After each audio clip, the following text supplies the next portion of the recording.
FYF Sports, man. Goat James Kingdom, man. We back, man. We had to do another live, man. We had to follow up, man. Hopefully y'all enjoy this show, man. We're going to get Goat James Kingdom in here to cook on this show. I mean, as you guys start to pull through, as we always say with every live, and, you know, it's really been helping. So I want to give a big shout out for the people that have been doing it. But, you know, when you guys share these lives, especially on TikTok, man, it definitely helps these lives really grow and blow up for sure. And that's much appreciated. So again, the big thing here is share the live, especially as we get through the intro, man. Prepare. We got another good topic for you guys. Me and Goat James Kingdom gonna be here today, man. We know he wasn't with us yesterday, but look, man, we giving y'all a Saturday show and a Sunday show, man. You remember, you're not gonna get that too much, man. But you know, sometimes in these debate circuits, that's what it calls for, man. We have to address a lot of stuff, and we're gonna be addressing a lot of these topics head on today. FYF Sports, Goat James Kingdom, an extra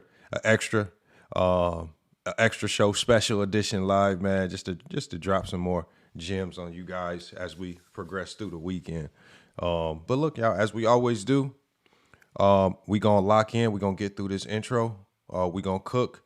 We also got some special announcements for some new shows that are going to be coming that we think you're going to like as well. So, again, make sure you stay tapped in with us. And as we always say as well, if you miss anything in this particular live, if you miss anything, right, don't feel like you have to stick around for all 3, 4, 5, however we go long. Everything that we do here on FYF Sports is going to be fully uploaded. No edits, no nothing, to Goat James Kingdom and the FYF Sports platforms on YouTube. So again, you will be able to always go back, fact check, research, do anything that you want, because we always give you guys the TikTok lives in full on other platforms, unlike these other shows that like to hide the footage, that like to go live and then let it get erased because they got cooked. Anything that happens on FYF Sports, Goat James Kingdom TikTok lives, you can find it in full on YouTube on either one of those platforms, man. Let's lock in. We're going to get through this intro. And we got another good topic for you guys, man. Let's go. FYF Sports, man. Go James Kingdom, man. TikTok takeover, man. It's in full effect. It's in full effect, y'all. We're going to be bringing y'all up, man. Let me go ahead and get Go James Kingdom up here to cook, man. What's good, Lamont? Peace and blessings, brother. What's good? What's good? I'm chilling, man. Damn, I haven't heard that Pastor Troy in so long, man. You had me vibing over here on that one, bro. Man, we be forgetting, That's man. that funk. Mr. Troy and them guys, man, that the music at that time, man, it just used to hit different when Master P and them came out. He was signing everybody, man. It was crazy time. Oh yeah, Pastor Troy regretted making that song. He definitely regretted making that song. Like they came looking for him, boy. The No Limit people don't play, boy. No Limit don't play. But we don't play neither, Lamont. We here to set the record straight, man. We ain't here to play no games. They said we don't go outside. They say we don't be nowhere. But we was outside these past couple of days, and we exposed these dudes, and they don't want to show the film. So tonight we finna show them the film, since they've had over 24 hours, 48 hours to show the film, and they don't want to show it. Them boys is cowards, man. All of them. They know who they is. They know who they is. Ain't no more playing on FYF, man. We as 2026, we ain't playing with them, bro. You had a whole conversation about Scottie Pippen, bro. They contradicted everything they say when they mention that. Everything that they say about basketball in general, they used against Scottie Pippen to contradict themselves. Yep. Everything else. I can't wait. I can't wait. That's why to start the show, that's why I be pulling information like this, because, you know, just like I got on the screen, you got Isaiah Thomas, right?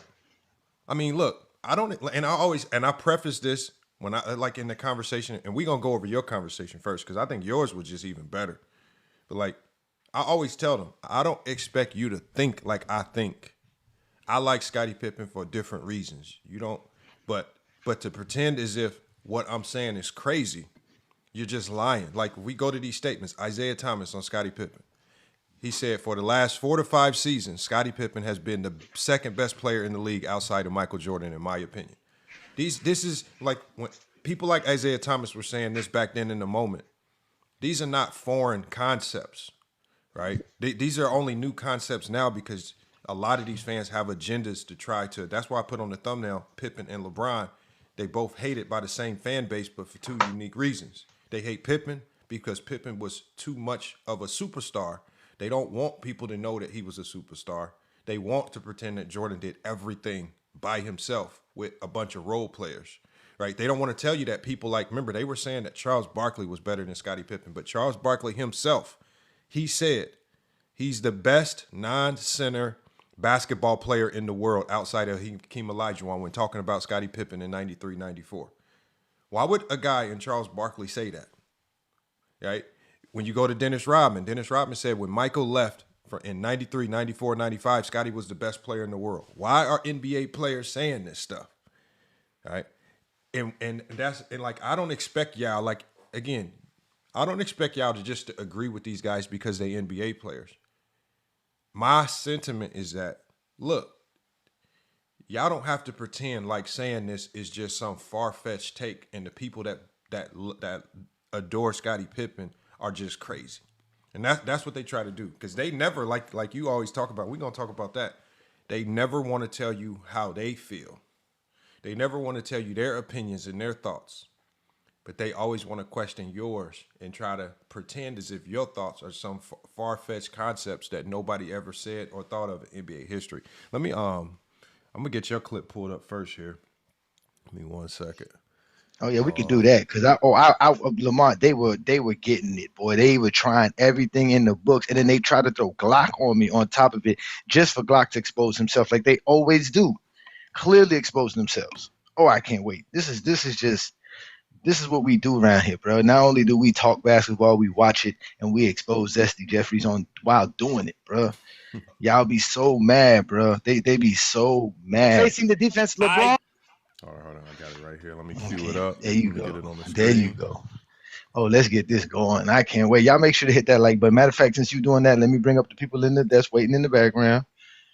We got OG Takes and Juan Boy already ready to go. We done sent the invite out. They know we live. They acting cowardly. Vision. Now we done went on Vision's live, and now he need to come on ours. He better not. They won't. He's not going to do that. Come on. Yeah, because you got. He can come up here. He can come up here. Why not? No. Why y'all ain't had no reinforcements when y'all went up there? We don't need reinforcements, man. We don't need it, Nah, bro. I ain't like that. I ain't like that joint. They ain't let neither one of you talk. They did the same thing to the both of y'all when you was up there. They tell them to stop interrupting. They let people talk and proceed to keep interrupting both of y'all. We don't do that when they come over here. But you know what, though? Boy, But you know what, Juan Boy? My bad.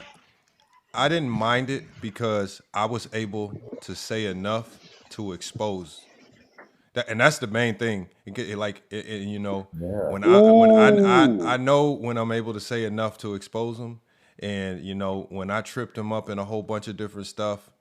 You know, I show because you know basically the whole concept over there, and now I've kind of caught on to what Mez at least try, not Mez, but Vision. I always get them confused because they're so similar in thought processes and stupidity. But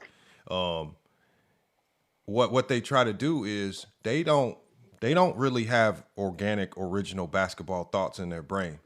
What they do is they have personal vendettas against people that they disagree with. And so no matter what you say, it's their objective in the moment to try to find a way to disagree with it. And so no matter, like, again, it goes against their core principles to say that a great player of the 90s and Scottie Pippen was as trash as they try to pretend. But because it's me saying it, they now have a duty to try to make it out to be an untruth.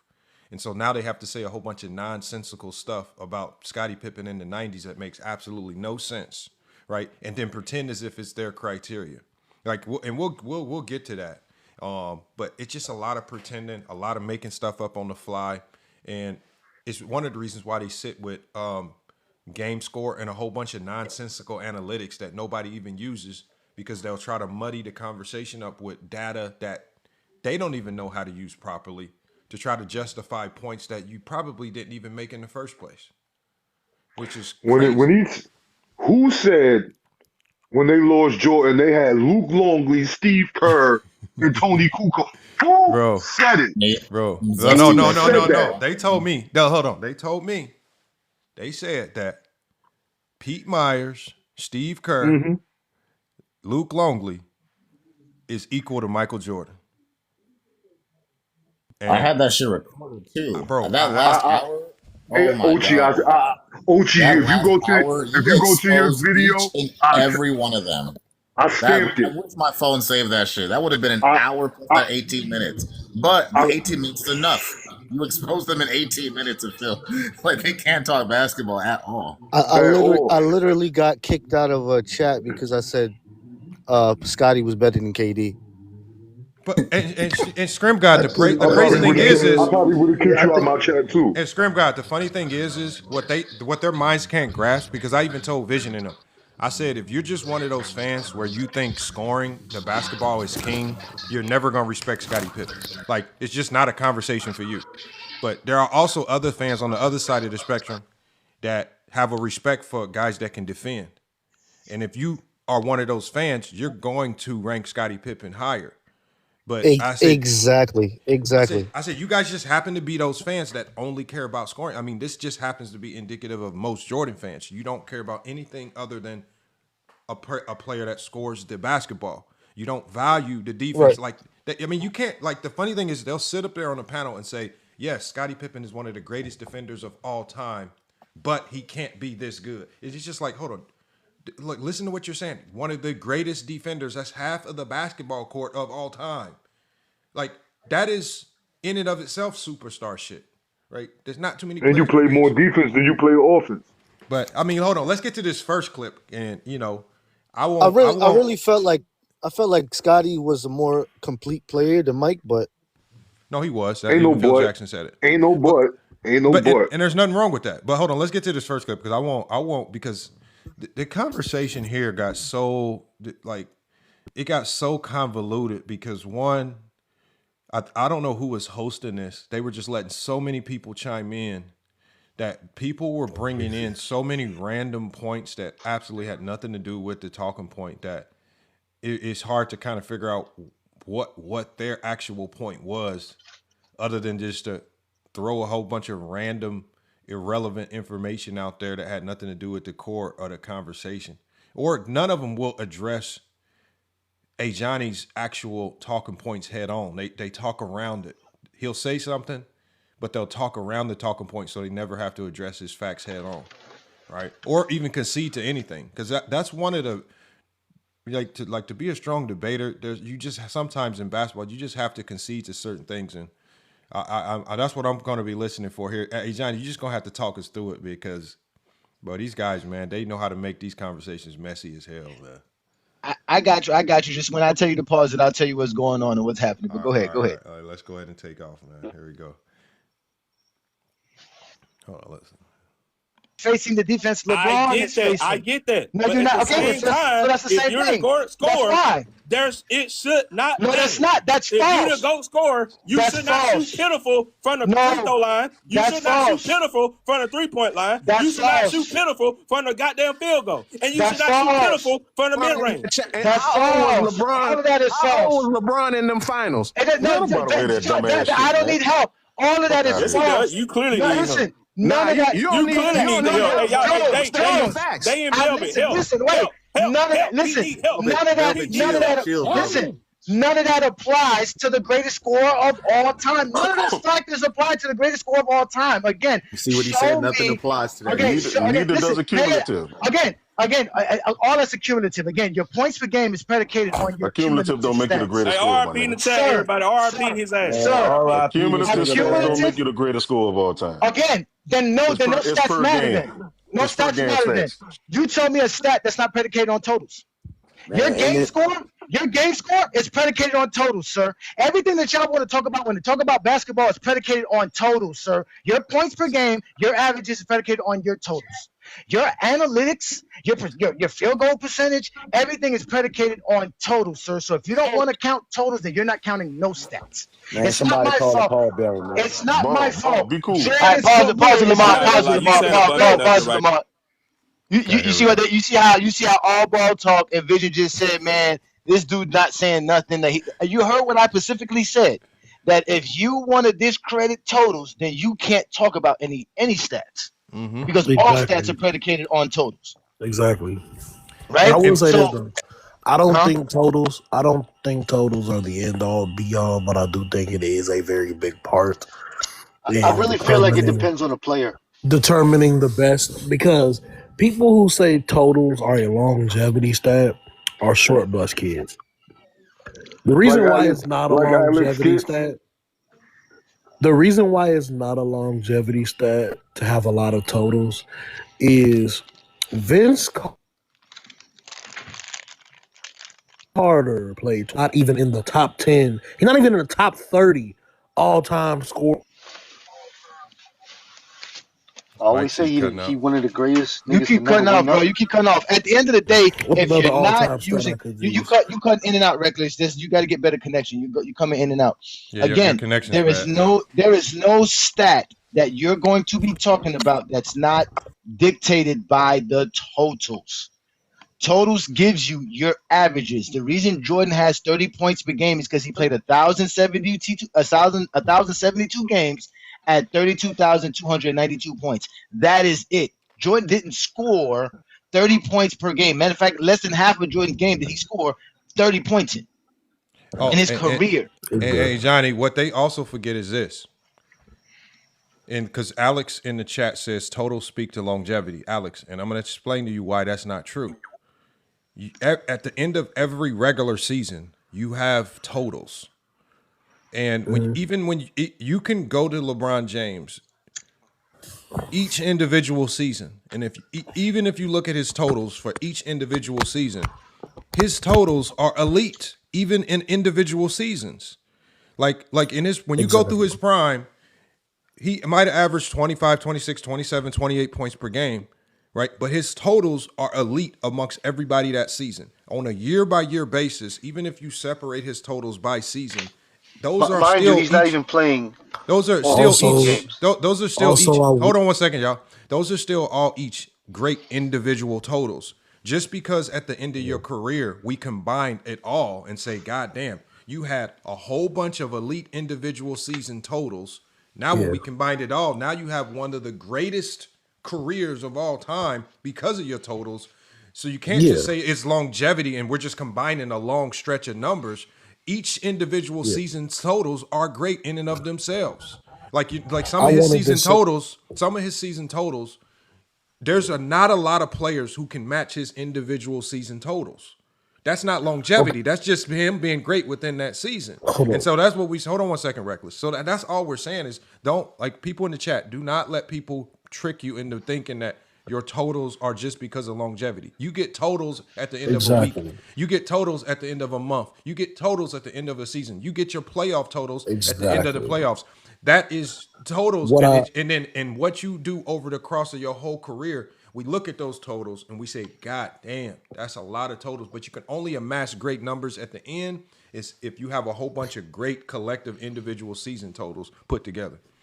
And what I will say is this, right? With the longevity stat, again, Vince Carter played 21 seasons and is not even in the top 30 all-time scorers. That does not mean just because you have a long career, you're going to get a lot of points. There are people who have played longer. Both Chris Paul and LeBron James have played longer careers than John Stockton. And I guarantee you, if they average 20 assists per game for the next 30 years, they still won't outdo John Stockton's assist total. That is how impressive that assist thing is. Longevity is not really a thing. Also, another point in being a great scorer that people often decide to point out, leave out, is that your difficulty of scoring. Like, how good are you with pressure shots?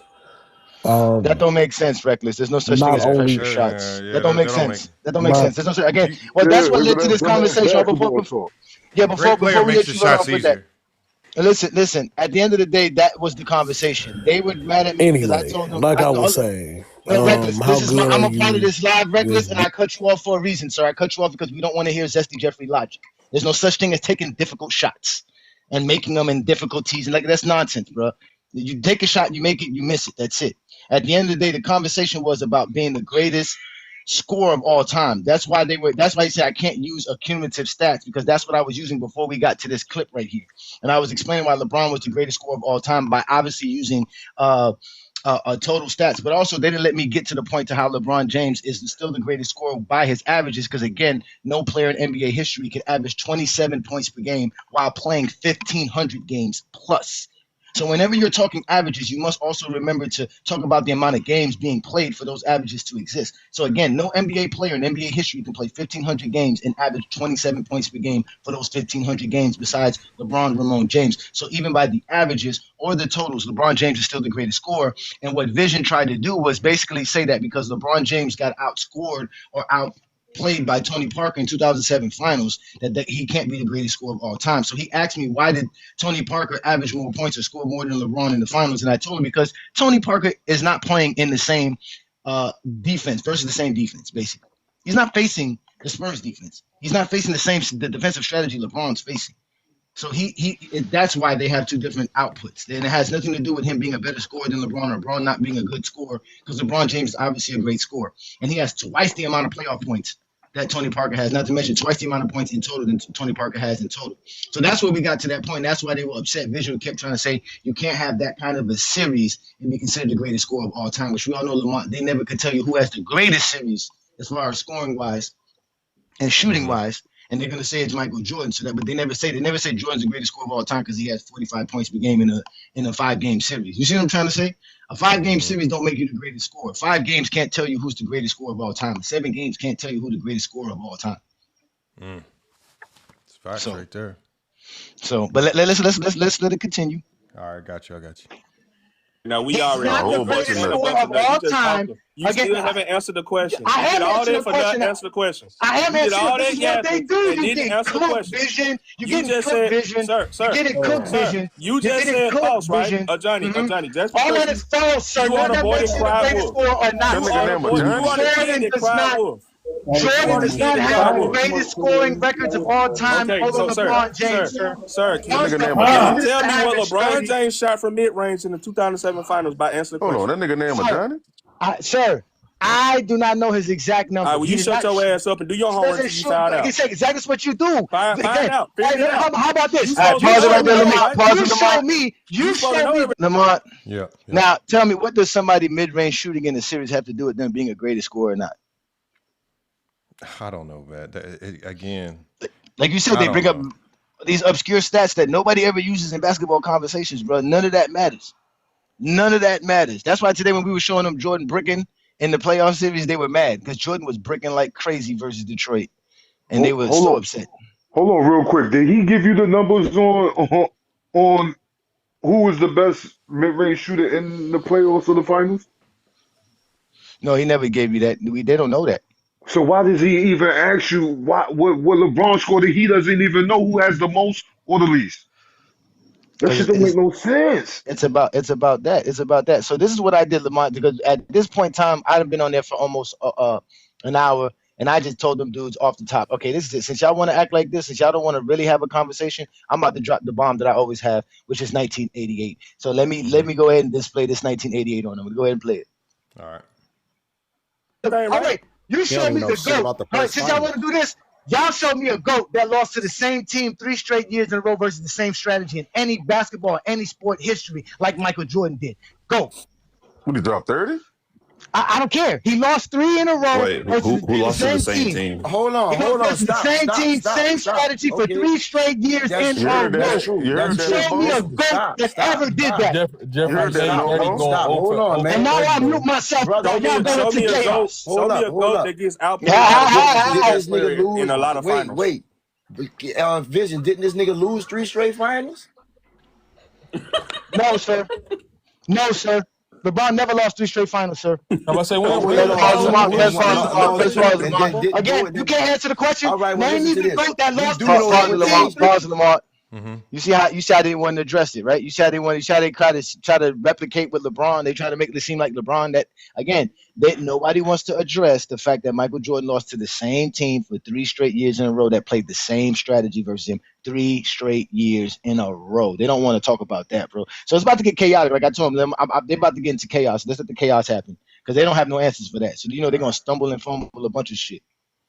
Yeah, and like I want y'all to watch for this. I mean, Johnny made a good point, and his point was, can you talk about Jordan losing to the same team 3 years in a row, same strategy? Now, as he goes into this, y'all, I want y'all to be mindful of this because if I even rewind it, you'll hear one of the guys say, "Who? When did this happen?" They give a whole bunch of clues and indicators. They don't even know who Jordan played in the playoffs. They don't know who he won. They don't know who he lost to. They don't know these teams. They know nothing about it. They don't even know this even happened.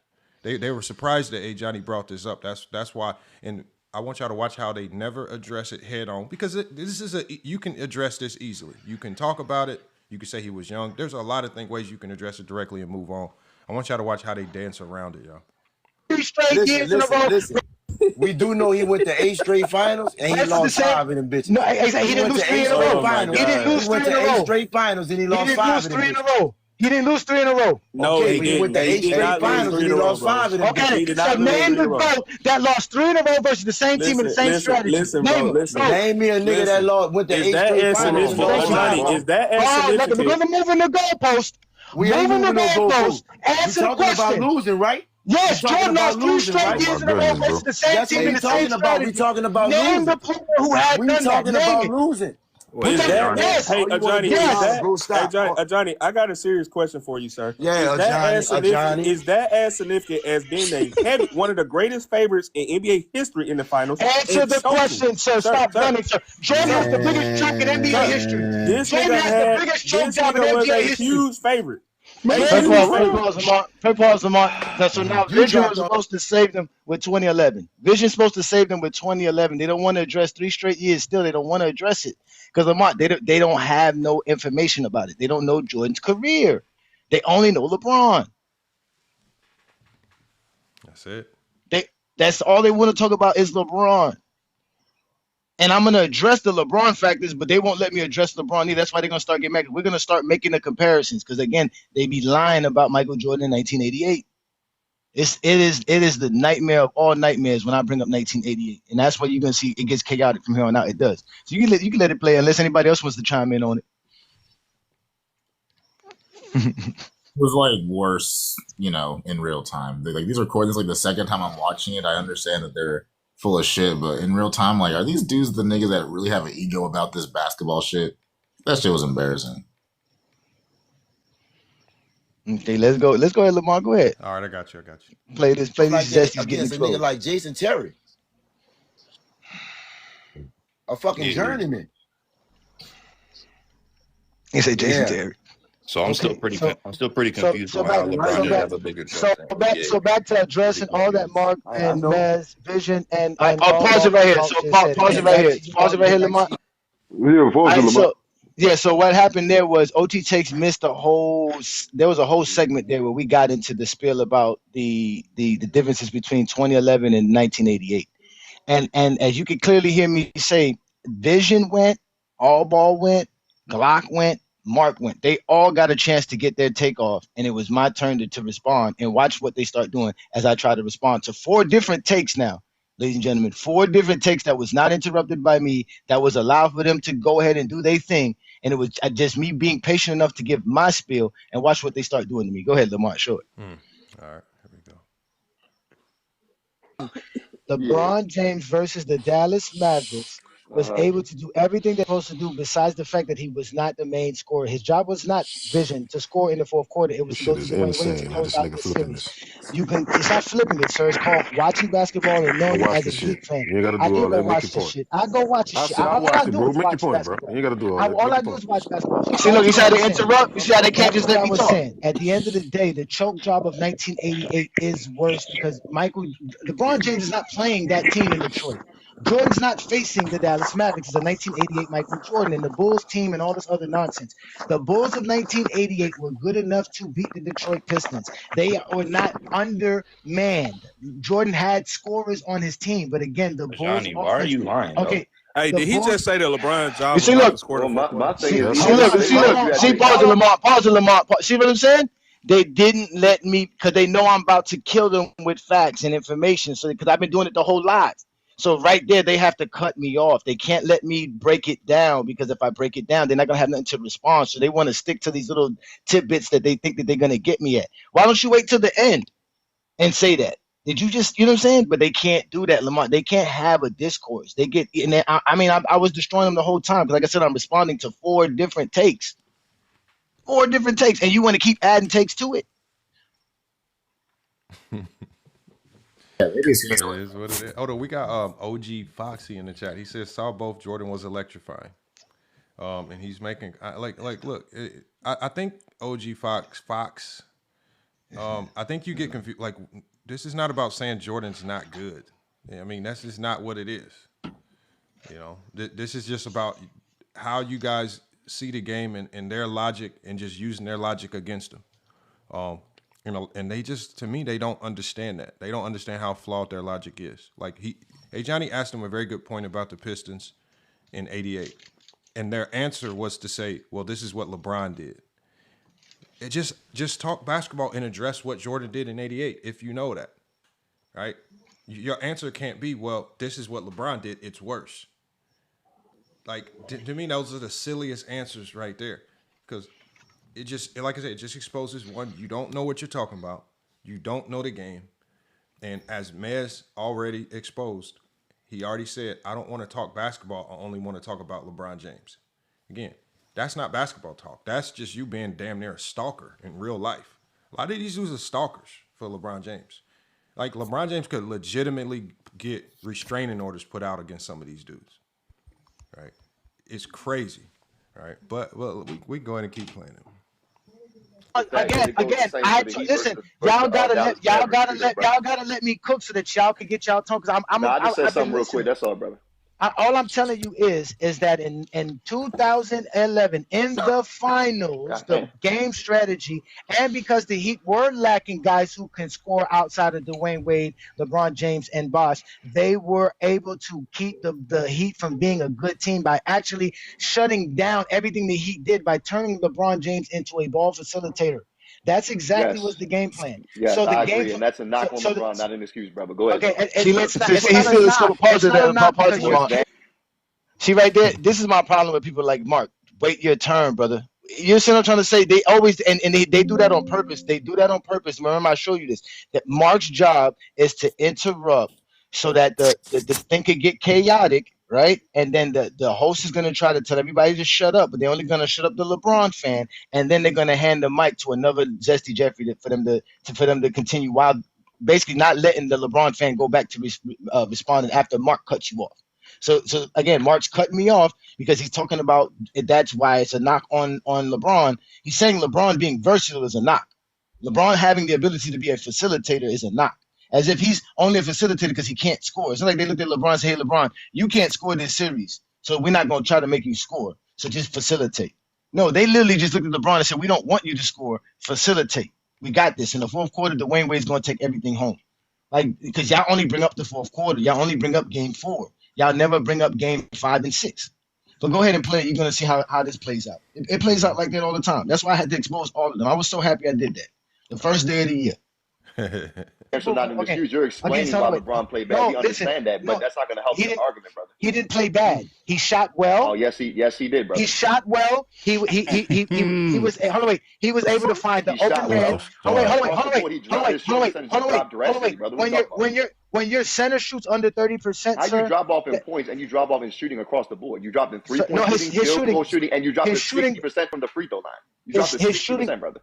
Mark, no, you didn't. He had his best. Shit is insane. Pause it, Lamar. Now you see what he does? He disrupts it to take it out of what I was trying to talk about. You see what I'm trying to say? Now he's trying to. He never let me get my take off. They're not there to listen, and the reason they don't let me get my take off because by the time you get to Mark and Glock's interruption of you is because you're already cooking them. If you get to Glock and Mark, ladies and gentlemen, you have conquered everybody else. That's their final straw. And that's why Mark is there and being interrupted, because they were at first they were quiet because I told them to stay out of it because they didn't want the smoke, because I know exactly how they are. So that's why he's about to get cooked too as well, and that's why I go off on him. But go ahead and play it. Go ahead and play it. All right. I'm off. You're comparing them to the regular season. You're comparing. No, them to I'm the regular not, season. Mark. I'm not comparing people to the regular season. Brother. We're talking about them from the regular season to these series. What are you talking about? That's not what I'm doing. That's what you're doing, sir. That's not what I'm doing. That's not what I'm doing. That's been the whole conversation, brother. I swear. No, it's not. No, it's not, sir. God, my life it has, bro. What are you talking about? How many? My bad. When was it been the whole conversation? When has it been the whole conversation when you didn't even let me have the conversation? You didn't let me. You see what I'm trying to say, Lamar? They try to give you your argument, just like early on in that live. All Ball Talks try to add the player of the week into the conversation. I never mentioned player of the week. Never mentioned player of the month. They always add an argument that you never said. You see them do it to you. They'll tell you something that I said and said that you said. If I could add something into that, I'll be joining their lives a lot, and their method to their little madness is Mark lets up Mez, and then he lets up one LeBron fan, and they sit there and jump them like every person that go on that panel, they'll sit there and have it, or whereas to like two Brown fans and the rest of the panel is Jordan fans, so you can't get nothing off, bro. Like you can't say nothing. Hey Johnny, last night I wish I could have screen recorded it, man. I wanted to reach out to Ochi to tell him to record it. And I think it was All Ball show. I don't know whose show it was. I can't remember. Bro, it was a little Mexican kid up there barbecue souffleing them bad. It was bad, bro. And they were trying to do the same thing they did to you, but I mean, it was like you. He had comebacks every time, and he was with all the jokes. Throwing the same joke, bro. And I was like, bro, I wish somebody would screen record this because I know we will never see that one again. So I said, I followed him because I want to get him on the FYF. If I was on Mark or Glock's live, that wouldn't have happened because they don't allow those people to come up because they regulate the live because they don't need the help. You see what I'm trying to say? So that's why he said they just let one LeBron. If I go up on Mark and Glock's live, I would destroy them the same as well because they would let me speak and they would get destroyed. But when they get on these lives, they know their job. They understand their task here. The task here is help. It's an emergency. They're called up here to damage control. Vision and All Ball Talk to them got cooked already. So now they have no choice but to go to Glock. And Mark, and they're about to get cooked too because again they don't let you speak because soon as somebody interrupts you, Mark decides to interrupt, and then once it gets chaotic, especially with me because I don't like that. Especially when Lamar, you know me, I let them speak. I actually wait. I need to hear what you have to say for me to have this conversation with you. I don't have a pre-scripted conversation for the GOAT debate. I just have more information. So let's let it continue. As you can see, Mark is twisting the narrative. He still hasn't let me explain LeBron James's performance compared to Jordan's. He just wants to talk about how Jordan choked, and I'm not using none of again, he's making stuff that I never said. But go ahead. All right. Points. How many points we're talking about what Michael Jordan did. We're talking about what Michael Jordan did in the playoffs. You keep avoiding all of this. In totality now? No. I told because I'm trying to say in the first round, Michael Jordan went crazy. So who dropped more in the playoffs? You don't want to talk regular season because LeBron wasn't the league MVP. LeBron wasn't the scoring champ. LeBron wasn't the steals champ. Switching into the playoffs now. He wasn't. Because when I go to the playoffs, Jordan does drop 9 points in points per game. When I go to the playoffs, he does drop in field goal percentage. When I go to the playoffs, he drops in all other categories. He drops in 9 points per game, brother. You're lying, bro. He goes from 36 to 27. That's one series, not the entire playoffs. What are you talking about, brother? Okay, then it's 17 points if we go by one series. He goes from 35 to 27. Nigga, no, brother. You saying he dropped from the regular season to the only series you've been talking about from the jump, which is 8 points per game. That's what it is. If you're now talking about the playoffs in totality, he did not drop as much as LeBron due to the fact that the first round he elevated. What are you talking about, bro? I'm not talking about regular season average. That's you. Talking about then, brother. I'm talking about Jordan average. You see, I keep saying, what am I talking about? I'm talking about 1988 series versus Detroit and comparing that to the playoffs. Mm-hmm. I'm comparing Jordan's series to the playoffs. He keeps avoiding that. He keeps making it seem like I'm mentioning all this other stuff. He avoids what I keep telling him. I'm comparing Michael Jordan's 1988 series to his playoff numbers. Mm-hmm. And when you go by that, it's a 9-point difference. Yeah, 88 was bad. Yeah. No, and he thinks I'm going by Jordan's totality of what he did in the playoffs compared to the regular. He keeps trying to add the regular seasons. Lamont, how many times I tell you I never equate the regular season or correlate the regular season with the postseason ever. I don't do that. I don't do it either. I agree. I don't. I think it's too much of a different game. Yeah. Yep. And mind you, these are the same people that. Changes. You remember on your live, they didn't want you to use regular season. You remember that? They wanted to keep it straight to the playoffs about Scottie Pippen. They didn't want to bring up what Scottie Pippen did in the regular season. They didn't want to mention anything about the regular season. Here it is. I'm trying to keep it to the straight playoffs. And here it is. He's trying to confuse it with the regular season. Now, I got a quick question for y'all guys, because I like how you brought up the fact you don't like the playoff translation thing. Like, let's say LeBron, I'm just going to use him because he's the hot topic right now. Let's say LeBron averages 30 in the regular season and then goes in to the playoffs and averages like 28. Are we really going to sit there and be like, oh my God, he dropped, he averaged to, of course, everything slows down in the playoffs. I don't know. I just want to hear you guys take on it. It's silly. We don't believe in playoff translation. We don't have to, because like what you said, it's just always been universal knowledge that once the playoffs start, it's a much more difficult game. Teams are now game planning, scouting for you. The pace is going to be slower. There's going to be fewer possessions. It's not going to be as reckless like the regular season. So for you to get to your original numbers, it's going to be difficult in some series. Now, there might be some first-round series. If you're talking about a 1 seed versus an 8, well, okay, yeah, you might blitz them. You might get to your numbers or exceed them. But when it gets harder and you're going that 1 seed versus a 4 seed or 1 seed versus a 2 seed, right? When these teams are able to lock in and the pace slows down and there are fewer possessions, I expect that everybody's numbers are going to go down. Do I say that you now are not translating? No, that's just the nature of the beast of the playoffs, right? And that's just how basketball is. I don't get why we should use. I think playoff translation is one of the biggest. It's just one of these new age ways for people to come up with a way to diminish a player that they don't like. Because as Johnny just said, Jordan, like in reality, like if we remove all of the Mark and the Glock and the people from this conversation, in reality, me and Johnny aren't dumb enough to come up here and say, Jordan was just extra trash in 88. He was just a sorry bum because he was but if we take their logic of dropping in this playoff transit, if we use their logic, well, Jordan did drop by your logic.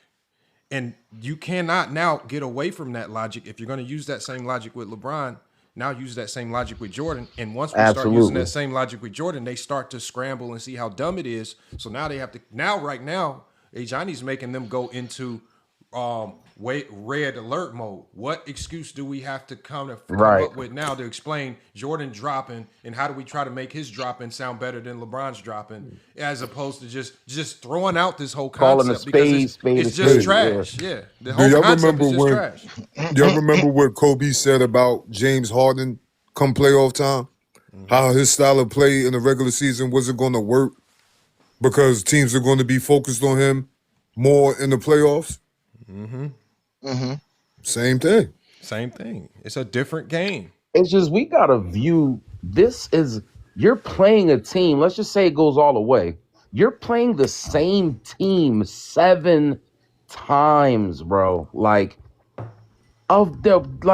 would be not human to be able to continuously have a team not be able to change their game plan up or find out some sort of avenue to where they could slow you down in some capacity. You know what I'm saying? Look, we got OG Foxy in the chat. OG Foxy in the chat put dropping 30 to 33.4 and laughing face. That's exactly what you need to go to those other Jordan channels and say, because they're the ones that use this playoff translation argument. We don't use it. We're talking about it because this is the stupid logic that they use. But you're never going to hear me say Jordan was, or LeBron was, or this player was a playoff dropper. By the nature of the playoffs, most players are going to go down. If teams are doing what they're supposed to do in the playoffs, it's going to be hard for you to replicate what you did in the regular season exactly in the playoffs. The game is harder. The pace is slower, right? Teams can scout you out a little bit better. It's not the same game. So if you're going to laugh about that, don't tell us about it. It's not our logic. And that's what they trick y'all into believing. They will trick y'all into believing that this is A. Johnny's logic, as if he believes in this playoff translation dropping shit. He just has to address it because it's their stupid logic, and he's giving an example with their own favorite player of how dumb it is. And when they have to address how dumb it is with Michael Jordan, they have to now dance around it because they can't explain it because it's stupid. Why don't y'all take these laughing smiley faces over to them because this is their logic, and we have to expose how dumb it is, right? Oh, they're gonna expose. That's what they said. They're gonna expose because my take with this was always the same thing. If you don't think Jordan didn't choke, then LeBron didn't choke. If you think LeBron choked, then Jordan choked. It's your choice. Because here in Go James Kingdom, we don't believe in choking. We always tell y'all teams win, teams lose. Y'all don't like to hear that. LeBron's one of the greatest playoff performers of all time. He has some of the greatest playoff performances of all time, if not the greatest playoff performances of all time. At the end of the day, LeBron James is also a playoff translator. He translates. He scores more in the playoffs, gets more rebounds. He averages a double-double in the finals. All the Jordan fans in the chat, tell us his greatest game. Now, we already found that out. We're going to keep it moving. Let's keep moving. Because I want to get to Lamont's one, too. So let's keep it moving. Yeah, I would like to hear the rest of it. Yeah, please, man. Shout out to y'all who's showing up, man. If y'all want to chime in, just chime in. Let us know. We'll pause it to hear what y'all got to say. We don't care what side it is. We just want to hear your argument if you have one. But go ahead, Lamont. Let's keep playing this of them cutting me off and not letting me speak. All right. 36 points per game in the playoffs and going down to 27 points per game. So you don't want to address that. One series in the playoffs to the next. Okay, 45 points per game to 27, sir. No, brother, what is the conversation? At first, it was what he did in the regular season to this one specific series. Now you're talking. I said it's not about that. Stop bringing up the regular season. Brother, yes, it has been, though, brother. It's been playoffs, Mark. It's been playoffs. So then why did you bring up his regular season, Johnny? Because I told you. Pay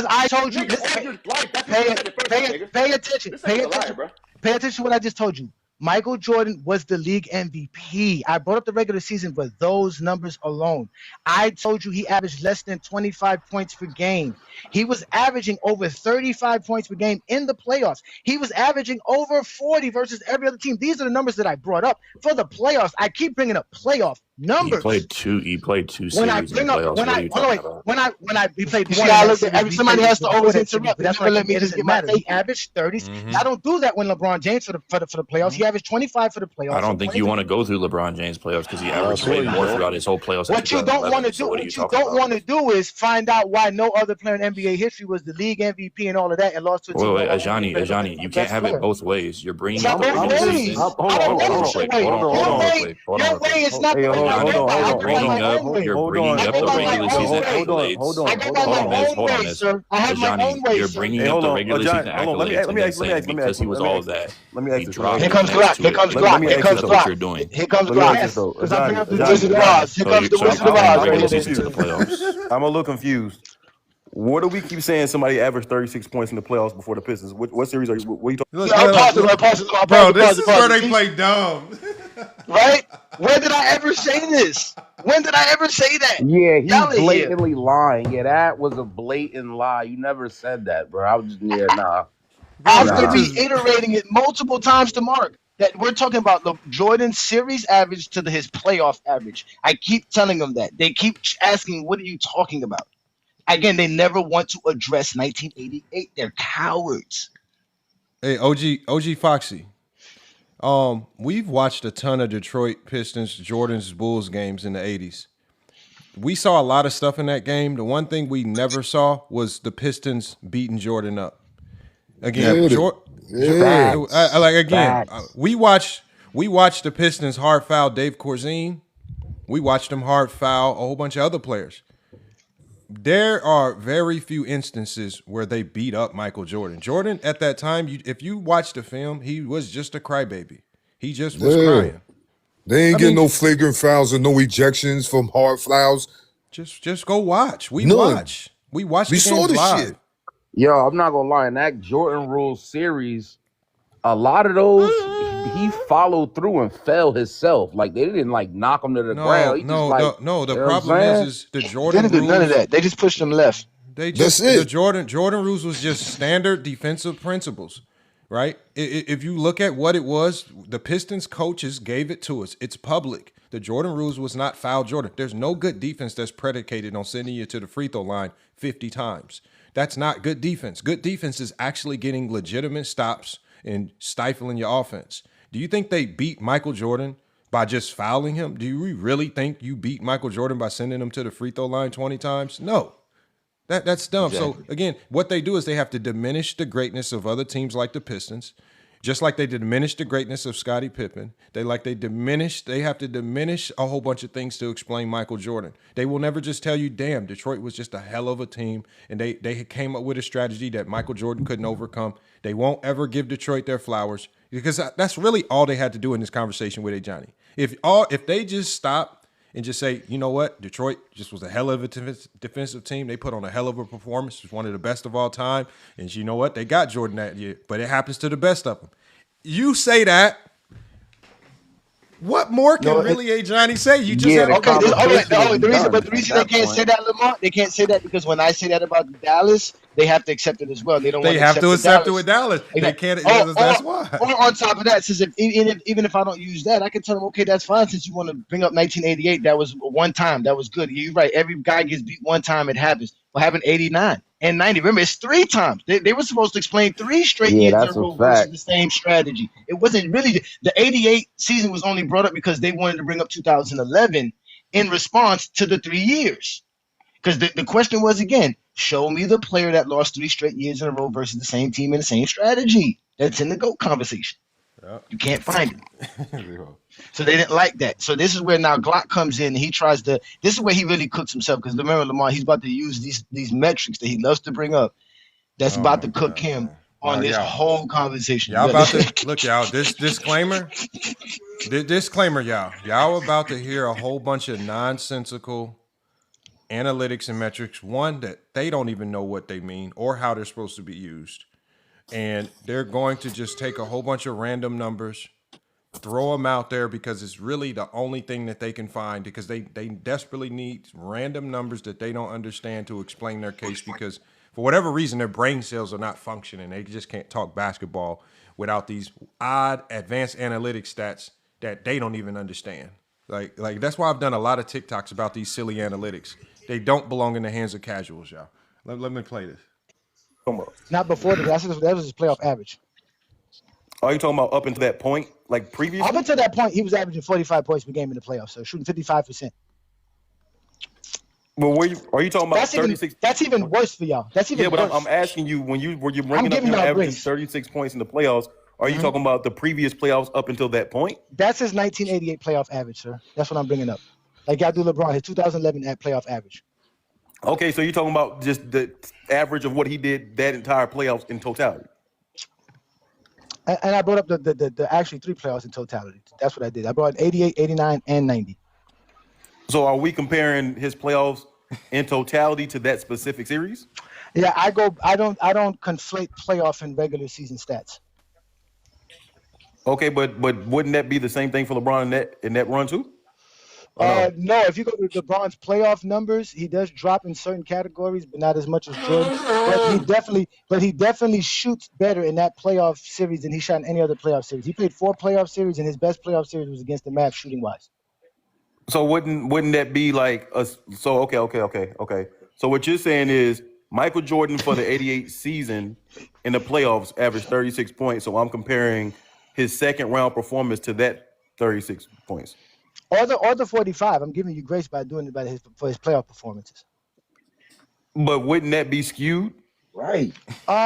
You could say it's skewed, but the original argument was him losing to a team with no All-NBA player, no All-Defensive player on the roster. That's the choke job. Yeah, but still, underperforming.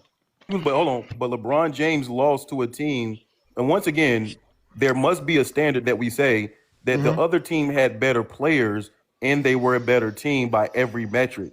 LeBron James lost to a team that his team was better than by every metric, and he had 2 top 5 players on his team to include himself and a top 12 to 15 player on his. Hey, Johnny, can I please say something to the people? Yeah, go ahead, bro. You can stop whenever you want, but you gotta let them talk, though. You say I let them talk, right? People, y'all. Disclaimer. Look, y'all.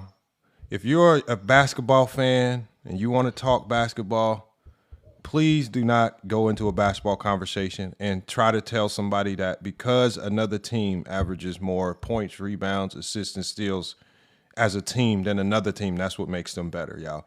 This is not how basketball is taught. This is not what makes another team better. This is This is just not like, bro. This is not right. And can I say something about no, the Chris hold on, Bosh, yo? no, hold on. We don't want to. We're not gonna get into all that. We gotta stick to what we hear. We gotta stick to what we hear. I'm just saying, people, y'all look. The best player on the court. What I'm saying is, so was Jordan. Jordan was the best player on the court in 1988. Yes, Jordan was the best player in the world by far. I mean, by far, exactly. According to fans, both sides on best. Hold on one second, SG. I'm just saying something. So all I'm Jordan. saying is, like y'all, look. There's so many ways you can try to assess what team is better. Do not run to team totals and say this team averaged more points, rebounds, assists, steals, and blocks. And that is the dumbest way to assess it. That is not a metric that judges what team is better, right? That's just not, right? So please, y'all, so I want y'all to listen to this. This is where I say it's hard for me to believe that people like this ever have picked up a basketball in their lives, right? There's no way you've been associated with any real teams, anything to do with anything organized basketball, because to say this just shows that you're just trying to win a conversation with random numbers that you don't know how to use, as opposed to really talking real basketball. This is not what makes a team better. This is not why the Dallas Mavericks swept Kobe Bryant and the defending championship Lakers, right? They didn't sweep them because they averaged more points, rebounds, and assists and steals as a totals as a team in the regular season. That's not why they were better. They were just a better overall team. And they had a coaching staff that came in with a better game plan. Point blank simple. But Lamont, again, if they like to use these metrics, like I said, it bites them in the ass, because his argument was that the Bulls were not better than the Pistons. Well, guess what? By those same metrics he was using for the Mavs and the Heat, the Bulls were. Because the Bulls have that on the graph? Do you have it on the graph? I don't have that. They can go look it up. In 1988, the Bulls led in assists more than the Detroit Pistons. They led in blocks, steals, less turnovers. They led in defensive points per game versus the Detroit Pistons, and they were tied in field goal percentage, and they were one less rebound per game than the Detroit Pistons.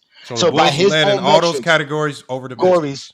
Over the Pistons, besides rebounding, and the only one the Pistons led them in was offensive points per game, and offensive rating and defensive rating, and rebounds per game by one point. I mean by one rebound. But all the other metrics go to the Bulls. So at the end of the day, the Bulls were better than the Detroit Pistons. And Michael Jordan, again, was the MVP of the league, the defensive player of the league, the All-NBA and All-Defensive First-Team player, All-Star starter, All-Star MVP, slam dunk champion.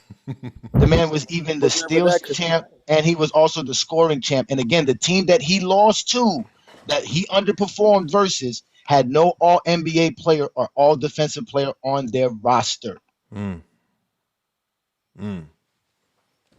Big time choke job, ladies and gentlemen. That's why they don't want to address 1988. And then also for people like SG that come in here, when we address this, you got to understand that this is from the perspective of we are looking these. We're taking these takes and we're addressing them through the lens of their criteria. So when we have to address it through their criteria, don't act as if this is our talking points. We just have to address it through the lens of their criteria to show them how dumb it is. So when you argue with us, you're not really arguing with us. You're essentially arguing with yourself. them. You're arguing with yourself. You're arguing with them. You're arguing against yourself. Yeah. You're arguing with yourself. Because we don't use this. And there ain't no excuses. There ain't no excuses. You're making excuses for LeBron. Ain't nobody making excuses for LeBron. You make excuses for Jordan. That's why you talk about LeBron. Mentioning LeBron is your excuse for Jordan. Okay. So it's G. Really quick. Your excuse for Jordan is LeBron. It's G. Who's your favorite player? Who's the greatest player, or who's your favorite player of all time? Just give me your player. I got the greatest. MJ. Just one player. Okay, MJ. Right? Okay, MJ's your favorite player. He's the greatest. Right. My favorite. Okay, no. Hold on. No. Stop right there. Okay, so MJ is your guy. Okay, well, why did MJ lose in '95? What year was that? To the Orlando Magic, the choke job year. You should have just let. Hold on one second. Hold on. That was the first time he came back, right? No, I don't want excuses. I want excuses. I want Don't accountability. even know, bro. Please hold on one second. You don't want excuses. No excuses. Take accountability. No, it's he doesn't even know the That's not an year. excuse. He didn't perform. He don't even know the year, gang. He didn't perform. That's his first game back. No, he was no. He was averaging. He was a team's leading scorer. He was putting up damn near 30 a game. Don't say he wasn't performing. He played 17 games that year, bro. Please hold on. The need to read. Please hold on. It's G. He was putting up hella fight numbers. He was still playing like Michael Jordan. He was still putting up damn near 30 a game. Explain to me why he choked in the clutch when it mattered most. Multiple turnovers, multiple missed shots, multiple choking even at the free throw line when he missed 2 clutch free throws. Are you going to take accountability, or are you going to use the excuse that he just came back? I'm not giving you an excuse. I'm giving you what it was. I can't hear him. Something's wrong with his mic. No, he said he's not giving you an excuse. I see your sound waves, but I don't hear you. That's not an excuse. Like, is that what you're saying? Like, that's not an excuse. You have an excuse. Lost. Okay, so what? Excuse. So you have excuses. After coming back. Only a year. Yeah. Oh, only a year playing one different sport? No, playing minor league baseball. He never been The question is, why did he lose? That's the question. Why did he lose? Answer the question. All excuses. He just got excuses. All excuses. He actually came back and practiced like 3 months before the playoffs even started. He didn't even play no game. So I don't want to hear that he rusty when you came back and practiced for 3 months before the playoff kicked off. And then you swept the Hornets the season. I don't know. I thought, King Money Fly, I thought when you take time off, it benefits you. Isn't that why they don't like load management? Because supposedly load management benefits. Yeah. But Jordan was load management. You can't make excuses for Jordan while he was load management. But go, James. Do y'all hold on real quick. Do y'all see how stupid these dudes talking points is? Yes, if this was an actual, if this was an actual basketball conversation, only thing Jordan's had. Damn, let me talk. I don't cut none of y'all niggas off. Yo, only thing Jordan fans have to say was, yo, we ran into a Shaq coming to his own. That motherfucker had Penny. He beasted. It is what it is. Shaq was Shaq. And it would be in the convo. We gotta go and have these dumbass fucking. They can't do that though. Man, come on. They can't do that because to do that is Shaq, again. He got beasted by Shaq and Penny in the convo. They can't do that because then they have to accept like what we say about the Mavericks. The Mavericks had a good team, that they were better. They can't accept that. Hold on. LeBron's not better than Dirk? Oh my God. And Jordan's not better than Shaq? And Jordan's not better than Shaq? Yes. Is Jordan is better than Shaq, is G? Jordan better than Jordan's Penny? better than Shaq. Can somebody vet him and ask him Jordan questions? He still hasn't answered why they lost. Yeah, like can somebody vet him? He did. He gave you excuses. They're all excuses.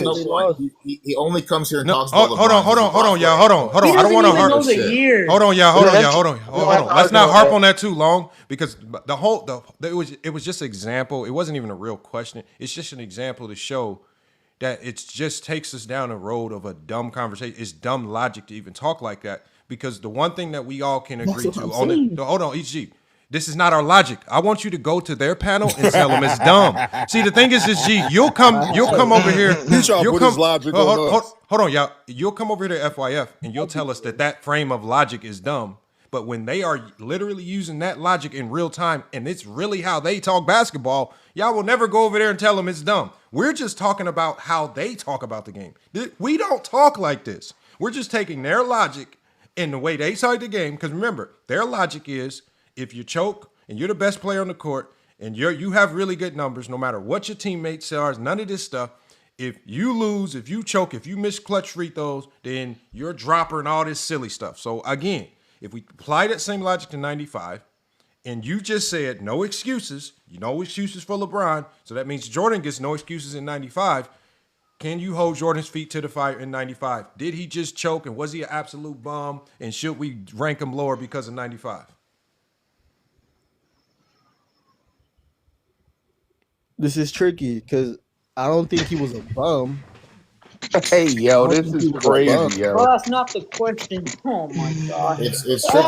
They can never answer the question they answer ask. why they lost. But I can agree that he failed. Yes, I can agree. Bro, you are he choked. In 1988, he choked. Lamar, he's asking you why, brother. Let's continue and show them. Let's continue to show them why Jordan choked. He's dumb as hell. That's short bus rider. No, and this G, I didn't expect. Like, here's the beauty of that question is, it's like you said, it's a very odd question. Because in real basketball talk, that question is really not a logical question. It's a very dumb question. And so I want you to pretend, HG, I want you to pretend I'm Vision or Mez, and I'm asking you this dumb question about Jordan. It's a dumb question, so I want you to flip the script. And I'm Vision and I'm Mez, but I'm asking you the same question about LeBron James. It's still a dumb question. It's dumb logic, no matter what players you put in. That's what we're trying to say. It's dumb logic. This is why you're stumbling with the question, because it's very dumb. So no matter what players you put in, LeBron, Jordan, it's dumb. It's very dumb logic. All right, man, we're going to play this a little bit more. Look at his profile pic. You look like a dumb-faced nigga. No, come on, man. Live on. It's G School. It's G School, y'all. It's G School. It's G School. No, Juan Boy. No, these niggas out of here. No, Juan Boy. It's G School. No, it's G solid. I like this G, man. He's solid, man. Let's go. I'd have stuffed you in high school, in the locker in high school. No, it's G solid, y'all, man. Look, it's G solid. Like, I gotta solid about that nigga. I gotta stand up for him, man. Niggas be coming up here to cook. Look, I respect anybody that pulls up the FYF, man, and they don't shy away. Even Big Assassin's trying to get in. I respect Big Assassin too. All right, hold on. Now, please, no, Lamont. I gotta work in the morning. That is one nigga I do not want to hear talk basketball. He's gonna say the same shit he said the last 16 lives. Yeah. Oh my God. Here y'all please, go. Please. I promise I'll be quiet. Just don't let Big Assassin up here. We're not gonna learn nothing from him either. He older than everybody in this chat, in this live. He's not gonna teach us shit. He the oldest dude on this app. The oldest dude on the app. He can't teach none of us shit. Come on, y'all. I'm tired of hearing from these old. If it ain't Chill Town, I don't want to hear nothing. Let me. All right, so let's hear me cook Mez, as Mez proves why the Detroit Pistons were better than the Chicago Bulls in 1988. Go ahead, Lamar. Play it. To include Chris Bosh. That's not true. His team, that is true, but his team, that's not true. That Miami team, you don't have to talk over me, bro. Hold on. Let him go. His team was better than the team that he faced. Jordan's was not. Again, the Dallas Mavericks were a better team than the 1988 Pistons. By what metric, brother? No, he's saying to compared to the Pistons, and once again, the Heat are better than the Bulls. I know that, Mark. Let me get to that, Mark. Let me get to that. So now we're talking about how the Heat are not better than the Dallas Mavericks. The Dallas Mavericks, from top to bottom, had a better roster, better team. Across the board, the fact that y'all just harping on the rankings again, I don't go by your personal rankings of players. None of that what makes them better, though, brother? What makes them better is that they had an all NBA player and an all defensive player on their roster. They had a 6-man that could come off the bench and that could actually score for their team. Not only that they had one, they had 2 guys that can do that. They had other solid defenders on the perimeter, such as Shawn Marion and Jason Kidd, that helped them. They had a solid rebounder in Tyson Chandler and in Dirk Nowitzki. So they had a better team from top to bottom, which is 1 through 8, than the Miami Heat. When the Miami Heat are running, when the Miami Heat starting 5 has a Mike Bibby and a Joel Anthony in it, it is not a better team. Then when you get to the Heat's bench, it gets worse. Then the Heat had 2 All-NBA players and 2 All-NBA players. Okay, so brother, then what are you saying? Yes. But what I'm saying is pause it right there. That's what he's saying.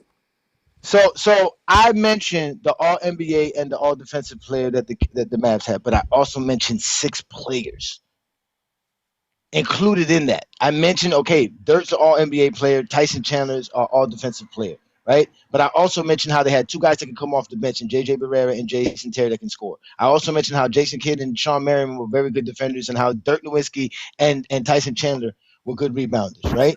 Not to mention Tyson Chandler could at least finish at the rim. He's an elite finisher at the rim in the NBA, especially at that time.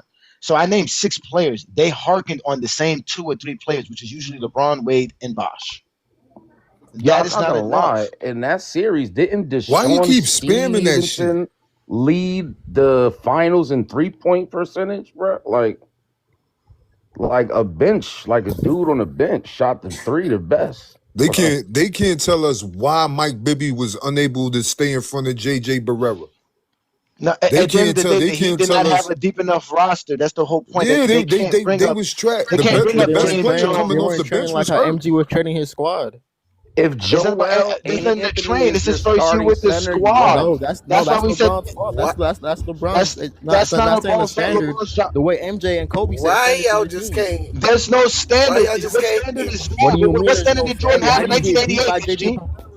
So exactly. So why did Jordan get cooked? Why did Jordan get cooked by Joe Dumars in 1988 and Vinnie Johnson in 1988? I want to hear this. Why y'all just can't apply your same logic and say Jordan choked? Use your same logic. It said Jordan No, choked. okay, No, no, let him answer this. okay, Let I him get that answer they this. lost. Answer Okay, but this. what Why happened did after that? Jordan let Vinny Johnson go off on him in Y'all 1988 and harping on lose? that shit for no fucking reason. Why Somebody did has you some let background Vinny? noise. Hold on. Why you let Vinny Johnson go Get ham out of here. on I'm you done and with you this lose shit. the series? SG, yeah, get the fuck out of here. Exactly. Be scared. So that's what I was trying. So you hear me explain why the Dallas Mavericks team was good.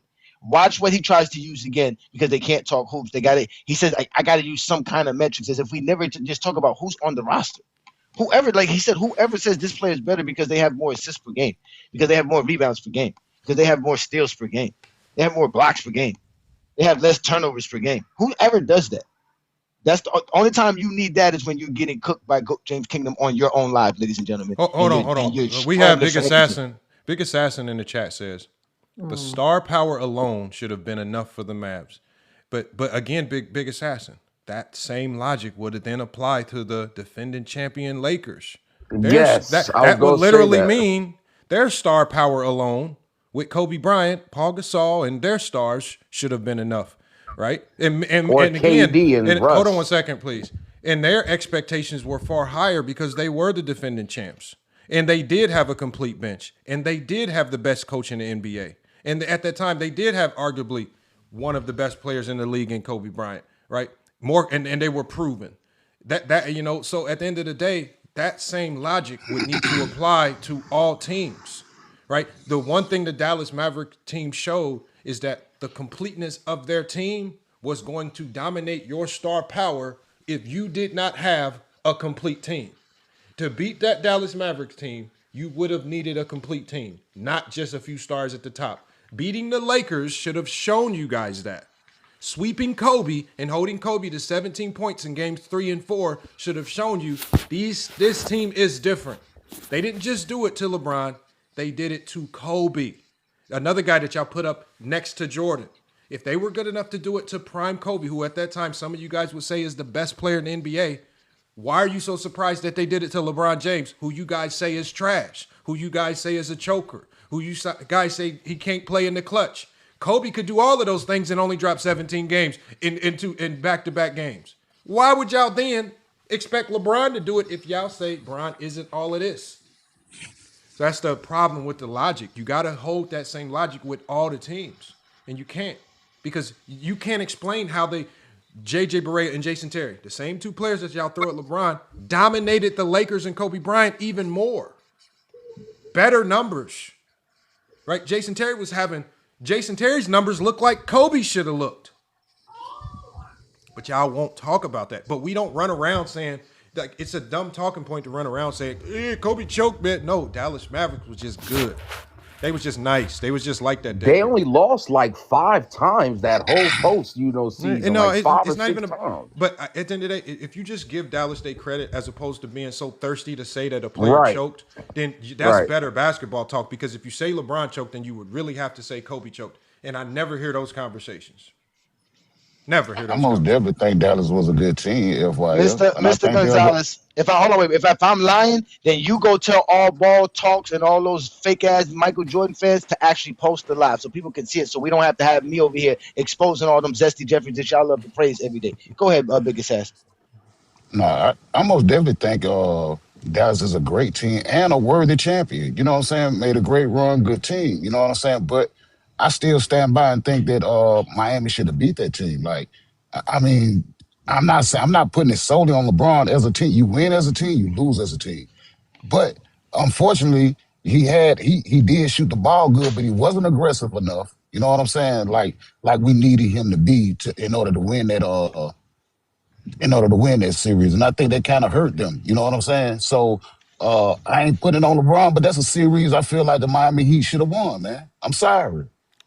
And Big Assassin, how much of that do you credit to I accept your apology. How much of that do you credit to coaching strategy? So, for example, when we see a guy in LeBron James, and we have a long resume of what we know he can do, we know how aggressive he can be, but then all of a sudden in this series, D Wade is the focal point of their offense. D Wade is the one taking a lot of the shots. Bron is now playing the role of facilitator to others. All of a sudden, out of the blue, how much of that do we credit to maybe Eric Spoelstra coming with a flawed game plan, right? That just did not work, or do we say that The coaching had nothing to do with it. Spoelstra had the perfect game plan. Wade and Bosh just played perfectly. It was just Bron. Like, there's a lot of other factors that go into why, and this is why the next year in 2012, D Wade even said we had to switch roles. Bron needed to be the focal point. He needed to be the engine to the offense. He needed to be the guy doing the boatload of the scoring. And so that next year, they swapped roles. D Wade even talked about that. How much did that you put on Eric Spoelstra just coming with a bad game plan? Yeah, you can say that when you look back at it, you can say that, but at the same time, man, when you out there on that court, man, you gotta be aggressive, bro. I just can't sit up there and just put it solely on the coach, bro. When you the best player in the league, bro, you are the best player in the league. I can't keep giving you excuses every time a nigga don't do something, bro. You out there on the court, you gotta do this shit, bro. You are that nigga, bro. I need you to do this shit. But see, the game that of basketball applies to 88. Look, that applies to 88 too. Yeah, and the game of basketball isn't just about I want to be aggressive because the game is getting harder. The game is also strategic. You got to think it through. So, for example, in 2004, you know what Kobe was thinking? I want to be aggressive. I want to be the man. I want to be aggressive. And scored 11. So we've seen that same mentality, that same approach backfire and completely burn really good teams because in 04, Kobe had the better team. Kobe had more star power, right? Kobe was the favorite, and Kobe and Shaq were the favorites. But because Kobe went into that series, I want to be the man. I want to be aggressive. He literally shot them out of the series, and they lost to an inferior team. So, again, even that strategy that you said, we've literally seen it cost teams. Yeah, but and we also literally seen when you not aggressive, that cost the team as well. So all I'm saying is how much of that when we see players get aggressive all of a sudden, or when we see players not get aggressive, how much of that do you credit to coaching influencing what they're actually doing? Maybe this was the game plan. Maybe this was the strategy. Gilbert Arenas did a really good live stream the other day cooking awful coaching because he said, you guys look at the game as if these players have a ton of options to just go willy-nilly and do whatever they want on the basketball court. There's a game plan. They scout. They spend hours upon hours coming up with a strategy to win this series. Sometimes it works. Sometimes it doesn't. But at the end of the day, you don't just go AWOL from the game plan because I want to be aggressive. I want to do this on my own. This is how you get traded. This is how you get blacklisted from the NBA. This is how you get looked at as a bad seed, a bad teammate. When you start going AWOL on your team like that. Why do y'all want LeBron James to do that? Why do you want him to pull a 2004 like Kobe? Why do y'all want him to do that? Why wouldn't I want him to do it? He's the best player on the court. Because he lost. Because Kobe lost doing it. Spoelstra had a strategy like Phil Jackson. Phil Jackson, his problem in 04 was he lost control of the team. Kobe went rogue. We put that on Phil Jackson. In 2011, Eric Spoelstra came with a flawed strategy. He could not come up with a strategy to compete against the Miami Heat zone. He couldn't find ways to get LeBron James the ball in easier spots to score, right? How much of that do we put on coaching? Coaching plays a huge role in this. This is why we blame coaches sometimes. Right. Coaching matters. But again, got to be more aggressive, bro. I played ball, my nigga, and I'm pretty sure you did, bro. Yeah, the coach had a plan, and we had a game plan. But throughout that game, sometimes I had to do what the fuck I needed to do. You know what I'm saying? Yeah, but at the end of the day, biggest asset. So wait. So why didn't Jordan do that in 1988? Now let's speak on 1988. No ball, man. I want to hear this, y'all. I want to hear this. Yeah, we're gonna accept LeBron's non-aggression, but we're gonna address Jordan's non-aggression as well. Why did Jordan wasn't aggressive, and why was he out here choking versus the team with all NBA player, all defensive player on their roster? And I think I just put that down in the chat. Go James. Game 5. I don't know if that was 88 or 89 when he only took 8 shots. That was unacceptable, my nigga. That's unacceptable. But that was the second year. That was the second year. That's what makes it even worse. That makes it double unacceptable because he did it on the second time when he played them because he lost them the year prior to that, and he really played bad in that series too as well. But I'm talking about 88 because 88 is worse. Because 88 he's the league MVP. In 88, he's out here averaging over damn near 40 points per game in the playoffs. That's what he's averaging in the playoffs. That's what Jordan is doing against Boston, against good playoff teams like Cleveland. He's out here putting up 40 plus in the playoff series. Why did he come up Right. against the Detroit Pistons? And like you said, he wasn't aggressive. We can show you the film. He wasn't aggressive. He wasn't taking the game over. He took less shots.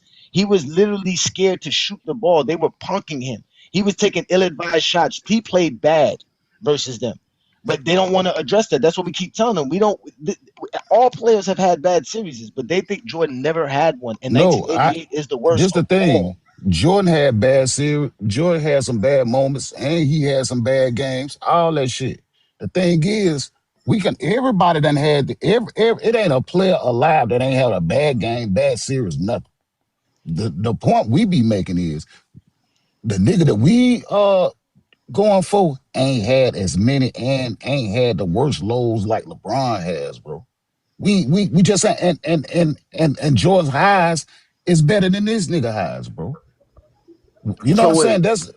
That's not true though. Yeah, I was about to say that's definitely Hold not on, true. hold on. How much? Hold on, but Big Assassin, how much higher can it get having a 3-1 series comeback against one of the greatest teams in NBA history? Just about to say that. How much higher can you get than that? His highs are not better. Well, I mean, I can get a little bit higher with a 3-peat and then come with another one. That's a little higher. No. Boston won That's 8 a little in higher. a row. Hold on. That's a little higher. Hold on. 3-1 comeback. 3-1 comeback against arguably That's the great. greatest team in NBA history. That's great. No, and again, I know it's all subjective, and you are right. The 3-peat is, I'm not gonna fight you on that, but to say that it ain't as high, I'm not gonna argue with somebody that says the 3-1 comeback might be one of the greatest things they've ever seen in the NBA playoffs, in the NBA finals. Right. That's right, bro. We've seen teams go 3-peat. We ain't seen no teams come back from a 3-1 deficit in the NBA finals. We've seen teams win 8 in a row. We just seen no, you 3-peat. ain't seen none of that.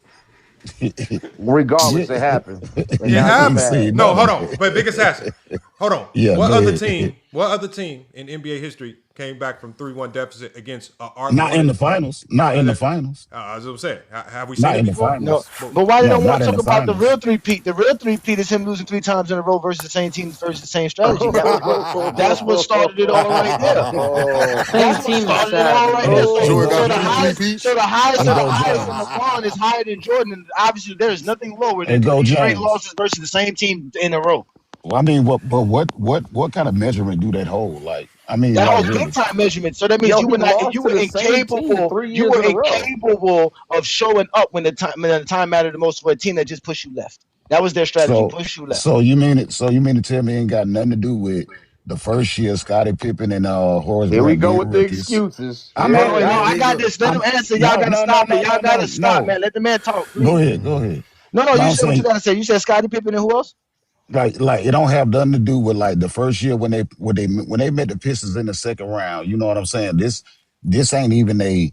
You know what I'm saying? This is Scottie Pippen. He got his first start, game 5 of the first round. This is his very first start. And I know you know this. You know what I'm saying? And so this team is young. They're not even fucking ready yet. You know what I'm saying? And this includes Michael Jordan. This team is young, not even fucking ready yet. The next year, this is Scottie Pippen, their first year starting, bro. You know what I'm saying? First year starting. They ain't even, Scottie Pippen ain't even what we know him to be yet. You know what I'm saying? But all ball. See, I mean not all ball. Big Six Assassin. Can I say the same thing about the Heat?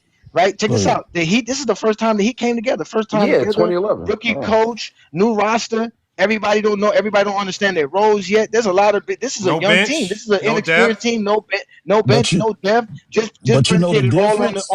What's the difference? You know the difference. These players right now.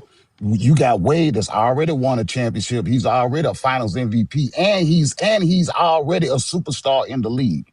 You got and man, LeBron, one player don't win no game. Hold on, let him go, man. Let him go. Y'all got to stop cutting people off in the middle of their takes, man. My bad. Go ahead, Big Assassin, man. Damn. I'm saying the difference in the team is like this is a team that's growing together opposed to a team like they gotta grow together, but these are already established players in the NBA. They got 7-8 years in the NBA. You see what I'm saying? And they're star players. This is the difference. The difference is in the experience of Dwayne Wade and LeBron James, because Chalmers ain't got no experience. No, I ain't speaking on Chalmers. I'm speaking on. But that's what I'm saying. The driving force of the team. The team, driving force of the team. nobody on the Heat was experienced in making to the finals or winning in the playoffs besides Dwayne Wade. And but the thing is, you got well established players in Wade, Bosh, and LeBron himself. With Jordan, he's the only established player. He's waiting on these guys to get on that level so they can start winning. No, he's not fair? waiting. No, that's not waiting because no, it's not fair because if Jordan does what Jordan do, they win. And we don't say that they're not ready. Okay. They don't win because of Jordan. They're not winning. You're trying to blame them for not winning. They lost because no, of I'm not Jordan. blaming them. I'm no, blaming they lost them. because of Jordan, because the team that they're losing to is not like the team the Heat lost to. At least the Heat lost to a real team that had more experience than them, that had more better players. Not only they had more experience, they had the better players. So Michael Jordan just lost to a team that had more experience, not a team that had any better players. The Detroit Pistons did not have better players than the Bulls. So you mean to tell me Adrian Dantley, Isaiah Thomas at the time, Joe Dumars, niggas always in the streets, man. You think they ain't better than Scottie Pippen and Horace Grant at that time? You think not? No, because you're avoiding Charles Oakley, who was a double machine, one of the better rebounds and defenders in the league. He was. You're avoiding the fact that they had Michael Jordan. They did have Sam Vincent, who had championship experience, who won a championship with the Boston Celtics just 2 years prior. You're missing the fact that Corzine was also a veteran on the team that played very well and solid as an interior. Again, the Bulls had the #1 defense in basketball in 1988, and it wasn't because of Michael Jordan. It's because of the team structure. They had a good bench with Scottie Pippen and with Horace Grant and John Paxson coming off the bench. Not to mention they also had what's it called? Who am I missing? Brad Sellers. Exactly. So the Chicago Bulls had a team. You're talking about Joe Dumars was in his 3rd year. He really wasn't nobody at that time. Still Dennis a great Rodman's defender. 2nd year. No, Still a great defender. He's not. He has to guard Mike. Mike's the league MVP. That's what I'm trying to explain. No, I'm saying these are great defenders that you're talking about, though. At that time, but the Bulls had the better defense. That's what I'm trying to explain to you. So the Bulls had the better team. The Bulls, to a certain degree, you could say the Bulls were better as a team. They just went out as experience. Because they didn't even have a 20-point per game scorer. Again, they didn't. They had. Yes, they did. Adrian Dantley averaged 20 points per game, and Isaiah averaged 19 points a game. Okay, but that's what I'm saying. And the Jordan's next best scorer averaged 13, while Jordan was taking 25 shots per game. The Chicago Bulls had enough to win that series. He had 4 other guys that averaged double figures in the playoffs for him. That playoffs. Jordan choked versus Detroit. They lost because Jordan couldn't be Jordan. That's why they lost. Jordan couldn't be the man that he needed to be for them to win. That's why they lost. He most definitely couldn't, but neither could his team either. They did. They stepped up. His team stepped up. Didn't. They played solid defense. Where was Scottie Pippen in that series? Scottie Pippen is not the team, sir. The team stepped up. No. He's part of the team. Sam Vincent stepped up. Horace Grant stepped up. Why are you talking about those 2 guys? Those 2 guys stepped up. They averaged double figures. Oakley was there. Scottie Pippen averaged 9.5 points per game. How much points you want him to average? Exactly. Taking over 20 shots per game. Listen. And he can't get the offense going. Hold on. Jordan was taking 20 shots a game in 91, and Scottie Pippen was able to average 20 fucking points. So what's the problem then? And that's why Jordan choked that series too as well. No, I'm saying what's the problem then in 90? No, he didn't, because we won in 91. No, in 91, that's what I'm saying. The difference between 91 and any other time y'all played the Pistons was Scottie Pippen. Scottie Pippen balled out. Exactly. Yes. Exactly. So my point is you can't blame it on the shots, because Jordan been taking them shots before they won and after they won. Scottie Pippen just had to get better, brother. No, again, they had to give the offense to Scottie Pippen to get the Bulls to play better. That's why. I think hold on, Big Assassin. They did give the offense to Scottie Pippen. He became the playmaker of the team. The offense facilitator. Come on, man. You can't accept facts, brother. I ain't gonna argue with you, man. I ain't gonna argue with you. I don't feel like arguing tonight. I think Pippen was always like, when I'll go back and watch those games, and when I was watching games from 1988, the one thing that stood out to me when I watched games from 1988, I'm watching Pippen come in, and I'm like, Scottie Pippen is still Scottie Pippen. But for whatever reason in 1988, they just wasn't playing him that much. But every time Scottie Pippen got in the game, that motherfucker looked like Scottie Pippen. So some of this with Scottie Pippen is, that's why I look the Big Assassin to coaching, because I'm saying to myself, every time I see Scottie Pippen step onto the court in 1988, he is balling. He's defending at an extremely high level, but he's not starting. He's not getting a This ton of something you minutes. don't know though. Hold on one second. Hold on. I'm just going off what I saw and what I watched. So this is why I say sometimes when I look, like when you guys are quick to say Scottie Pippen wasn't Scottie Pippen, I'm saying pump the brakes. When I saw Scottie Pippen play in 1988, he looked like Scottie Pippen. It just looked like there was a coaching staff there that just wasn't putting him on the court, letting him be Scottie No, I Pippen. just want to give you some education though, dog, before you go any further. Actually, Doug Collins had him starting in his rookie season. He hurt his thumb or his index finger. That's how he fell back out of the starting lineup. So I just want to tell you, bro, because I watched this shit in he real wasn't time. all I'm saying is me and you both know for the significant portion of the 87-88 season, he was not starting. No, what I'm saying is they inserted him. Listen to me, bro, just to understand. You're going. Okay, go ahead, bro. The point is this right here. I'm saying right here, because the games that I'm referring to were late in the season. Like, I'm saying this. When I watched Scottie Pippen in 87-88 play, for whatever reason you say he was on the bench, I don't care. I just know that whenever I saw Scottie Pippen play, he looked like Scottie Pippen. He did not look like some young pup that didn't belong, that couldn't get the job done, that was nervous, that was scared. He was still an elite defender, and he could still score. He was limited by opportunity. He was not limited because he wasn't ready. So when y'all make this connotation that Pippen wasn't being Pippen, I'm saying that Pippen couldn't be Pippen because he wasn't being given the opportunity to be Pippen. And when he finally was given the opportunity to be Scottie Pippen, this is why he immediately turned the corner and looked elite. It was always in him. It was not like something that just blossomed over the summer because he worked out a little bit extra. It was always in him. Okay. I don't know where y'all get this from. So. Same thing Greg Hodges said. His first year as a full-time starter, he was an all-star. That's how. That was only 2 years. No, that's a lie. That's a lie. 1990, he was an all-star. Yes, he was, sir. And why was he an all-star? Because he had his full first starting season. He started his first season. because Larry Bird got hurt and he was a reserve. Oh my God, bro. Larry Bird got hurt and he was the reserve. Because as you can see, the next year, what happened? He didn't make the All-Star, and we won a championship. And did everybody says that one of the biggest gaps in NBA history. Everybody talks about that as being one of the biggest All-Star misses. Lamont, it don't matter. The next year, he made the All-Defensive team and didn't miss the All-Defensive team for the rest of the decade.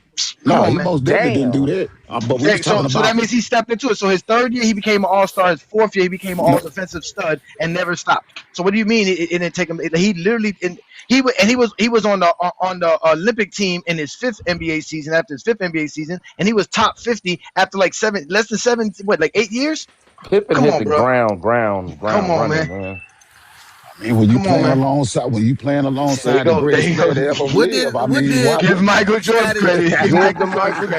Hold on. Why wouldn't you, my nigga? Hey, hold on, but biggest assassin. Go ahead. If Jordan's influence just made everybody so much better, a guy, not everybody, just him, a guy who I thought had a ton of promise in Orlando Woolridge, how come it didn't make him better? Because Orlando Woolridge was on crack. That's why. Okay, how come it didn't? Next question. No, Orlando Woolridge on crack or not? Most of the '80s, most of y'all favorite players was on crack. So again, that can't be no excuse. But we just talking about Orlando Woolridge. Hold on. No, we're not talking about because there's more players I can even name, right? Go ahead. Because we already have testimony from what George Gervin said in his experience playing with Jordan. We already saw players like Quentin Daly.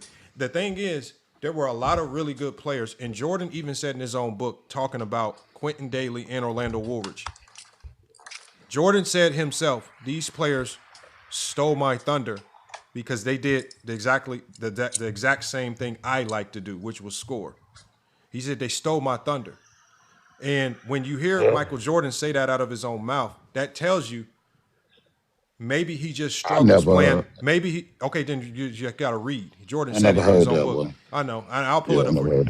But when he says that, and I like that admission from Jordan, that tells you that the Bulls front office did a good job of saying we can't pair Jordan with these types of players.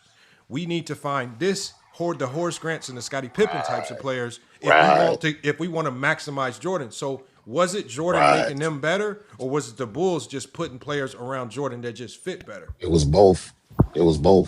I don't think so. I play with a lot of good players.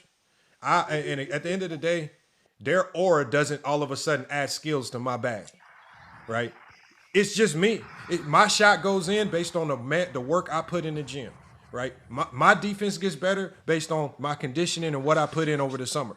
My ability to do what I do on the basketball court has nothing to do with the star player, right? If I don't condition, if I don't work hard, if I don't film study myself, I'm going to be trash in the game.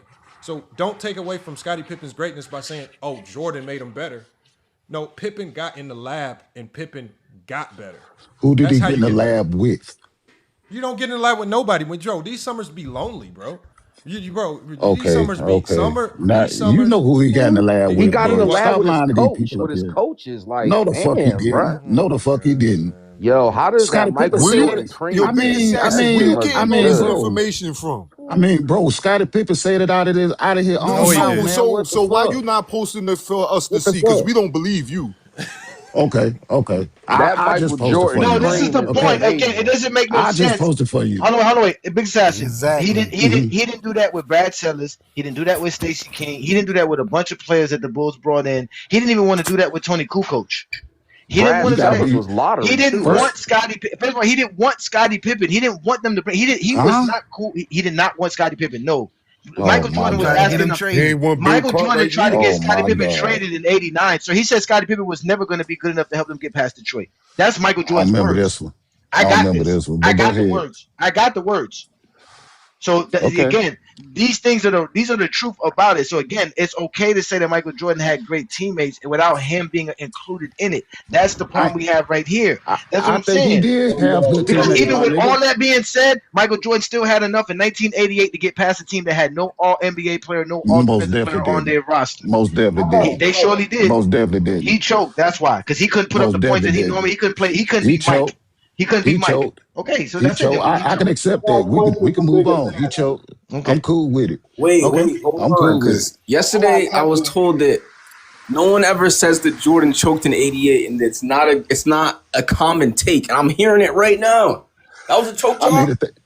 I don't even care what people say about '88. Honestly, I don't care. Of course, I ain't even finna try to argue that shit. Yeah, of course you don't. Yeah, of course. I'm not finna. You feel how you feel, man. You know what I'm saying? Like that's the way you feel.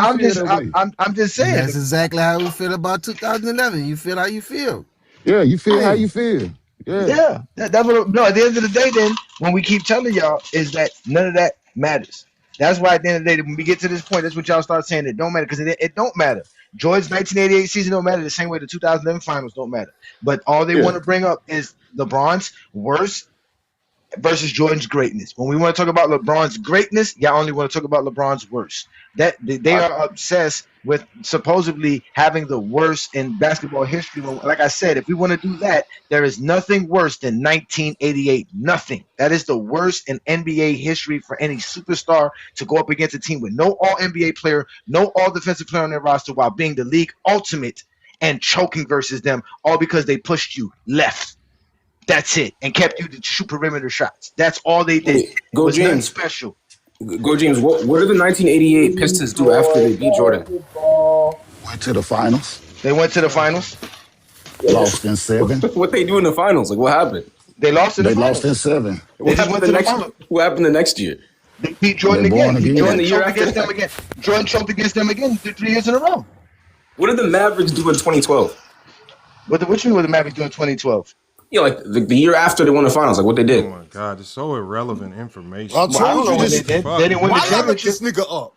No, let him up. Y'all gotta let me get some of this food, bro. It's 2026. I need to eat some of these. Nah, nigga. You talk about eating food, nigga. Dream is grilled cheese, nigga. Nah, I need this grilled cheese, bro. Because these niggas ain't got nothing else to do. No tomato soup. He's picking up the Dallas Mavericks. Did anybody in the Dallas Mavericks lose to a team 3 straight years in a row with the same strategy? No. That's y'all keep avoiding this. Y'all keep avoiding the fact Jordan lost 3 straight years in a row versus the same team and the same strategy. Jordan choked the Pistons. He lost that shit. It was the Dream. Hold on. Ever. Dream, please, Dream. Just like we told Big Assassin, just so we can move along in this conversation.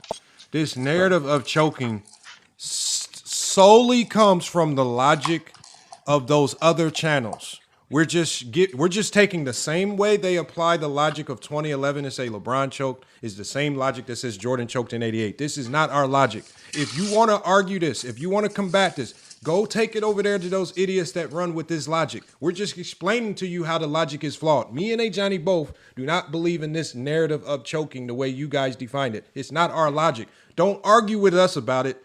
Take this same logic that they use and you go argue with them. I want to see you debate and argue them and tell them how stupid that this logic is, because we are in agreement with you, Dream. We don't believe that this logic of choking in this particular manner means anything. It's irrelevant. It does nothing to your legacy. All players lose. All players fall short. Even Michael Jordan did. It's irrelevant. Don't come up on these panels arguing with us when we're just using it as an example to show you how dumb it is. Again, I want to see you go toe-to-toe with them on this logic. Don't come over here and argue their logic with us. Go toe-to-toe to them with this stupidity. It seems like y'all get mighty scared and y'all cake up big time when y'all step onto those platforms. And just like I told King Rowe, y'all turn into chameleons and start blending in, agreeing with the same stupid logic and the same stupid takes just to go be kiki and ha-ha and buddy-buddy with them. Go take them toe-to-toe because they truly believe this stupidity. We've already told you this is not our logic. Now we can move on. Can we talk about, like, a lot of people talk about choke jobs?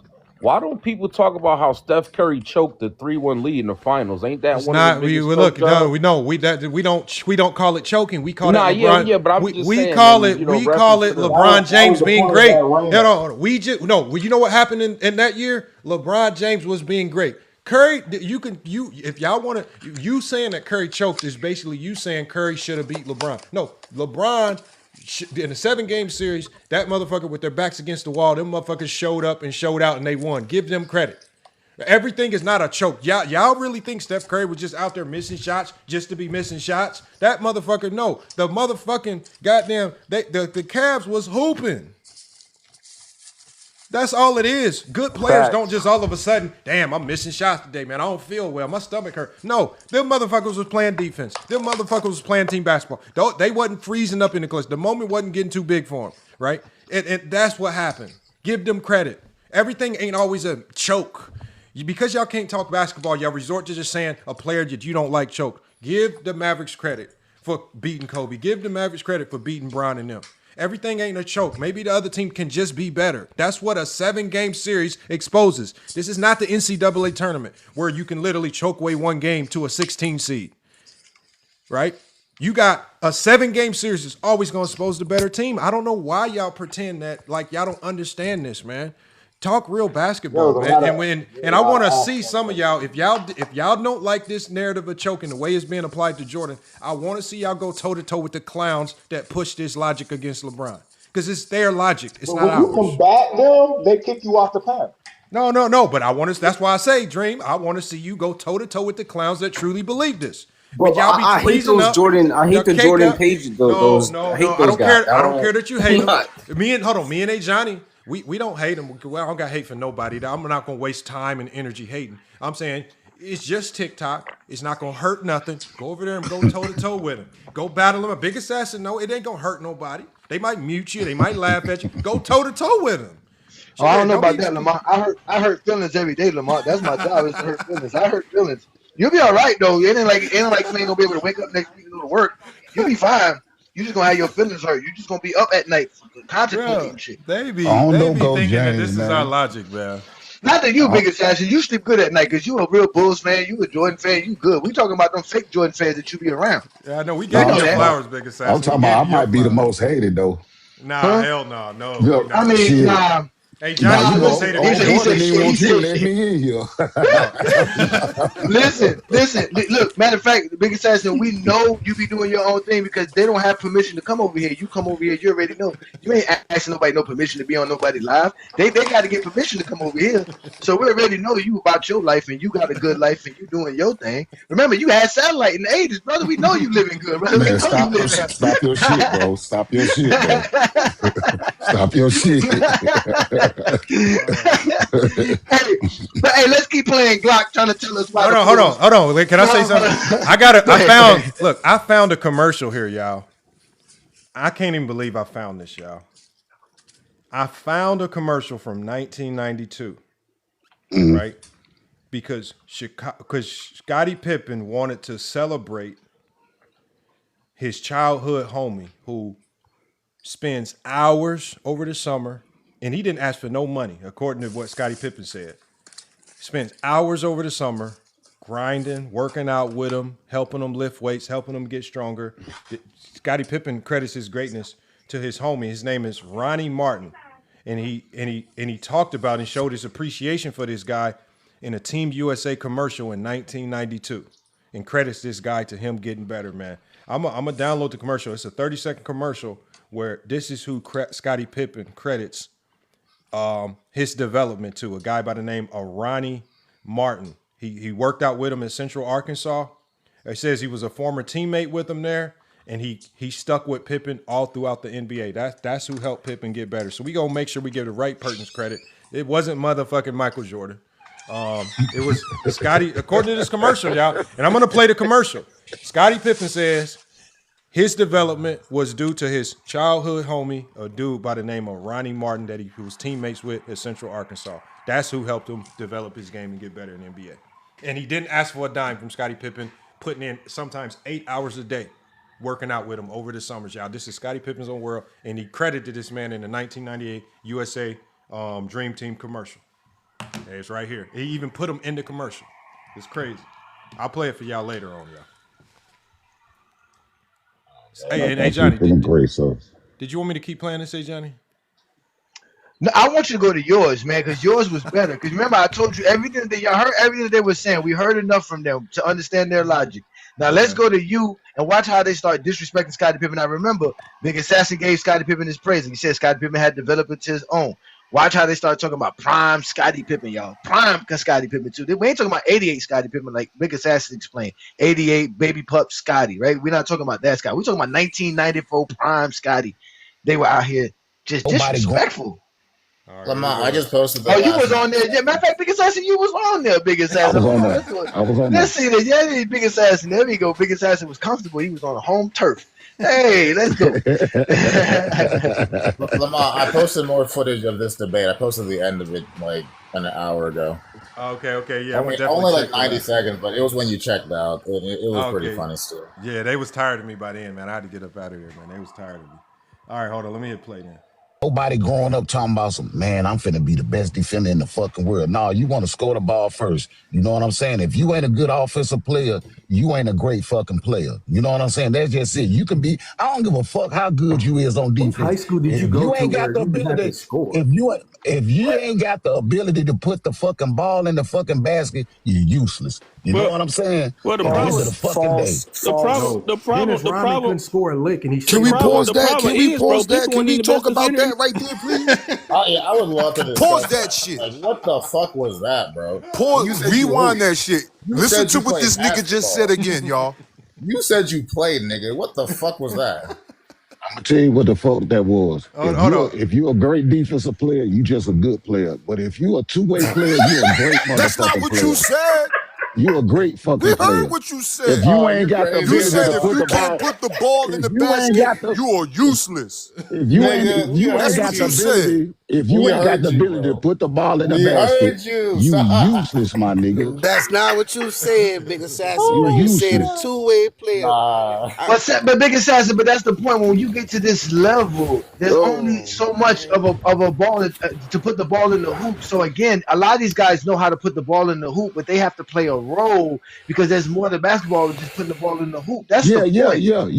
Everybody got a role, though. What I was talking about in that particular instance is, I think we was talking about Dennis Rodman. You know what I'm saying? He's a great defender, and he's a great rebounder. You know what I'm saying? Okay, so you're not talking about Pippen in that point. You're talking about Rodman. Okay, I see what you're talking about. Because a player like Rodman is somebody, like you said, that really. I don't think Rodman can average 20 points per game in the NBA. Like, right? Johnny. Because to me, that's somebody who could put a bucket, right? Assassin, if you could score 20 points, you could put up a bucket, right? But if you only could put up, if you Kwame Brown, you only could put up 5-6 points. That's it. It's just like Just like Stackhouse told him, bro, if you was averaging 5 points last year, you ain't averaging 20 this year. You ain't Right, getting the ball. exactly. You ain't getting the Johnny, ball. we were talking. You better We go were talking rebound or about something. Barkley and Pippen. We were talking about Barkley and Pippen. Well, I don't know who two-way else. playing. I don't know if you was there, JS, but I know. I don't know why this nigga, he doesn't I know remember Big shit he Ball. says. Who, He said whose this shit live a is few that? Is days that ago, Vision's bro. live? Is that Vision's live? Lamont stepped away. I don't know whose live that was, but Yeah, that's Vision's live. I don't know how he that was doesn't Vision's remember. live. Okay. Not that long ago. Yeah, but even in the 80s and the 90s, if you averaging 20 points a game next to the leading scorer, you're a I heard bucket. what he said. We was talking about Scottie Hey, Pippen. hey, go James. Oh, you Hey, was talking about Scottie. Hold on now. He Yeah. said he was talking about Why is Scottie he again. fucking And this is the problem, Big Assassin. See, if this was available to see the whole thing, there would be no question about what we were hearing. And look, and hey Johnny, See? if I let it play a few more seconds, if I let it play a few more seconds, this is how you know we were talking about Pippen, because I even used Rodman as an example, because I said, then how was Rodman able to stay on the court in the NBA and be looked at as damn near a borderline superstar with just defense and rebounding? Because he did it at such an insane level, right? And I also even mentioned, I said, look at guys. I said the 90s is filled with a ton of guys like the Charles Oakleys that was primarily defenders first, but probably you could easily argue they was maybe subpar offensively, right? It's filled with the Anthony Masons, filled with guys that led with defense, because the 90s is the defensive era, right? Low scoring, low pace, slow possessions, guys you got grinded out, slow possessions, a ton of trips to the free throw line, almost 30 a game at time, right? It was mostly about just slow pace, grinded out defensive games. So you needed those types of players. And I said, not only was Scottie Pippen one of those types of defenders, right? He could also give you over 20 points per game. And especially if we're talking about 93, 94, because that's the year for somehow we got stuck on. Not only was Pippen giving you a far above average scoring, he also was giving you elite defense and elite playmaking, right? His impact to the Bulls might have been one of the most significant impacts across the league for any player on any team, primarily because they just lost Michael Jordan. You lose Jordan and all the production that comes with Jordan. Pippen has to raise his game in literally every facet, scoring, rebound, every facet of the game. You have to raise it, because somehow we have to figure out, how do we fill this humongous void of what Jordan gave us with literally very marginal pieces that were added to the team. That's why I say what Scottie Pippen did that year was supremely impressive. He elevated every level of his game. And that was the biggest doubt on Scottie Pippen. A lot of people thought he was just a role player, like number 2 defensive guy. 93, 94 literally proved to the world. And that's why I had that graphic on the screen, because this is what the NBA players were even saying in the moment. Let me put this graphic back up to show y'all. And I want to show Big Assassin this as well. Because if I just tell y'all going to say it's cap. Let me add this image real quick, because I want to tell you what Isaiah Thomas and what the NBA players were saying when Scottie Pippen in the moment was doing this. Put this graphic on the screen real quick, just so y'all can see. And so when we talk about what they were saying in the moment, Isaiah Thomas, what did he say in the moment about? He said Scottie Pippen for the last 4 to 5 seasons has been the second best player in the league outside of Michael Jordan. Why would Isaiah Thomas make a statement like that, right? You don't have to agree with it, but you have to ask yourself, why would another NBA player say this, right? You could say Isaiah Thomas is biased. Let's go to Charles Barkley, because remember, y'all said Charles Barkley was definitively better, but Charles Barkley said he's the best non-center basketball player in the world outside of Hakeem Olajuwon. Why would a guy in Charles Barkley, who y'all said is definitively better than Scottie Pippen, why would he fix his mouth to say in 93, 94, he's the best non-center? Charles Barkley was not a center. That includes himself. Charles Barkley was a power forward, small forward. He said he's the best player in the world outside of Hakeem. Why would Barkley say that? Right? It says right here by Dennis Rodman. Dennis Rodman said when Michael Jordan left in 93, 94, 95, Scottie was the best player in the world. I want to ask yourself, why would Dennis Rodman say in 93, 94, 95, Pippen was the best player in the world? I want y'all to ask yourself, why would an NBA player say this? All right, and even if you go to a less credible source, Stephen A. Smith, again, this is less credible, but think about it. He says at the time when Jordan retired, Pippen was a top 2 player in the league. It was a debate between him and Olajuwon. You guys said no one said these things. You guys said no one had these sentiments. But yet we have somebody like Stephen A. Smith, who is a Jordan lover, right? He has no reason to uplift Scottie Pippen to this level. He says that when Jordan retired, it was an argument between Pippen and Akeem. I want to know, again, my eye test, what I saw in Pippen game, it tells me all of those things. I didn't need to go look up what Isaiah Thomas, Barkley, Dennis Rodman, or Stephen A. Smith said. But when I did go look it up, why are all these players having the same sentiments that I did, but you guys are telling me that I'm crazy if I think Pippen was ever better than Barkley when Charles Barkley even admitted that Scottie Pippen was better than him? Yo, this got the Yo, you got people upset with this one, host. Oh my God. Talk to me, Big Assassin. Y'all said is Charles Barkley crazy for saying that Pippen is better than himself? Because you said you got to be a damn fool to say that. Is Charles Barkley, the man who you said is definitively better than Scottie Pippen, is he in his own brain? Is he crazy for saying Pippen was better than himself? Yeah, he fucking crazy. You asked the question, my nigga. Now, first of all, FYF, bro, I want to get this straight. When you played that recording, I was talking about Dennis Rodman. I ain't gonna let you lie on that, my nigga. Possible, nigga. That wasn't the topic. Now, number two, was there. Ain't nobody talking to you, bro. You was me lying. And my man up there having a nice conversation. You the only one. You the only one. Man up and you the only one.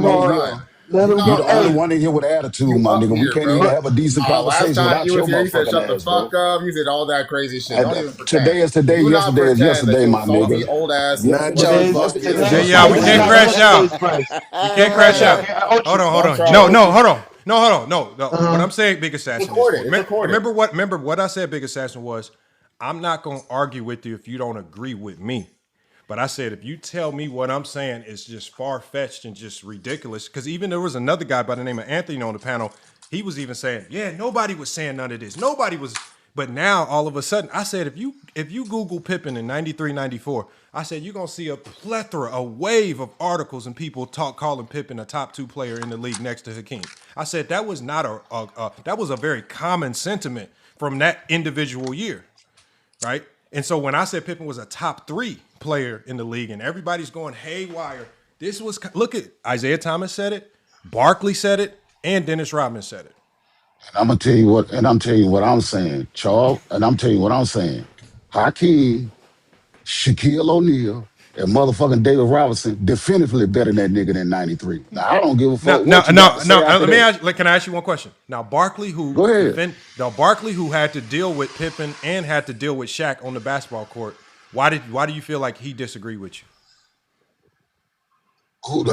I just named 3 people.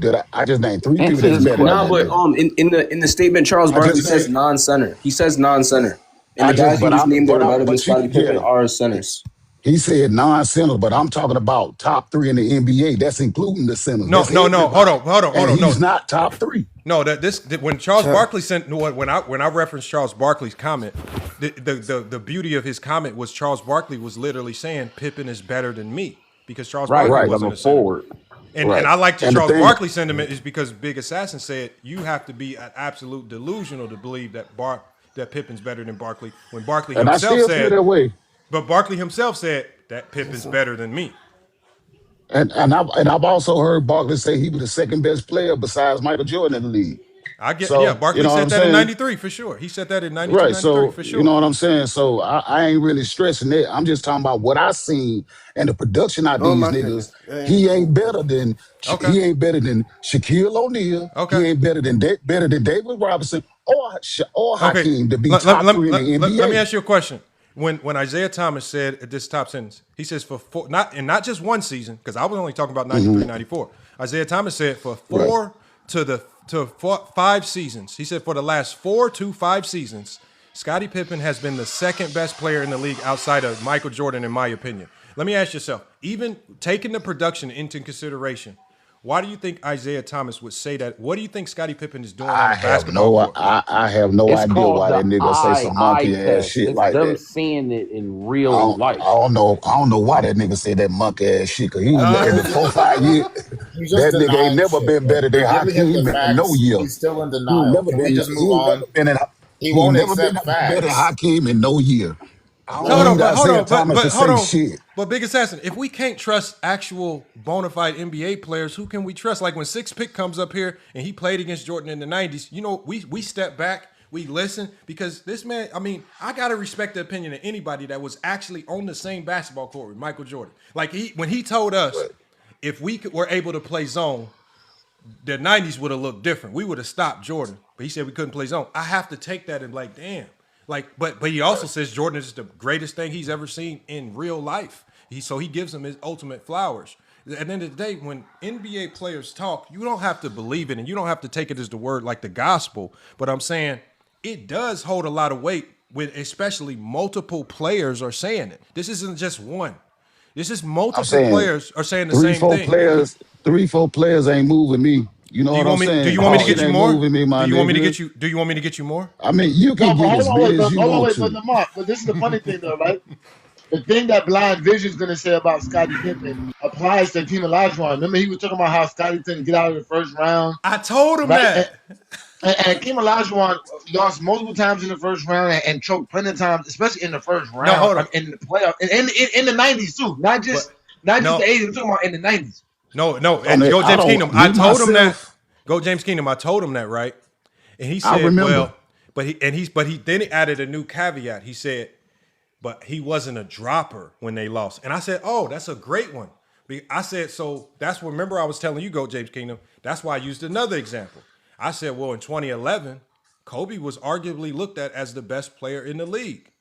But in the playoffs, not only did they lose, just like Pippen lost, Kobe dropped. I said, does that mean Kobe was no longer a top 3 player in the league because he lost in the playoffs and he dropped? And nobody could agree to it because we know how asinine that logic is. It's dumb logic. It's the logic that you created on the fly just to try to vilify Scottie Pippen in the moment.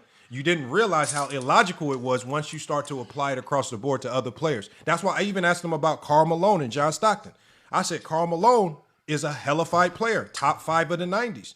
Are you supposed to tell me that Karl Malone is not a top 5 player of the 90s because 1, he was a dropper in the playoffs. We all know this. 2, they motherfuckers lost a ton and got upset a ton in the playoffs. Yep. Nobody's going to say that. So again, it does not hold weight because it doesn't apply to Karl Malone. It does not hold weight when you apply it contextually to Kobe. It does not hold weight when you apply it to Hakeem Olajuwon. This motherfucker lost in the playoffs a shit ton. But nobody's gonna say these things when you move it outside of Scottie Pippen. This is how we know You know the difference though? You made it up on the fly to try to vilify Pippen, to try to diminish a great season. And when we start to apply it across the board, you look dumb. You know the difference. You talking about a great season to players that's been great every season. Oh my God! man, ain't no difference, man. He said the last 4 to 5 seasons. Oh my God! Oh my God! No. So Isaiah Oh Thomas my said. God. Isaiah Thomas said 4 to 5 seasons. Yeah, Isaiah Thomas said, but I'm talking about what the world said. These were top. Karl Malone and all these people were top 5 players definitively. Not what one person said, what the world said, what the consensus said. But not what in one nigga in the 94, NBA. And in 94 was the validation consensus. That's what I'm saying. 94, Karl Malone, a lot of those guys can't say they were better than Scottie Pippen in 94. That's what I'm saying. Really? Really, bro? Yeah, it was a consensus, bro. Go and check it. No, I'm just saying, bro. We're talking about, we're looking at what Scottie Pippen accomplished by 94. Because again, championships. He's a part of 3 championship teams. That's what y'all fail to realize. Like nobody was doing that to Scottie at that time. He is a champion. He's looked at as a champion. So that's what I'm saying. So in the midst of talking about how nobody was saying he's not. Nobody's gonna say Scottie Pippen wasn't better than Karl Malone because Karl Malone was the first option and Scottie was the second option. He's just better than Karl Malone. He's doing a lot more than Karl Malone. Karl Malone is still a good scorer and a rebounder, but what else? Right? You got Karl Malone, Hakeem Olajuwon. These dudes ain't winning. They're not. They're losing in the first round. Their first option's losing. I want y'all to not a notice first too option that, but nobody's talking like he's that a second back then. option playing with the greatest player. He's a second option playing with the greatest player in the world. 30 years ago, nobody was talking like that. In the That's the point. 91 run, Pippen outscored every team's first option in the 91 run. That's a lie. No, check it. That's a lie. Check it. Watching the game. Because they play. He definitely averaged more than anybody on the Lakers. Time out. So he averaged more than Charles Barkley in round one. Everybody that they played in 91. I'm asking you one. He said everybody that they played. He said everybody that they played. And they played Charles They didn't play Barkley in round fucking They did one. not play Barkley. They did not play. How did the Bulls play Barkley? The 76ers, nigga. Okay, what did Barkley average? They played the 76ers. The fuck is you talking about? You're right. Oh no, I'm thinking of the wrong year. I'm thinking of the wrong He year. outscored Magic. He outscored Magic in the finals. That was really it. Hold on. Who got background noise? Hold on. Who cares? It's 9 o'clock. Kids should be in the bed. Background noise. Come on, man. Ain't no school tomorrow in some places, brother. I ain't gonna let this nigga come up here and lie on your fucking pound on my nigga. I'm gonna teach this motherfucking young No, ass but nigga. Scottie Pippen between 90, 91, 92, and 93 had already established himself as one of the best players in the league. No doubt. Once he did what he did in 94, no one was saying, "Oh, you still not Karl Malone, you still because you played along." Nobody knocked him for playing alongside Michael Jordan. They started recognizing how good he was. By that time, Scottie Pippen, I don't say he was a top 3 player in the league, but he was definitely in the midst of considered one of the best players in the league. There was an argument for Scottie Pippen. That's the point. So Scottie Pippen was definitely top 5. And another thing too, if we're going off of what I guess Big Assassin's thing with Dwayne Wade won in 06. Dwayne Wade was losing in the first round, 09, 010, didn't make the playoffs in 08. How is Dwayne Wade the top 3 going into 2011? Especially if it's going into 2011 because he wasn't doing it. That's what you don't stay at top 3 the whole time. Go James. I'm not one of them I'm not one of them casuals that equate you winning with you being a great player, bro. The Vision's a casual, right? That was Vision's argument. No, the Vision. So you're not like Vision. Vision's a casual. You're not like Vision, right? Big Assassin, you're not like Vision, right? FYL. If you notice when people make crazy takes, I don't even back that shit up. No, but we need to get this stamp sealed and delivered. You are definitely separating yourself from this crazy Vision take, correct? No, I don't know. Most definitely. I don't think I don't equate that because guess what?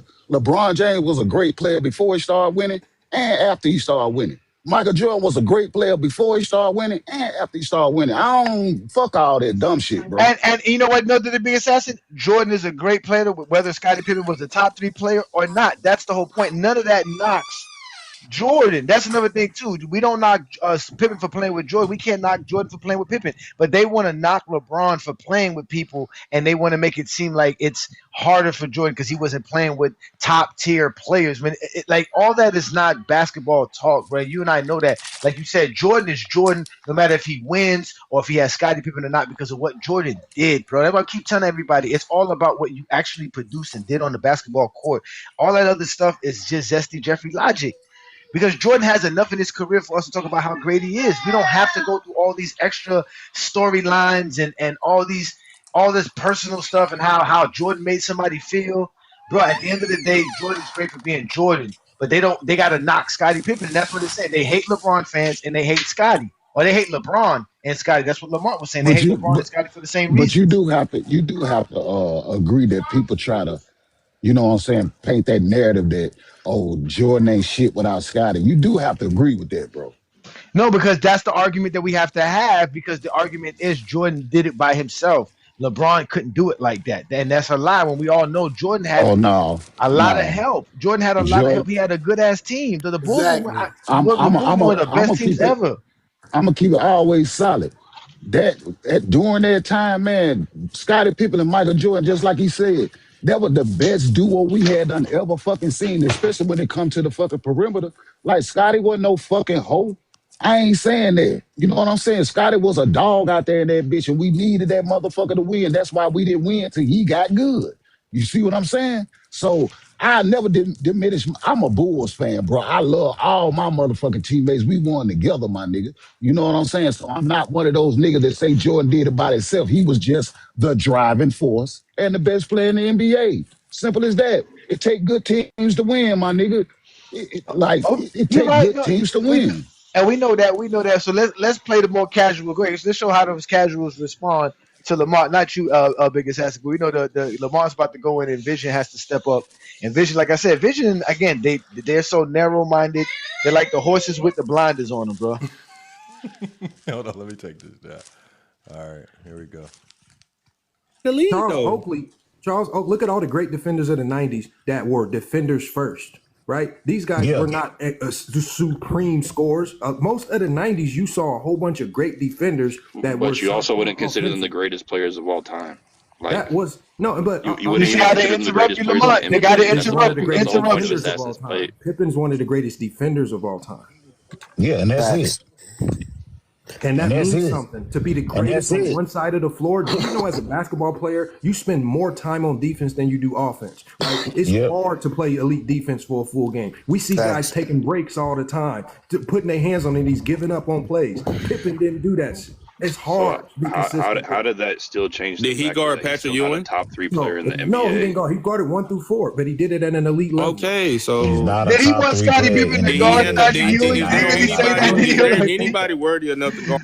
That's what I'm saying. Did he really want Scottie to guard Scottie? If we say a guy's a great defender, bro, we say a guy's a great defender, that motherfucker got to, for him to qualify for them, that motherfucker got to guard 1 through 5. That motherfucker has to hold every player, every superstar player at every position for less than 10 points. He got to be LeBron.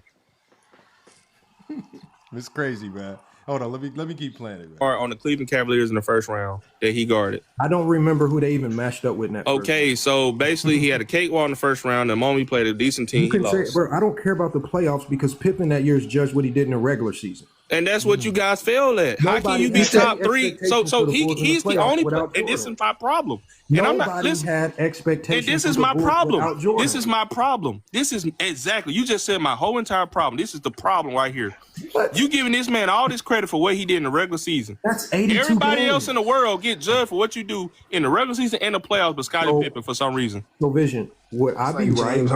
Vision, would I be right to say I don't give a damn about Jordan's 10 scoring titles because they were in the regular season? What the hell are you talking about? He produced in the playoffs as well. Jordan won those 10 scoring titles in the regular season. No, hold on, bro. I can understand if Jordan won all those 10 scoring titles in the regular season and dropped every fucking playoffs. He didn't do that. That's not what I'm saying. That's just a disingenuous point off the basis. We're talking about a full year. We're talking about a 93, 94 year, not just the regular season. You cannot disregard what a player does. You can't disregard what happened that full year and say this guy is a top 3 player. No, that's not how that works. With no I ain't gonna lie. I just want to know where you got James Harden. Brother, you're talking about there's no replacement for Michael Jordan. You're right. They didn't have another 30-point player. Everybody's production went up real quick. Is James Harden your top 10 FYO? This would be equivalent to SGA going out and y'all expecting J-Dub to lead him to a title. No, it wouldn't. Nobody expect him to win. No, nobody said that. But you got him over Patrick Ewing, but he got outplayed by Patrick Ewing. No, they got outplayed by the Knicks. And PatrickEwing spearheaded that, and Patrick Ewing played better than Pippen. The Knicks versus the Bulls. And Pippen got outplayed by Patrick Ewing. And I said the Knicks were a horrendous matchup without Michael Jordan on the court. And he still got outplayed by Patrick Ewing at the end of the day, bro. And if you want to think the game of basketball is one-on-one Pippen versus Ewing, you have that. Nobody said that, bro. Patrick Ewing had more impact to his team. Patrick Ewing had more impact. The Knicks, as I said before, were a better team.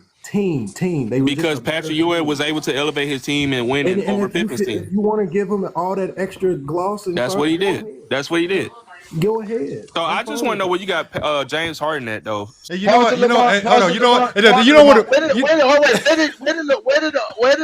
Where did Pippen play bad? Where did he underperform versus the Knicks? No, so Pippen versus the Knicks. Like, remember, for them, it's about the numbers and the percentages dropping, right? Me and you don't go by that because we understand the playoffs a different game and we go off matchups. But again, to them, you are piss poor if what you did in the regular season does not match verbatim or exceed in the playoffs. If you don't meet that standard and your team loses, you are what they call a dropper. Again, I don't think it makes much sense, right? I went into this conversation saying that Knicks versus Bull was about matchups. You're dealing with two teams that are very familiar with one another. They've had multiple playoff battles, and the ultimate separator between the two teams was Michael Jordan. That X factor is now gone. Pippen is now there by himself with no viable replacement for Jordan. I don't expect him to go beat this Knicks team that the Bulls struggle with, even with Michael Jordan. I don't expect Pippen to do it by himself without Jordan and all of his production. That's why I said in the playoffs versus the Knicks, there is no extreme expectation because they're not a complete team right now. They're missing a star player with no replacement. And this is when they started telling me that Luke Longley and Tony Kukoc was the viable replacement. And I said, man, you guys got to be absolute fools. Lamont, to be honest, I ain't trying to hear all of that. I just want to know where you got James Harden ranked. Oh, hold on. Where did that come from? I don't know. I don't know. What? That was the most random. Because what they were saying is Ask Vision, why do them niggas bring up James what they're Harden? saying is because this is what they were saying. They were saying that Scottie never led a team past the second round by himself, like a Harden. He's not good enough. But Jordan never led his team to the second round without Scottie. As the man. I think he tried to bring it up because of the whole competition do gotta play a part. regular season thing. Now hold on, Lamont. This is where they said he underperformed. He went from averaging 22 points per game to 21.7. He went from averaging 8.7 rebounds. He went from averaging 8.7 rebounds to 7.7 rebounds. He went from averaging 5.6 assists to 4.7 assists. He went from 2.9 steals to 2 point steals in general. So and then he went from 49% shooting to 40% shooting. So I guess all across the board in a 7-game series, that means he underperformed. Yeah, that's nasty. That's nasty, brother. And like I said, all that is called what they considered playoff translation. That is not Scottie Pippen. Scottie Pippen's regular season average has nothing to do with the Knicks. Like it to hold him to what he did versus the regular season teams and what he's doing in the playoffs is so silly. Now, if you want to say he played good versus the Cleveland Cavaliers in '94, which he did play well against them. He averaged versus them. He averaged, let me see here. He averaged 25 points per game, almost 10 rebounds. He averaged less assists, so he actually averaged more assists versus the Knicks. His steals were up, his blocks were up, his field goal percentage was at 49%. His three-pointers was horrible, worse than the series before. So you can say that, but again, that's just like Jordan. Jordan played phenomenal versus Cleveland in the first round, and then versus the Detroit in the second round, he played worse. Wait, didn't in '93 Michael Jordan struggle with this same Knicks team? Yes, he did. Pippen, I was just about to say that shit. Pippen Out of that 6-game series, he had one game where he shot over 50%. Right. He played like shit in that series. And Scottie Pippen, I think, came back with that 28-point crazy game, saved the day. They was down 29-12. Yeah, like. And then Jordan shot 3 for 18. And if you really want to go there, he brought up what Patrick Ewing did. Patrick Ewing only averaged 22 points per game, which 23 points per game. I'm quite sure that's less than his average for that. Come on, man! Like he averaged 12. He averaged 12 rebounds and 2 blocks and three assists and 1 steal per game. Again, I'm kind of rounding up just for the sake of that. Patrick Ewing averaged that season more points. He went up in rebounds. He went up in assists. He went down in steals and he went down in blocks in that series. His field goal percentage went up though. He shot 53% to 49% in the regular season. Hey, Lamont, I did watch the video earlier. Somebody posted it on YouTube, and let me just say this: if they thought that Patrick Ewing dominated the series, why did it took a Hugh Hollins call in Game 5 to change the outcome of the series? Right. People they didn't even mention that at all. They didn't mention the fact that the Bulls could have went up 3-2 in the series if Hugh Hollins didn't make that call on Scottie Pippen on the Hubert Davis shot. Y'all remember that? It was the right call. No, it wasn't. It was one of the worst calls in NBA history. It was okay, bullshit. what was the call? What was the call then?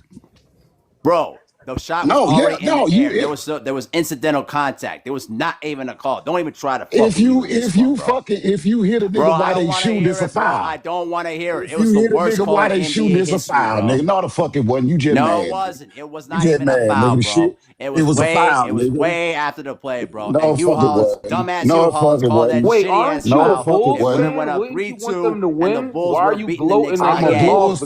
I'm a Bulls fan, but I ain't no stupid nigga. No, talking about Drew big Wallace assassin. fucked it Wouldn't you up. I want know them what the not to fuck call that happened. so your team can I win? know what the fuck happened. If I'm a Bulls fan or not, I know what the fuck Man, this happened. is big assassin. Only way to hold on to The Jordan fuck, bro? not being there, bro.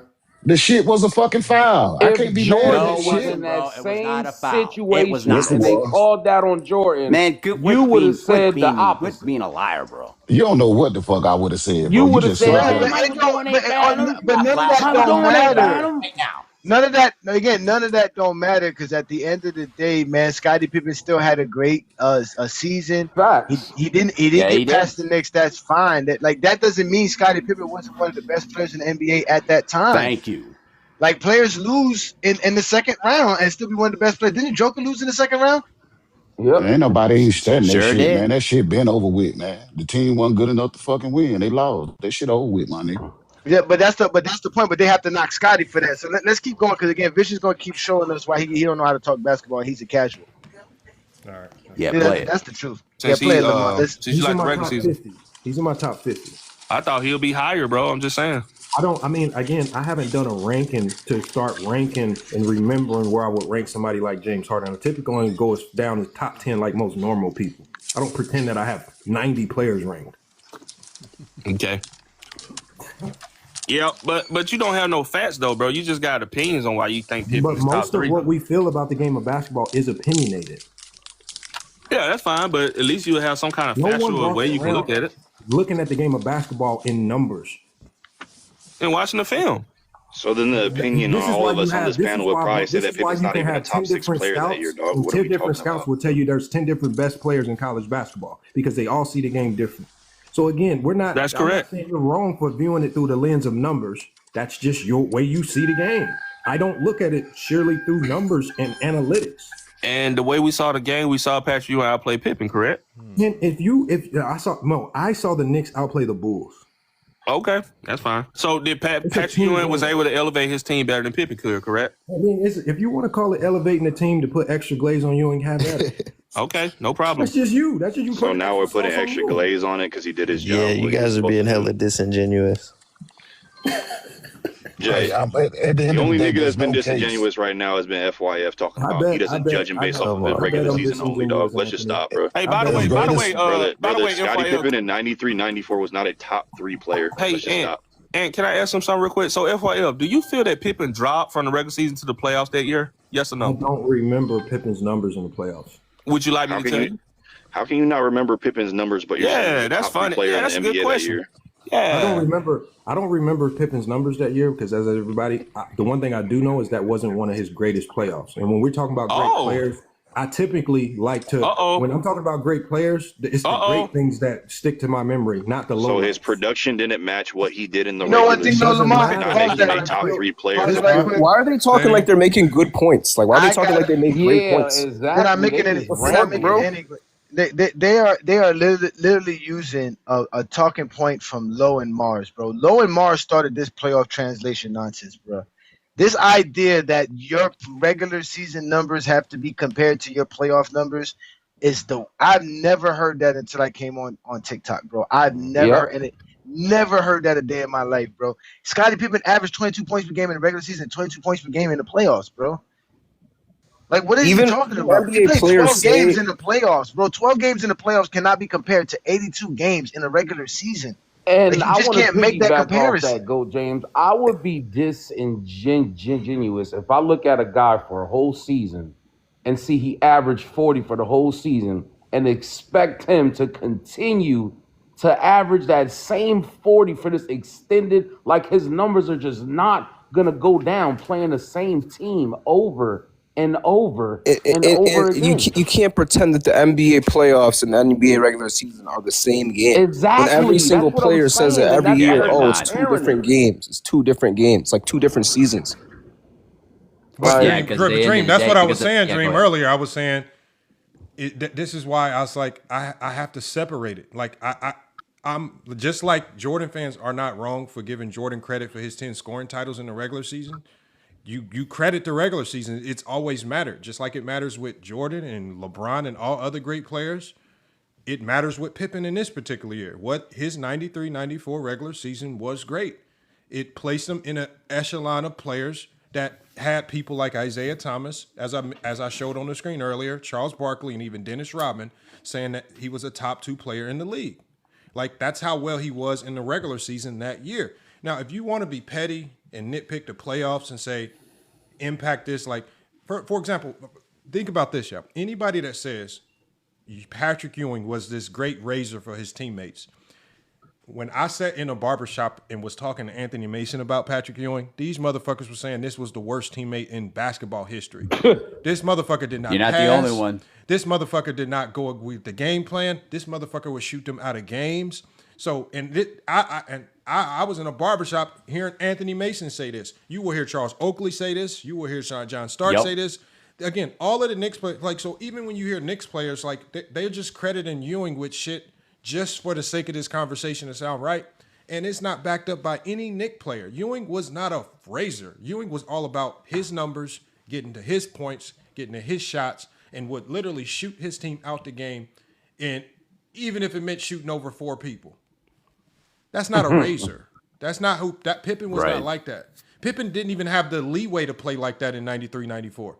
Pippen had to come out and be great every single game. And if his shot wasn't falling, that motherfucker better have 15 rebounds or 10 assists. He better be doing something because they did not have any wiggle room for Pippen to have a bad game across the board in all facets of the game. He couldn't come out and have a weak defensive night, right? He had to either be great scoring or great facilitating the rebound. He had to be great at something every single night or the Bulls was losing.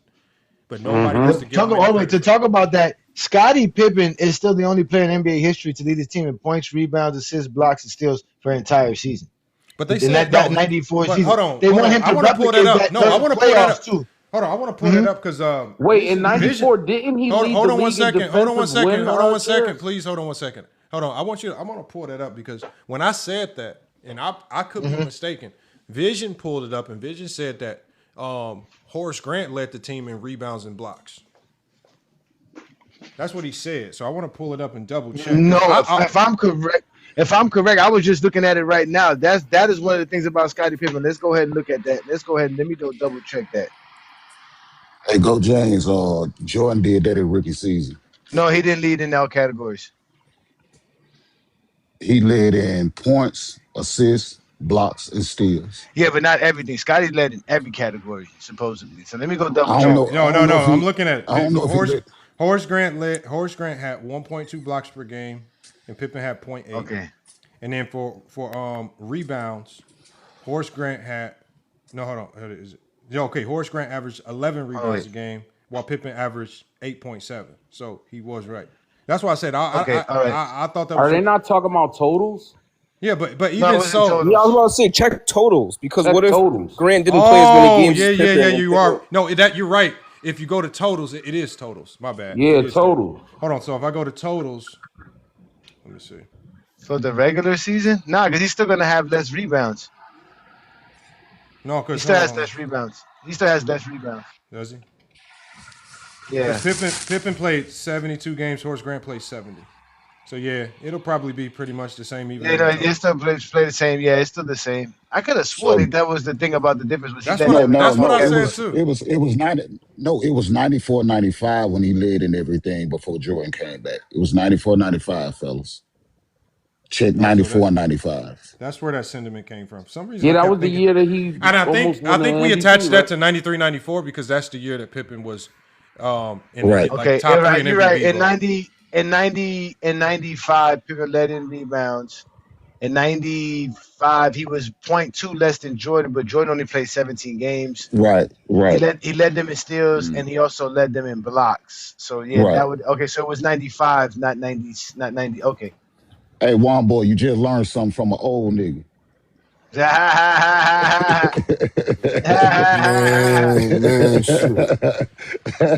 and in 85, don't get Juan Boy started, bro. He might. I'm chilling. I'm on mute.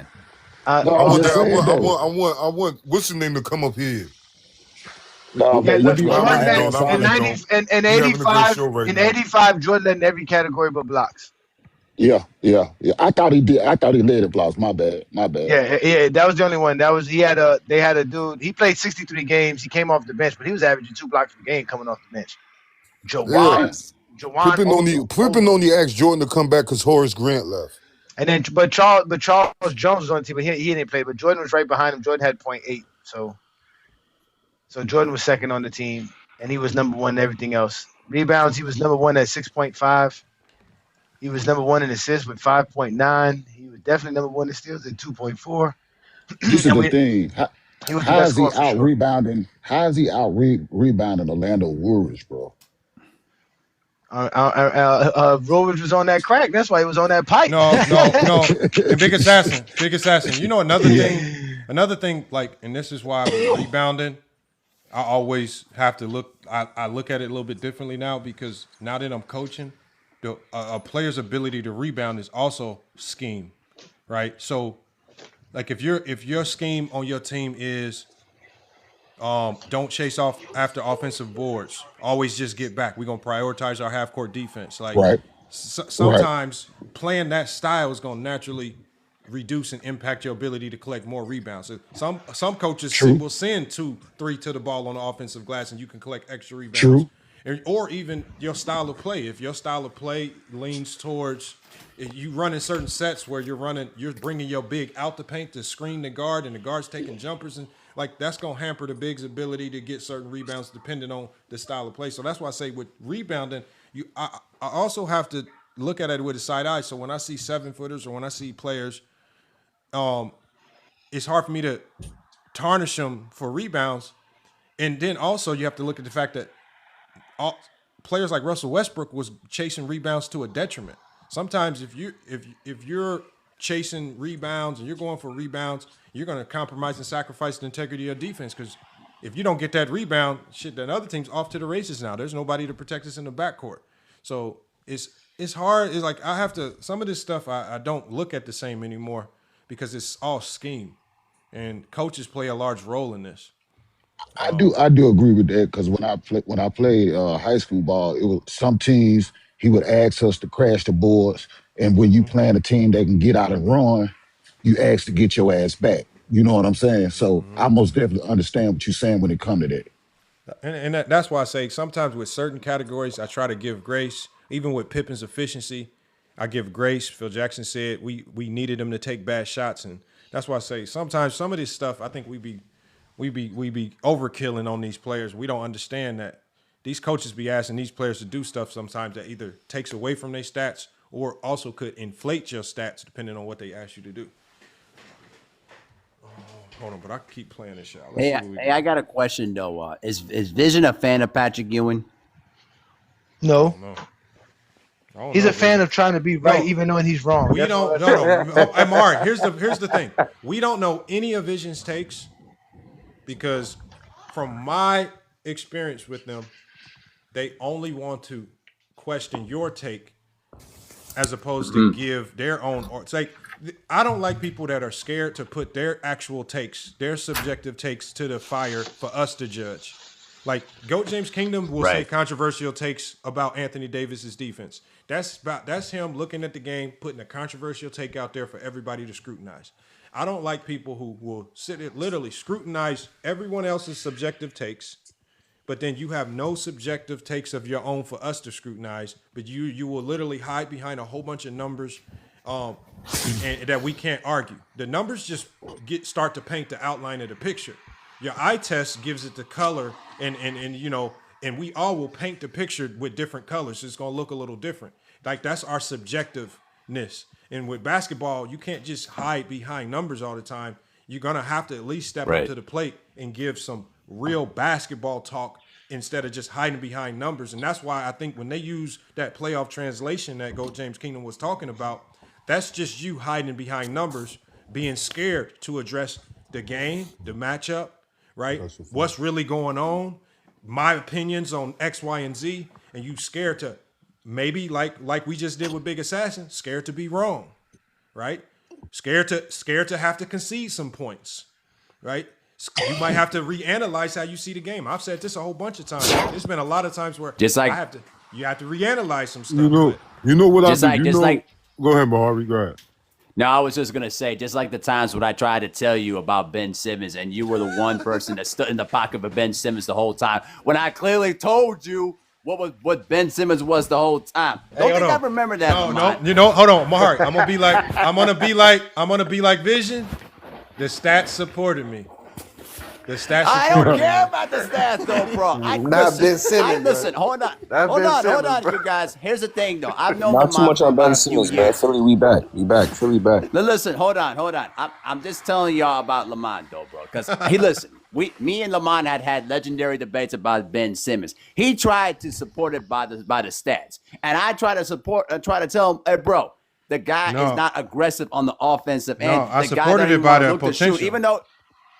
By the potential, there you go. The potential. But after what happened when we saw against Atlanta and when we saw all the time in the playoffs, was I right?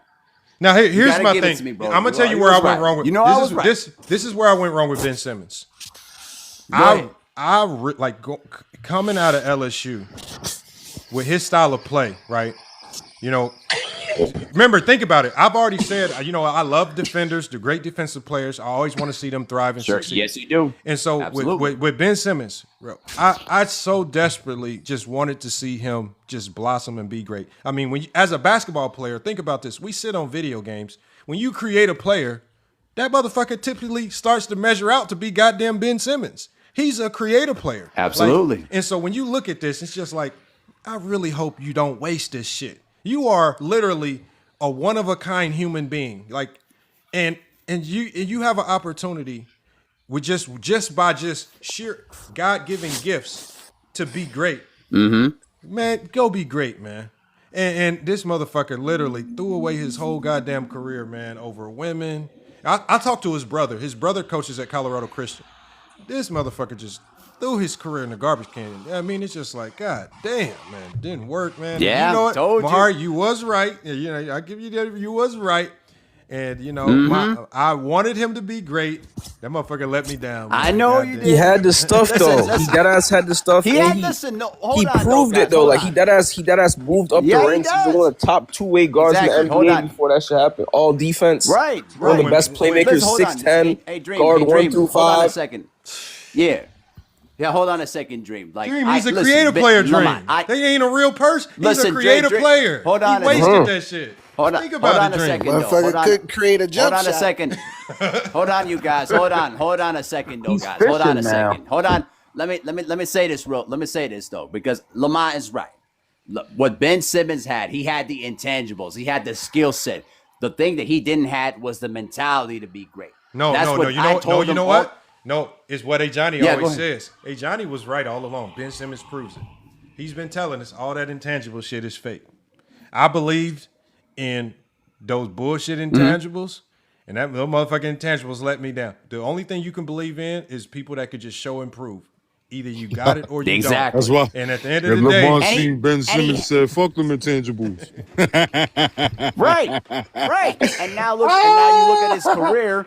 You look at this career now. Now he's trying to find another job in the NBA. Good luck with that. Damn them intangibles. He's professional bass fishing now or something like that, man. The worst part about it is if he had the intangibles and no skill, it don't matter. That's the whole point. Because he can have all the intangibles without the skills, it don't matter.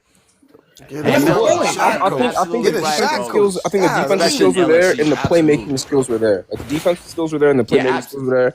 I think part of it was the setup of our team or the 76ers team. It's like I'd always thought like, if Ben Simmons can't become a perimeter player, Joel Embiid being an inside player, Jimmy Butler being a driver, it might be hard for him to, And then he's a head case. I didn't know he was a head case.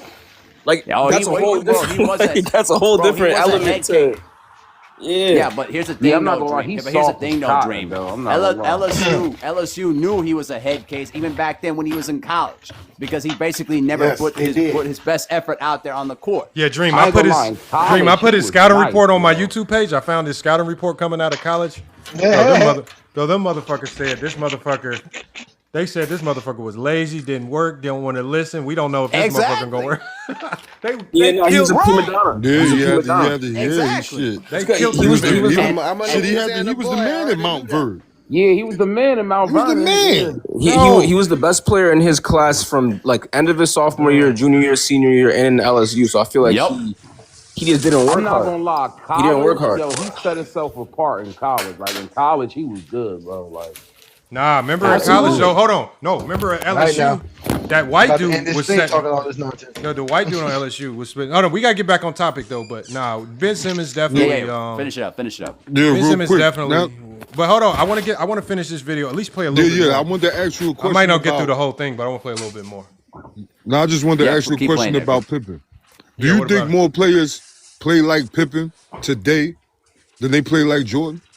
Yes, you have to, because like in today's game, in today's game more than ever, versatility, you have to have it. You can't just come in as a one-trick pony.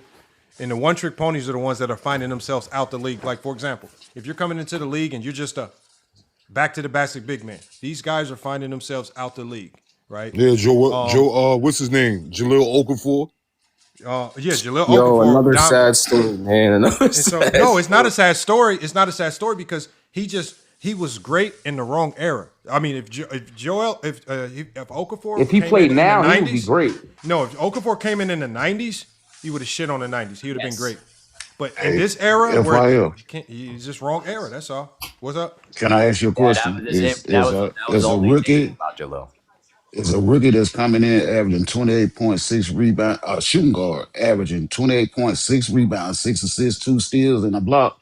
Is that a one-trick pony or is that a damn good player?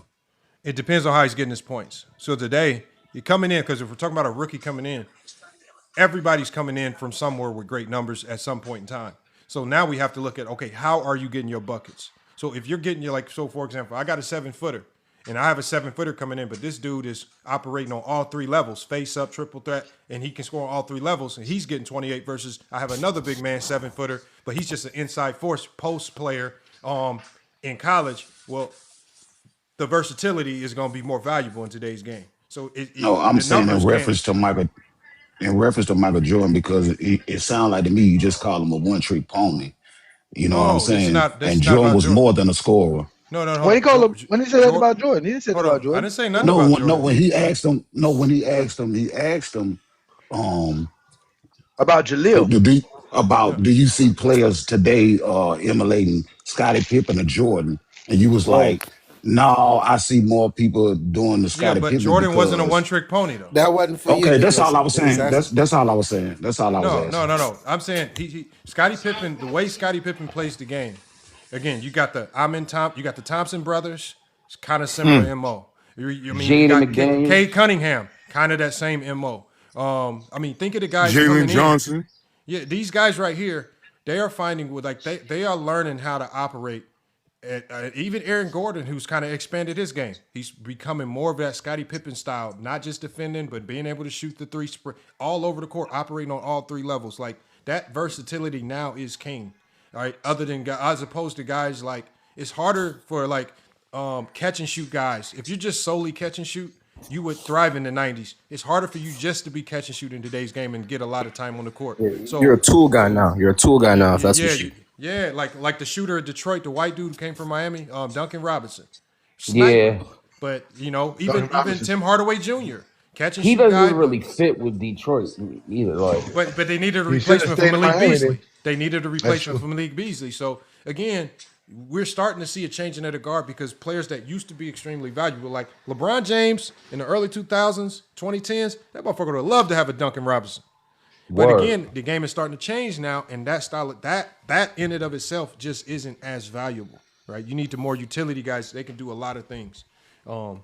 Yeah, it is like the era of the wing. I think the wing is really important, especially when teams try to play fast and you need rebounders that aren't bigs or guards. Wings can rebound, play defense. Scottie Pippen kind of is like what you're looking for today.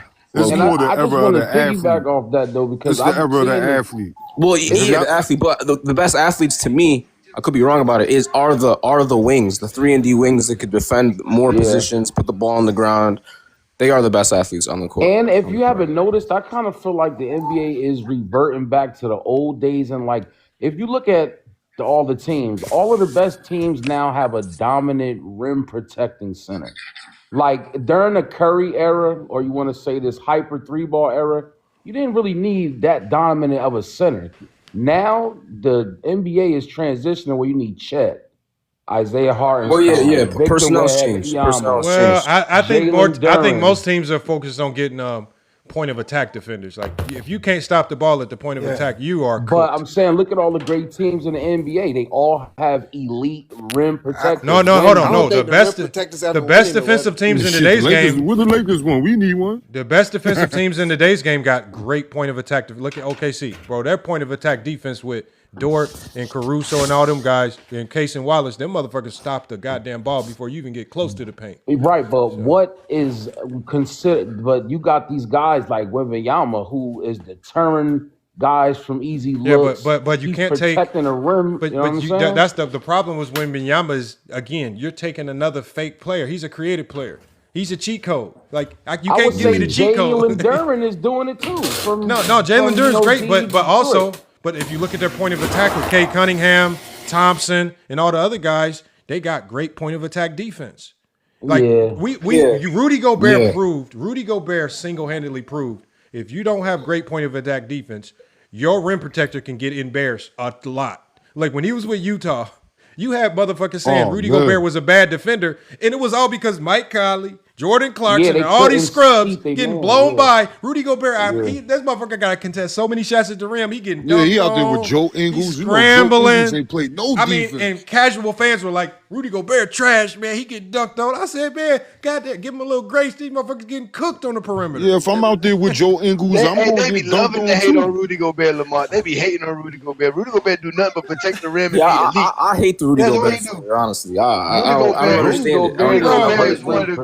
Rudy Gobert is one of the greatest defenders. How you hate Rudy Gobert and y'all niggas like Mutombo? Right. No, I hate the slander on Rudy Gobert because it doesn't sound like it makes basketball sense. They'll say that he's bad because they saw Doncic cross him up and hit a step back. Like that's Luka Doncic. Yeah, that's Luka. Yes, he's anchored the best defenses like the last how many? Right, the Utah almost Jazz 10 years. Like one of the best defenses because of him. Like single-handedly. This dude is nice.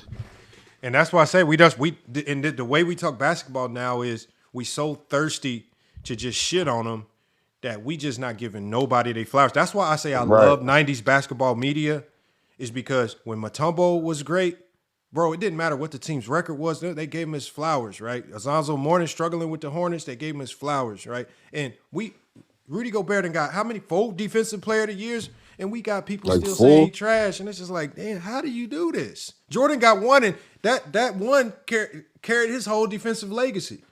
Bro, he got 4 DPOYs, man, and people saying we see Rudy out here every year.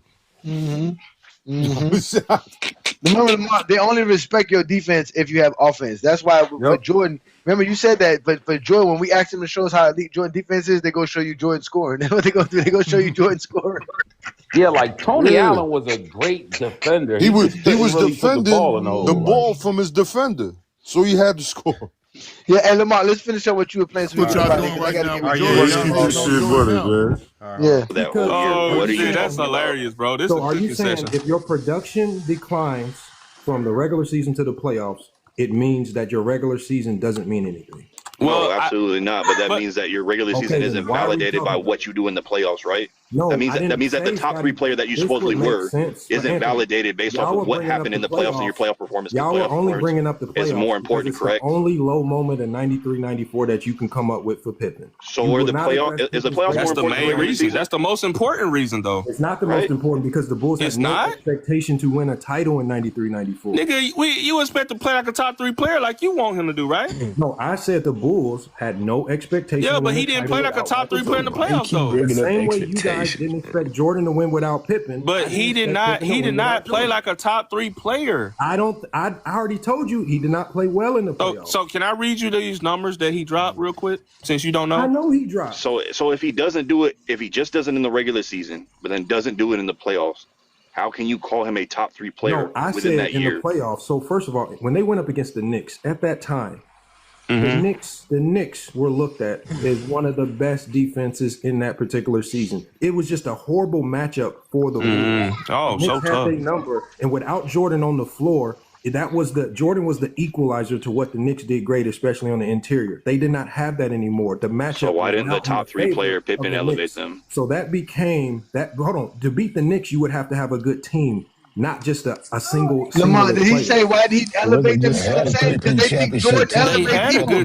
they think Jordan elevates players. They really think other players elevate other players, bro. Unless you're a playmaker, you don't elevate no players, bro. Unless you're making passes and getting players in the right position to score, you are not elevating nobody. Unless you're a rim protector, unless you're a rim protector, you ain't helping nobody on defense. Hands down. That's just how it works, ladies and gentlemen. So this fabrication that Jordan all of a sudden is making players better is nonsense, bro. It's nonsense.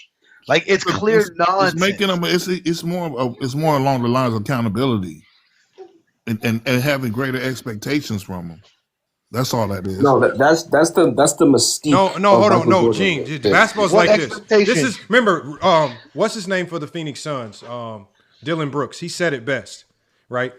After the game, they were talking to him. They said, what was going through your mind when Dylan Brooks went out the game? What's the first thing he said?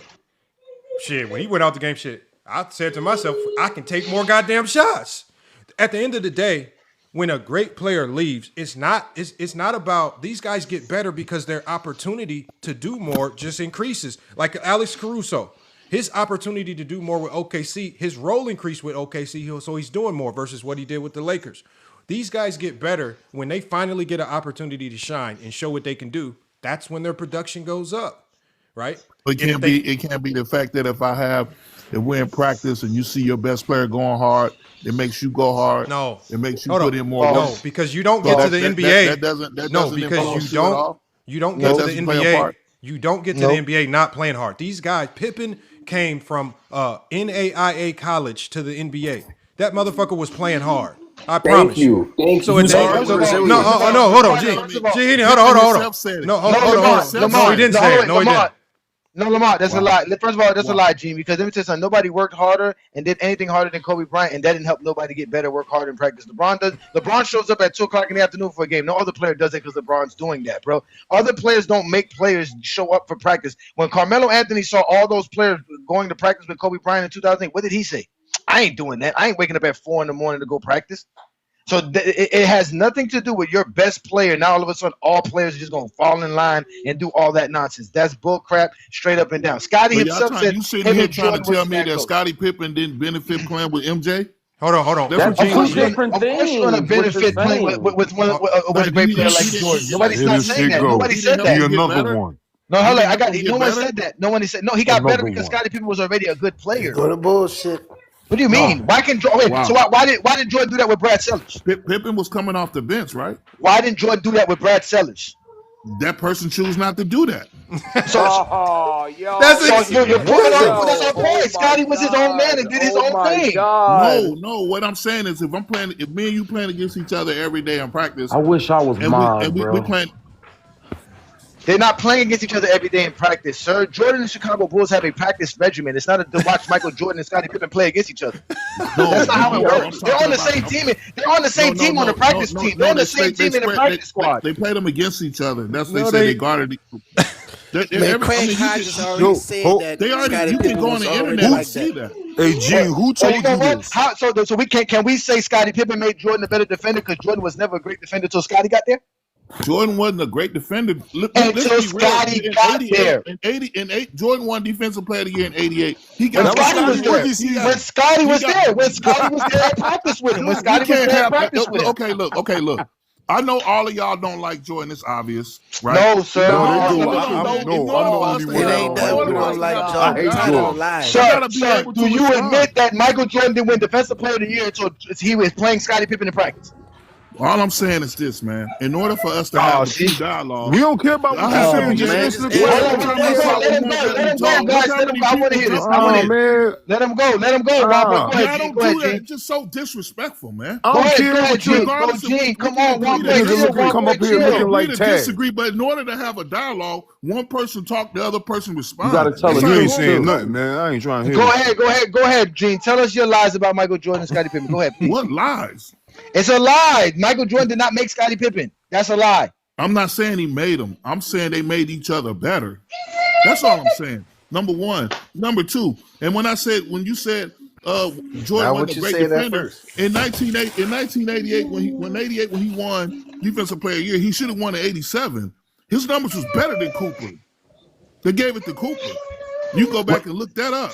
Stats now. Y'all talking about stats? Every category. Talking about stats? They don't give players awards because of on ball defense, perimeter play. He was just a better defender. No, he wasn't. He wasn't. Even Michael Jordan admitted. Even Michael Jordan admitted he wasn't as good as an on-ball defender, bro. Bro, because you're lying. Jordan himself admitted he wasn't as good as an on-ball defender or ball denier as Michael Cooper. And he tried to use his stats to say that he should have got the Defensive Player of the Year award. He tried to use stats. Things that you guys said we shouldn't be using. Stats. If we go off stats, Hakeem Olajuwon should have won that Defensive Player of the Year. Hakeem should have clearly won that shit, bro. Clear. Hold on. Because if we go off stats, did Steph Curry have a case to be DPOY when he led the league in steals? Ooh. Did AI and Magic Johnson? Not answer the question, G. Answer the question. Jordan won 3 steals titles 3 times too. He didn't get it. What's your point? No. You just said the stats. The point is he didn't make an all-defensive team. Lamont. The point is that Lamont. The point is Lamont. Okay, if that's the case, Chris Paul should have won 6 times because he led the league 6 times in steal. I'm not talking about that. Again, Michael Jordan did not make an all-defensive team in 1987. So not only did the media not vote him as a good defensive player, the coaches said he wasn't a good defensive player. He only became a good defensive player when he started playing Scottie Pippen in practice. Why are you fighting that so much? Not fighting anything, man. I said that's the truth. If you believe other players make other players better, we can't. If you believe other players make other players better, why can't it be vice versa? Why can't other people make Jordan better? Why can't it be vice versa? You're right, dog. Loud don't mean you're right. It's not about being loud, sir. It's about being. It's not. You don't have to do it in order to have a dialogue respectfully, man. Every time I try to talk, you just overtalk me. Sad. Okay, go ahead, sir. I'm not mad. I mean, I apologize. No, go ahead. He right. Go ahead. You probably go ahead. You right. Go ahead. Because we don't like it when they do it. I'm one of the main people say Jordan don't win without Pip. They needed each other. It was a team collective. Jordan ain't scoring 80-some points by himself. To get back on topic. Hold on. To get back on topic because I think you've completely missed the topic of the show because this is not necessarily about that. The topic is 93-94 Scottie Pippen. Right? There were no one knew what Pippen could truly be without Jordan. Then all of a sudden, Michael Jordan surprises the basketball world. He's gone in a blink of an eye. And now Pippen overnight has to evolve and he has to figure out how to be the man without no readiness, without no replacement for Jordan other than Pete Myers. And in 93-94, is it controversial? We're just talking about 93-94. Would you say it's controversial that Scottie Pippen elevated his play to the tune of being a top 3 player in the league in that specific season and surprised the basketball world with how good he could be as a number 1 option? In my personal opinion, yes, I think he did everything. I think he was a great player. And I think Scottie Pippen I think Scottie Pippen got his teammates involved more. And I think even if I'm stand to be corrected, I think he won an All-Star MVP and he really was getting some shine. He was getting some shine that year. And you look at his stats as far as what he was doing, he was leading stats in almost every category for the team. And my thing is, and this goes back to what we were kind of originally talking about, is that only happened for Scottie Pippen because with Jordan gone, the opportunity for him to do more increased.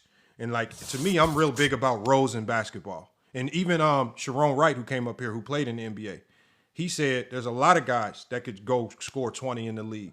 But if that's not your role, you have to diminish your game. You just have to do less. You have to play into a role for the sake of the team. And absolutely, Pippen, I agree. I totally agree with that. I feel like Pippen just gets punished because he just he went and played a role. Yes, it won him a lot of championships, but it just won him no favor with fans because with a lot of fans like the Vision guy, if it doesn't show in the production or the points, you don't know how to correlate it. You only know how to, and I just think that's a disingenuous take. It takes away from what Scottie Pippen did. You're trying to measure his defense in numbers, right? And I just think he gets he doesn't get a fair shake from most Jordan fans. And I'm surprised that I'm running into so many 90s fans that are trying to convince me that Scottie Pippen wasn't a top 10 player of the 90s. I'm a Jordan fan, and I totally agree with what you're saying. I don't no chip, no Pip, no chip. That go both ways. Pippen couldn't win without Jordan. Jordan couldn't win without Pip. I think to me, I think when you commit, I think back in the 90s, you had more specialists. Now you have more people that's more versatile that can do more things. But I think, like you mentioned, the guy that came on there initially that was a former NBA player, I think he was absolutely right. A lot of people made the sacrifices. We just need you to do this, even though you can do that. And we need specialists in order. We need you to rebound. We need you to do this. And they played into whatever the team collectively in order for them to succeed. So I totally agree with what you're saying. Totally agree. And like I say, you know, and that's the unfortunate reality that Scottie Pippen has to go through. And you know what? That was the reality that Kobe Bryant feared, which is why he went rogue on the Lakers. Because the reality as being a number 2 option, he started to see that if I stay as a number 2 option, what I'm starting to notice is that ain't no fan in the world gonna give me my just due. They're gonna be, because I'm diminishing, because I'm falling in line to win championships to the tune of a 3-peat. These motherfucking fans aren't happy with a 3-peat. They gonna diminish me for just falling in line with Phil Jackson and the coaches to go win championships. These fans ain't happy with This is why Johnny always says, y'all don't really care about championships. Because Pippen got 6 of them. He's 6-0. Yeah, y'all shitting on him for the stats. But then when a player gets the stats but it's not 6-0, you shit on him for not being 6-0 with the stats. I don't get the logic, man. This is the most insane logic I've ever seen. It drove Kobe insane to the tune of pushing Shaq out of town, right? Just to prove that the full Kobe and Shaq could have literally been the greatest duo in NBA history that we've ever seen. If Kobe would have stayed locked in, them motherfuckers could have won 5-6 straight. Not just. Well, you got to realize too, in Kobe's situation, a lot of that's immaturity, right? I mean, no, it is. Immaturity is falling in. Immaturity is tricked by the media. That, but I mean, you know, a lot of that has to be. A lot of that's immature, in my opinion. A lot of that, some of that's. I mean, you got to realize he 21, 22 years old, had a world at his hand, all the media, whatever. Your ego's gonna get inflated, right? And then if you look at Kobe later years. And look at the one back when he was young, he's a totally different person because he started to understand what it was about. But at that time, I think he was so passionate trying to be like Jordan or fought along those lines to where he wanted the glory. I think a lot of that played into that. And you have 2 alpha males trying to coexist. That's another thing, even to Pippen's favor. If Jordan has to be the guy, then I need to play this role. His willingness to do that says a lot about his character as well. But I think in Kobe's situation, it wasn't. It was he wanted his glory now. I'm saying, think about this. You got a 3-peat, and how much more glory can you get? You own the best team in the league. You got the best coach in the league. You and Shaq are, at the time, can be considered 2 top 5 players in the league. You everything. You can't get no more glorious. And so that takes me to what people are planting these seeds of doubt in his head where he thinks I'm still not great enough. Because that's why Gilbert Arenas came up here and exposed to the world. It was Michael Jordan and in Michael Jordan's camp that started planting seeds in the media to say, oh, y'all doing too many comparisons of this little motherfucker to me. Make sure y'all understand that he can't be me if he a number 2 option. So now the seeds of doubt are starting to get planted from Jordan camp. And Jordan can't giving this to the media. As far as that, I don't know about all that, but I think if you look at the situation too, as far as Finals MVPs, right? So I mean that plays another part. I mean he was going to constantly get Finals MVPs because by the time they got to the East, there wasn't no real big man back then that could do anything with Shaq. They battles were with San Antonio and the West. So Kobe actually played he did a lot of heavy lifting against the San Antonio series, and he played an intricate part in that. He actually led them in scoring and all that. But once they got to New Jersey and Tom McCullough and all them, Shaq was going to just have his way, man. So if you getting Finals MVP and all that, people are going to always say it's because of Shaq. I don't know whether or not it's Jordan. I don't know how much validity is in that. But I mean, people just in general, you're going to be like, well, Shaq is the man because he got the Finals MVP all 3 years. So that's how it's going to be viewed. Even though I was at the game in 2000 when they played Indiana. I was there, and Shaq fouled out. Kobe won that game. It was just one game, but it was on the road, but it was important because Shaq fouled out. but it's still Finals MVP still goes. It went to Shaq because he basically Hold numbers was on. crazy. That game, Shaq fouled out. Didn't he dominate that game? Yeah, but what I'm saying is that that game went into think he had overtime. Shaq 33 was or out. 14. So you talking about moments in the series as opposed to the overall series? No, but the difference is this. No, the difference is this. I'm not in no way, shape, or form. I'm not saying Shaq numbers don't deserve MVP. Not at all. 38-16. That ain't even. Come on, man. We know who to do this. All I'm saying is, in that particular time when Shaq fouled out, Kobe stepped up big for them to get that victory on the road, right? But then in year 2 and year 3, I think Kobe played a bigger role opposed to the year 1. And what he was saying earlier, how they could have won several more titles, I totally agree. But I think a lot of that had to do with immaturity and the fact that, when you that young and you want the attention, I think all that played a part in that.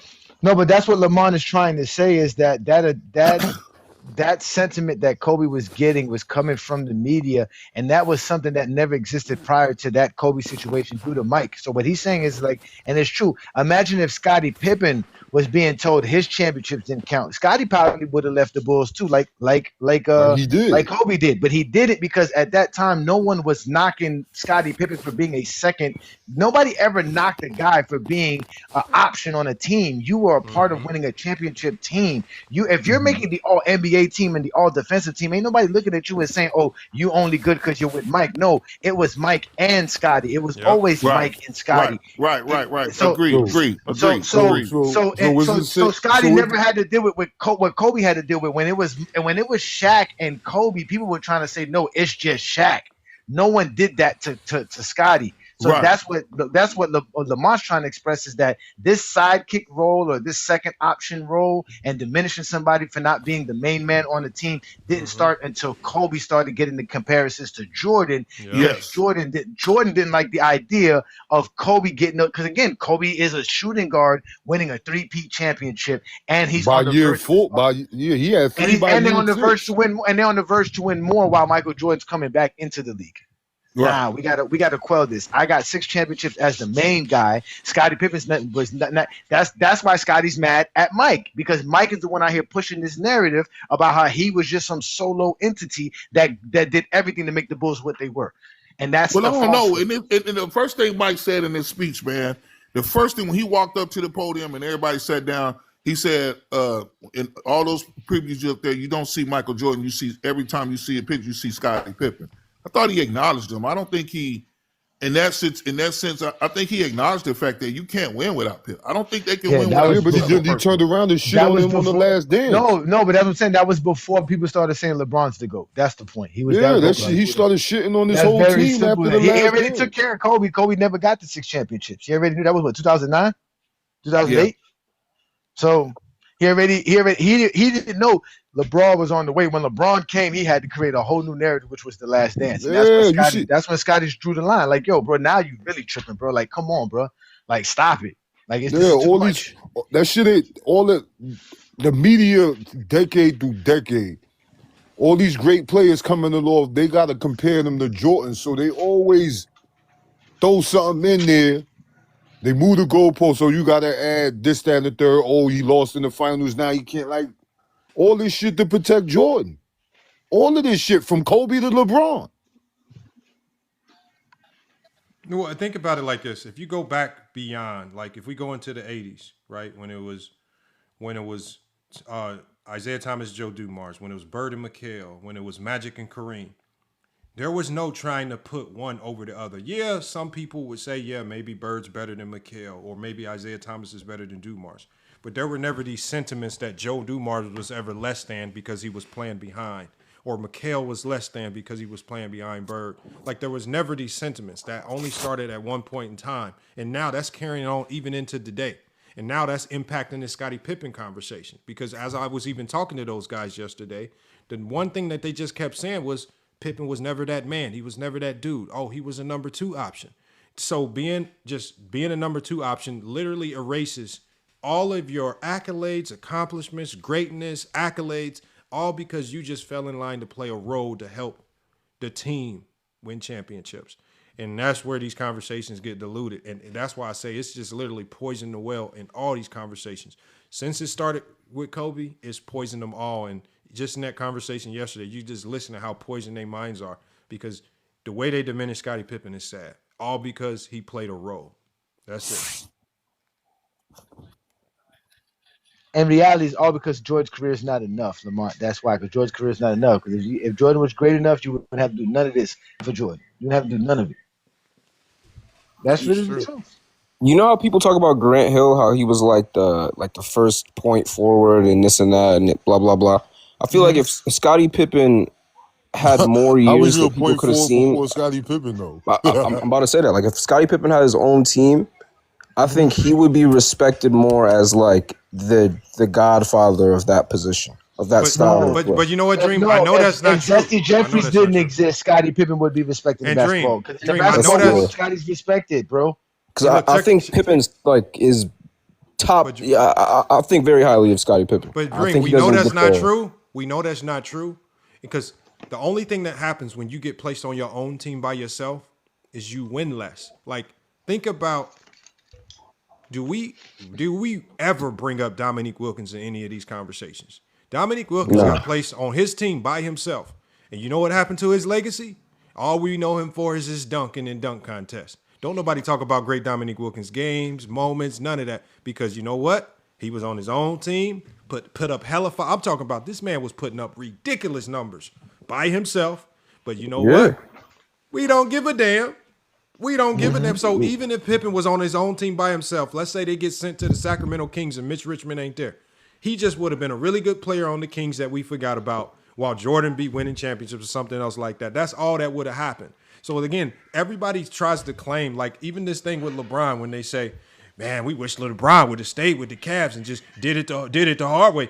Like with that Dr. J statement, if he would have just won one championship with the Cavs, that's more, bro, we know you're lying because we have examples in NBA history where guys literally in NBA history get forgotten because they were placed in those situations. You don't care about great players that don't win. Damian Lillard's career, 20 years after Damian Lillard is done, because of he didn't win championships, it will be forgotten, right? All these guys that didn't win, they're gonna start to wisp away after they retire because there's no legacy that's left behind. We don't care about the guys. So when I see guys go chase championships, I understand why. I understand the importance in having to go get them rings and not leaving your legacy in the hands of these sorry-ass GMs. That's an important thing. That's important. I just don't think it's far-fetched to say that Scottie Pippen could have led a championship team that wasn't the Chicago Bulls. I think he's that good. I think that, like, no one else was really doing all of the things at the same time that Scottie Pippen was doing during the time he was playing basketball. But think about it like this.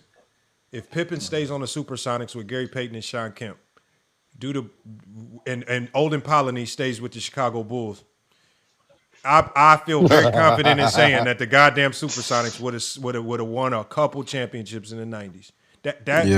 That's the difference between winning and losing. Like a one dumb GM making one dumb move, and you done fucked up the whole organization's trajectory. That's all it takes.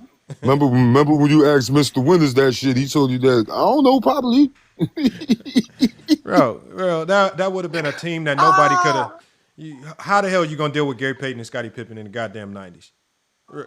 That's And this is what they do, Lamont. You see what HG is saying, right? Y'all don't realize how great Jordan's scoring was. But when I tell them Jordan was the reason why they lost in 1988 because of his scoring, now it becomes all these other aspects and all these other things. Again, bro, these dudes just can't help themselves, bro. Again, it's okay to be a Jordan fan and admit that you just have Jordan as GOAT because of that. But what is not okay is you acting like you a basketball savant because you have Jordan as the GOAT.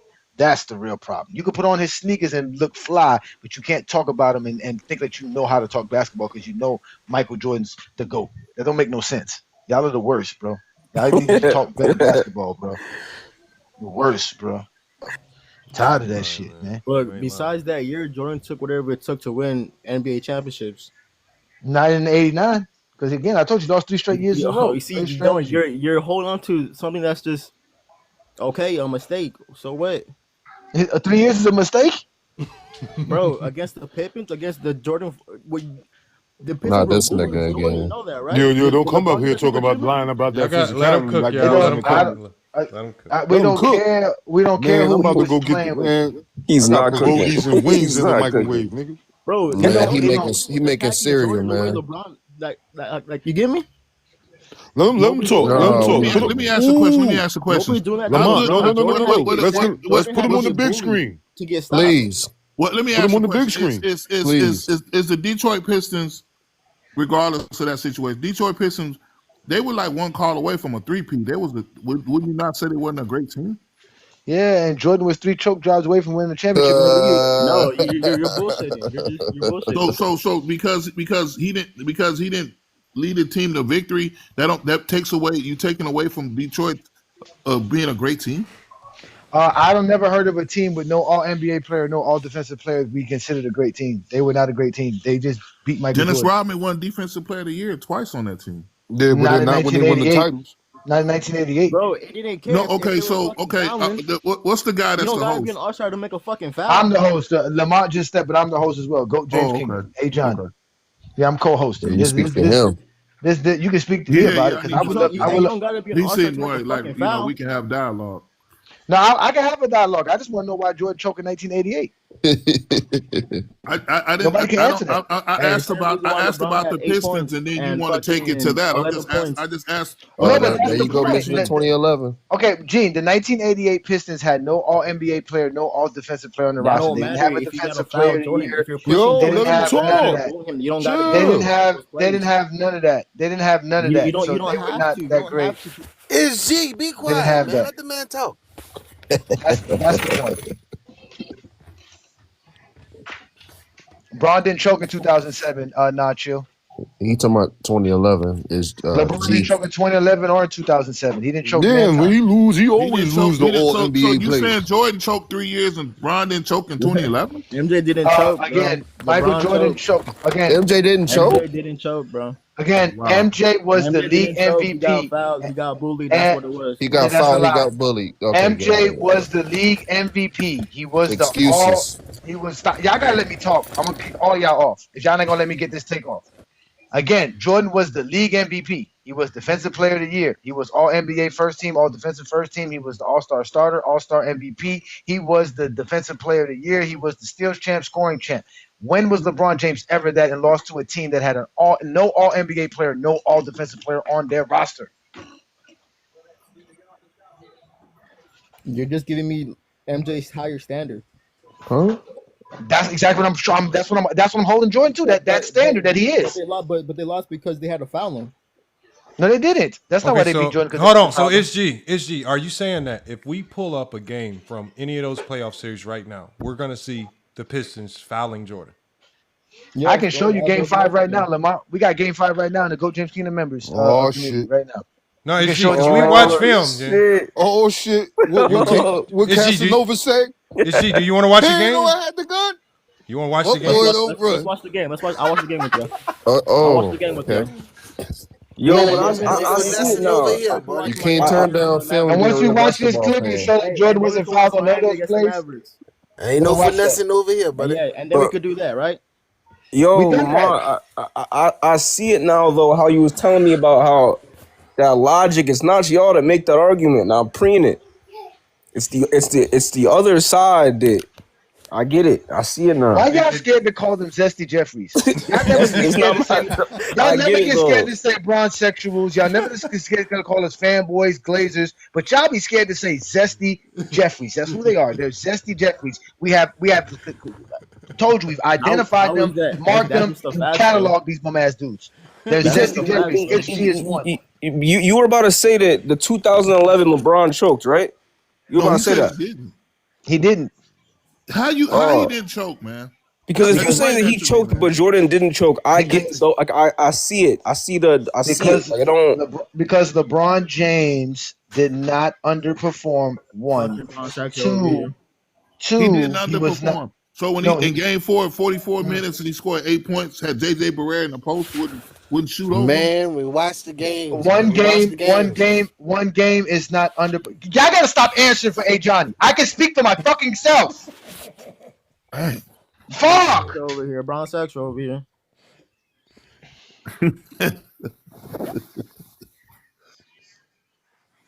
Again, one game does not mean you choke. I didn't say Jordan choked because he played one game. I said Jordan choked the series.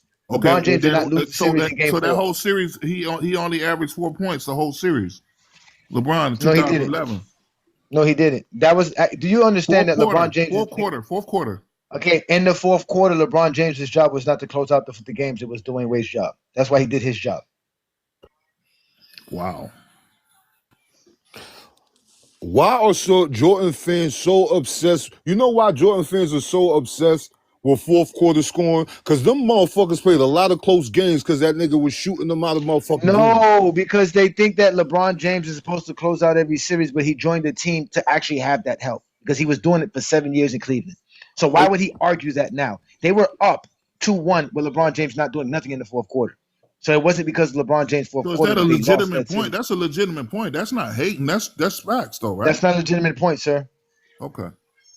We can agree to Gene. Here's the thing. LeBron doesn't have to be a closer. Just because he wasn't a closer doesn't mean he choked. That's the point. You don't have to say you disagree. That's what we mean. If you're wrong, you're wrong, sir. Run around being wrong and happy and wrong. It's not a better life. And Gene, it's like Dude, this. Remember, it's a basketball discussion. No, Gene. Remember we were talking about. It's not that, sir. It's not that with you, sir, because you're not talking basketball, sir. No, Gene. Remember we were talking about roles earlier, right? So take it back to like this: when Tim Duncan had Tony Parker. Tony Parker, even at times, Manu Ginobili would be the closer. It didn't mean Tim Duncan wasn't one of the best players in the world because he wasn't the closer, right? It just means the role that was assigned on that team, the guy that does the late game scoring would be Tony Parker or Manu Ginobili. It has nothing to do with Tim Duncan or diminishing Duncan. Nobody says Duncan can't be top 5 because he wasn't the closer. It's just all of a sudden with LeBron, these LeBron fans, they put every role, every scoring role on the team on LeBron and say, if you didn't do this role, you're not it. You're not that dude. You're scared of the moment. When we have multiple examples in NBA history where we have other players other than the best player on the team being the closer, and it's absolutely okay. Shaquille O'Neal was the best player in the world. Kobe was the closer. But yet we just talked about how everybody in the world said Shaquille O'Neal was the best player. Again, it's only a problem now when LeBron does it. Who cares if Bron got D-Wade to help him close games? That's always been consistent with NBA history. Best player don't always have to close. I don't know why it's such an issue now. It's not a consistent especially argument. when LeBron James has the most fourth quarter points in NBA history, and it's not even close, my friend. And he's even super efficient at it. Hold on, SG is saying it was LeBron James to do it. All right, if you say it was his job, you don't know it. That's what I'm saying. You don't know that. And when it was Jordan's job to do it in '88, guess what he did? He choked. That was the difference. When they gave Jordan that job, he choked. They didn't give LeBron that job, and y'all want to call it a choke. So LeBron never choked, and Jordan did it 3 times, right? That's what you're saying? Jordan choked 3 straight years in a row. Yes. Okay, and then you saying LeBron never choked, right? Because never choked. Never choked. LeBron's never choked. Right. But Gene Dale, you would also have to ask you would also have to ask, say, Johnny, okay, if he's saying LeBron has never choked, that means he has a definition of choking that may be different from yours. It seems like Zesty Jeffrey's definition of choking literally means this playoff dropping thing, this playoff translation thing. There's no other way for you guys to explain it. But the problem with y'all definition of choking is that it literally encompasses every player in basketball history that's touched the basketball. I don't care how great you are. I don't care who you are, from the Jordans. Everybody's dropped. Everybody's not perfectly translated. Everybody's lost big games. Everybody's missed clutch free throws. Everybody's hit the side of the backboard. Y'all definition of choking is so wide ranging that it literally encompasses every player in NBA history. That's not a good definition. Every player in history lost in the playoffs. No, absolutely. So what I'm saying is choking didn't play up to speed, or didn't play up to par. So if every player in NBA history has done it, and it's not something that we can accurately track, like we don't know who's except LeBron, according to my man in the group. We don't know. We don't know. We don't. Okay, so let me ask you this. Johnny the Exposer, sir. That's my name. Let me ask you, Gene. If choking by your definition is a real thing, what player is the biggest choker in NBA history? Who has the most chokes in NBA history? If it's actually something that we talk about and measure, and who is the biggest choker in NBA history, and who's choked the most? Is it Bird? Is it Magic? Is it Karl Malone? Who is it? I don't know. That's a great question. I don't know. That's something I have to sit back and think. And so that just alone tells me that it's not a real thing. Because if it's not something that we track consistently across the board for all great players, if we don't have a way to measure it, if we don't really care about it outside of one player, it's just you coming up with one thing just to try to shit on one player. Wait. You're making it sound like it's me, like me No, individually. I'm not saying you. I'm just talking about the topic in general. Fans logic. Oh, okay. Yeah, it's just the logic in general falls flat. Because like my definition of choking is even similar to Johnny's definition of choking. Like my definition of choking is, I said choking only happens in the NBA in moments. Brain farts, meltdowns, you doing something so far-fetched, like Magic Johnson, with the Tragic Johnson moment. Yeah, it was a moment. It's not indicative of who you are. It's not attached to your legacy. But you just have a brain fart. You just do something so like, damn, what the fuck? That's a joke. Yeah. But I agree with that. And secondly, we rarely see them. They do not I can't point to every player in NBA history and say every player in NBA, like I can point to J.R. Smith. That shit don't happen all the time. Right? I can point to Chris Webber with the timeout. That shit don't happen all the time. Like these are moments in time that happen that we rarely see, but when they happen, they stand out like a sore thumb. That is I can apply that fairly to every player in NBA history, and not everybody qualifies for it because it's very rare moments. So again, depending on what your definition of choking is, if you accept this wide-ranging definition of choking that encompasses every player in NBA history that touched the basketball, have at it. But good luck trying to quantify that or apply it and with reason, because you can't. Then it's just too hard. Just too wet, too messy. Makes the conversations too messy, too nasty.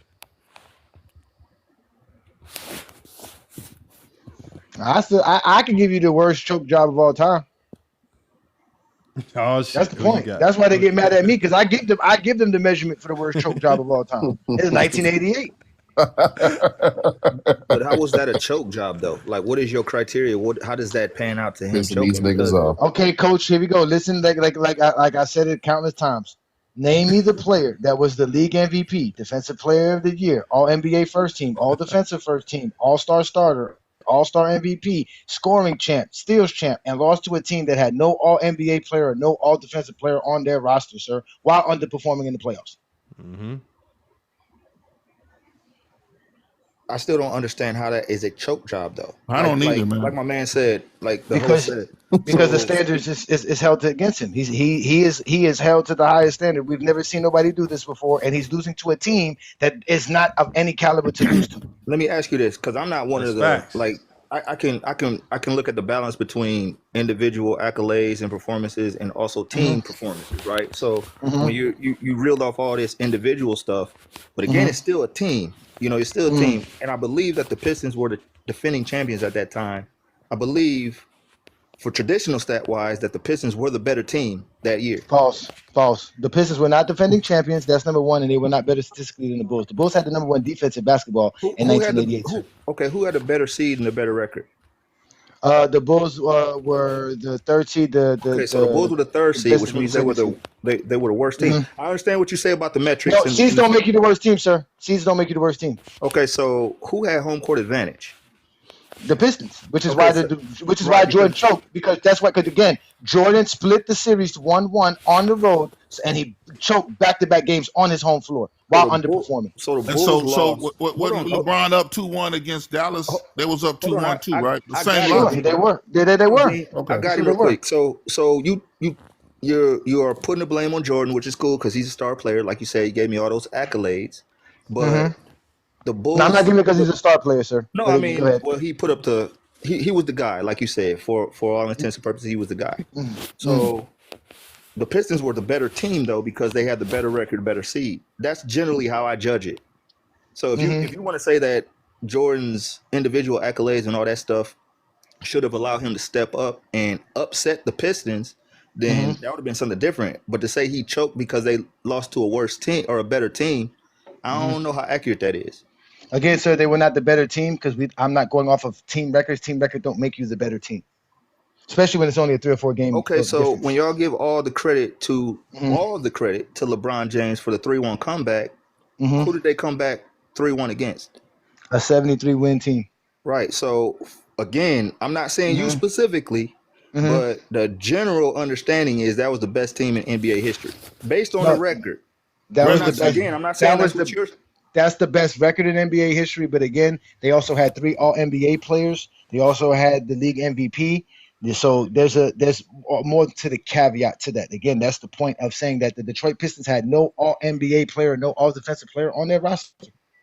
Do you understand, or would you agree that accolades and stuff like that are voted upon? This stuff is voted. This is who I'm saying is the All NBA player. That doesn't necessarily have a lot to do with skill. Sometimes it doesn't have anything to do with who's the better player. Like when Steve Nash won those MVPs, he wasn't the better player over Kobe. Right or wrong?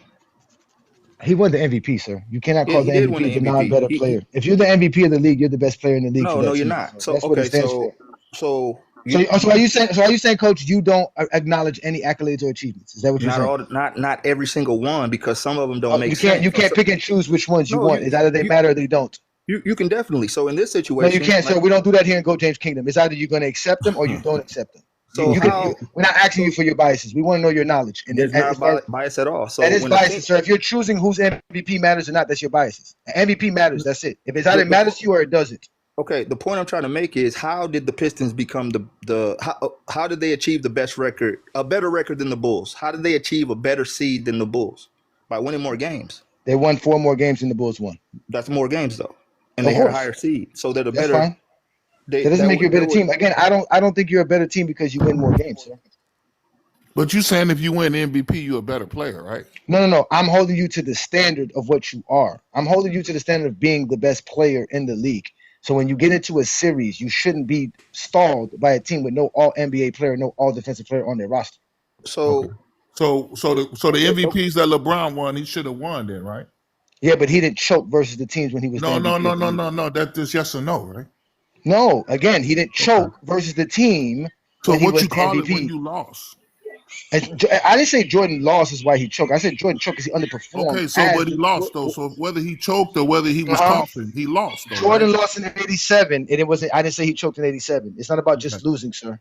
So when they was the number 1 seed when he was in the Cavs and they lost to Orlando Magic, was he should have won that game, or what happened there? They should have. LeBron performed well. He didn't underperform like Jordan did in '88. So when the Pistons had the Jordan rules, or are you not acknowledging that? The Jordan rules was to push him left. Well, the Jordan rules was to beat him up. It wasn't just three people can hit you. Three people can hit him, but only one person's gonna get the foul. Not true. That's a lie. I mean, John Sally said that. That's not what he said. Okay. There's a book on it. Has anybody read hold that on, book? Coach? Yes, I have the book right here in front of me. Do you want me to put the Jordan rules on the screen from the Detroit Pistons assistant coach? None of it is beat Jordan up. It's literally real defensive principles that you can give to any team and help them be a better defensive team. It's not fouling is not great defense. No great coach wants to send the other team to the free throw line. I don't want to see the other team's best player taking warm-up shots at the free throw line. I want to see that motherfucker missing shots, getting stops, giving up the ball. At the end of the day, the Pistons, as this game I'm about to show you, we're about to play a random Pistons game. And I want to be in this game as we watch, right? And this is a series where the Pistons were successful in beating Michael Jordan. I want to see if, when watching the Jordan rules in effect, are they beating him up? One of the main components. Okay, I got you. But one of the main components of the Jordan rules was to keep him out of the air. You can look that up. No, the main component to the Jordan rule was the very last component of the Jordan rule, because the defense was principled around keeping him out the paint.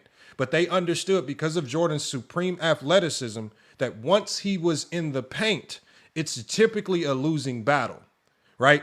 So the only thing you can do from that point, as opposed to just giving up 2 free points, is to potentially foul him. But the problem is that defense was successful in keeping him out the paint.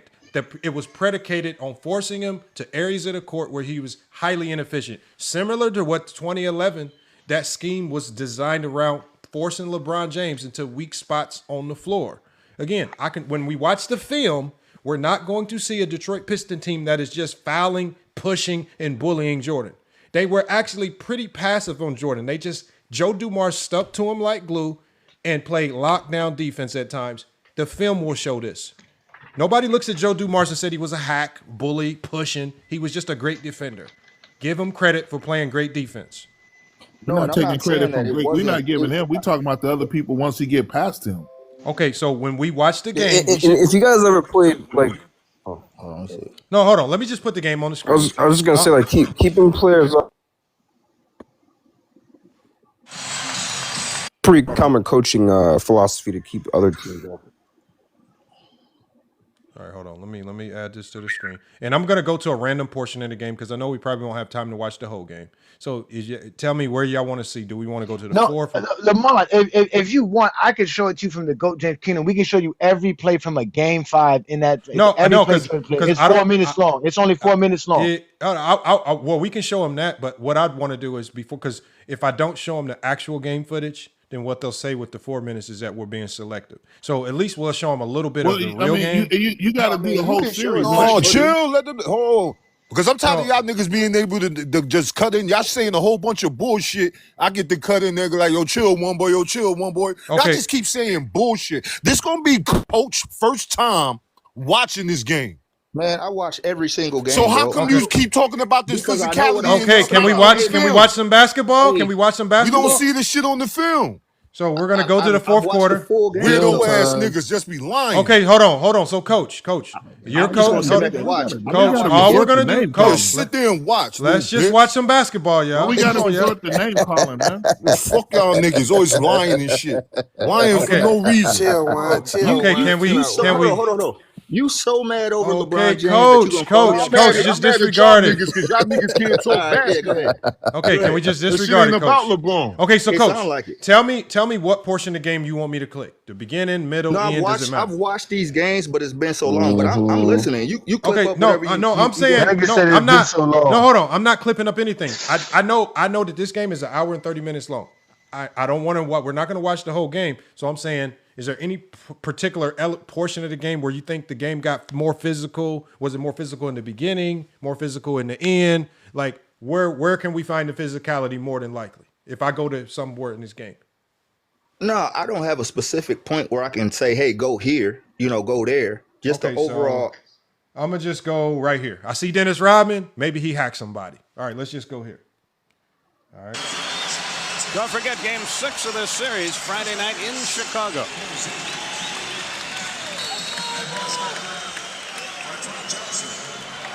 Move it to the left a little bit. No, that's the full thing. To draw first blood. Vinnie Johnson. Isaiah. 10 on the shot clock as Edwards works over Corzine, but left it short. Dennis Rodman pulls an offensive rebound. That's, I think, Rodman's first offensive rebound of the evening. He had 8 in Game 4 and made it such a big difference. Vinny.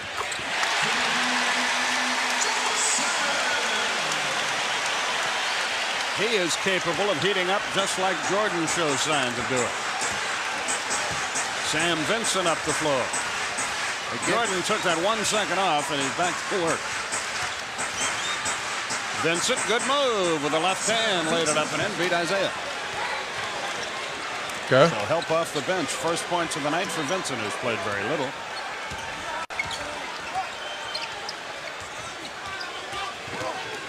Isaiah rolls it low for Edwards, drew the foul, made the shot. Look, MJ gambling and still ain't get the steal. You been trying to gamble for the steal and still ain't Lamar, this is not showing Jordan. We got to show the steal. No. All I'm saying Vincent was going to keep Isaiah. All I want to demonstrate right now is at least watching the game unedited, unclipped. What we can see is, okay, no matter who they're defending, we just saw one of the Bulls players go in for a layup, right? I think defensively, keeping the ball out of Jordan's hand is more important than anything, right? I'm about to play the clip you got because that's going to show mostly Jordan's moments. But playing the full game, especially for people coaches and things like that, you can get an idea of what are they doing consistently on defense, right? What are they just being physical? Are they pushing them? Are they bullying them? Are they being sound? Are they finding ways to deny them the ball? Right? Are they making others beat them? What are they doing consistently? Right? So now we can get a feel. Before you play your clip, just let me say this. I'm gonna play the game some more. I'm play the game. No, I got you. I mean, I keep saying clip, but you got the game on. I'm just saying clip out my mouth. The game. Before you play the game, I'm not disputing the fact that they didn't have a great strategy, right? I'm not saying that at all. I'm saying that they had elements where they played more physical, like I said, trying to keep him out of the air. But again, I concede and say that was just great defensive but Coach strategy. Flash, but you know what I've always said, Coach Flash? Tell me what great defense in NBA history wasn't considered a physical defense. The OKC Thunder last year was considered physical, right? People who played every defense in NBA history that's been considered great. The Pistons of the 2000s. Every great defense, you can't be a great defense without being considered physical. So I'm not trying to say they shouldn't have been playing. Physical defense should always be played. So that's what the Pistons did. Great. My point was calling this a choke job doesn't make much sense. What I consider choking, right? And Goat James might disagree. When LeBron missed that 3 at the end of the Spurs game, and Ray Allen helped, great teammate, picked up the slack, hit the 3. Now, to me, that's he choked. Hold on. Nigga had So coach, missing a jump shot makes you choker. Is a choke? What would you call it? Missing a shot, right? Okay, so he missed a shot. Hold on. So by your definition of choking, give me a player in NBA history that hasn't choked. Everybody, big moments like that, everybody drops the ball. So if you want to say one player choked, then this is a choke as well. So to your point, what you said was no. But LeBron, Johnny's basically saying if you LeBron James haters have created a definition of choking to say that LeBron choked in 2011, well, by those same metrics, Jordan choked in 88. So he's taking their same standard of choking in 2011, applying that same standard to Jordan in 88, saying by your same standard, because what you're doing is you're trying to think too much like a normal basketball fan. You're trying to think intelligently about this. You're not. I want you to, Coach Flash, I want you to pretend that you are dumb. Shit. I want you to pretend that you are low budget, low level. You don't take care of your kids type of Jordan fan, right? Hold on 1 second, y'all. I want you to think like a Coach Flash. Coach Flash. I want you to try to think as dumb as you can possibly think. I want you to try to take all intelligence out, and I want you to just think as dumb as you could possibly think, and be a LeBron James hater for about 30 seconds. And I want you to take their logic, right, of LeBron choking in 2011 and apply that same logic to Jordan in 88. Johnny's basically saying, how can you say this isn't a choke? If LeBron in 2011 is a choke, this also has to be a choke. He's just using their logic against them. You see what I'm saying? I see what you're saying. I want to think about that for a second, because when I see LeBron in that series, right, knowing what happened, knowing how that team got developed and all that, right, is other elements that we are saying cause that to be a choke job. For this one here, it's a little different. So if you want to call this a choke, cool. But this is just a matter of growing into becoming a champion. So cool. I'll give you the benefit of the doubt and say, okay, Jordan choked in this series. Cool. But this is the ascension of what Jordan became. Hey, Coach. The greatest player ever. Shut up, man. Coach, let's say, hold on, Coach. Let's say, rest of this shit, Coach. Let's say you let's say you have a when that happened to LeBron too. Coach, I'm gonna give you an example. Let's say you coaching the team, right? You coaching the team, right? Okay. This guy, hold on, Lamar. This guy's a coach. No, this I don't guy's know. a coach. No, I don't know if he's a coach. What parents will let this guy coach their kids? Hold on 1 second. Check this out, one boy. Check this out. Hey, check this out. Since you're shooting at me, I played D1. and I make $100,000 a year. Don't let your what you do? What do you Hey do? man, so shoot does at every me? other Hey, Jordan why fan, you want man. to? Hey, why you want to shoot So at me? is every other Jordan Yeah, that's fan, what it man. is. So why you want to shoot at me? I think you should shut your broke ass back there. Broke and be ass quiet. up, nigga. I just got my I just got my certification to sell alcohol, you sit nigga. back and be quiet. I just got my certification to serve You ain't got a alcohol, certification. nigga. Shut your stupid ass up. Sit down and be quiet. You shut up and be quiet. Now, Coach Flash. You can't Coach call Flash. nobody stupid. Coach Flash. Coach Flash. Hold on, y'all. Can we get back to basketball? Can we get back to basketball? Now, Coach Flash. Coach Flash. I salute all coaches. I coach myself, so I salute all coaches. All I'm saying is this: the fact that you're a coach is even better. All right. So we're gonna put it like this. Okay, you got okay. Hold on, Coach. You got you got two great players on the perimeter, but you just brought them in. You just recruited them in. All right, but your rest of your coaching staff, they didn't do their job in the other positions. So, I mean, you got some JUCO transfers that really don't cut the mustard at all the other positions. Your center, he washed up. A couple other spots, just everything else is just kind of subpar. But you got these two studs at the top of the roster, and you getting into a big game. You get into a big game or a big series, and your starting big man shooting 30% from the field, right? One of your starting point guards is, on his last limb. He barely can move, limping around. You one of your snipers that you thought you would have available, he out for the season, right? You got a whole bunch of big men, can somewhat rebound, but they can't score a layup to save their life, man. With a team like that, and we, as a coach, we understand that. I understand the importance of having a lot of talent at all positions. I mean, how far you think you can get with that? You might be able to finesse and pull some shit out your ass and ride in the coattails of your star players. But when you're going up against another elite team, that shit just stopped.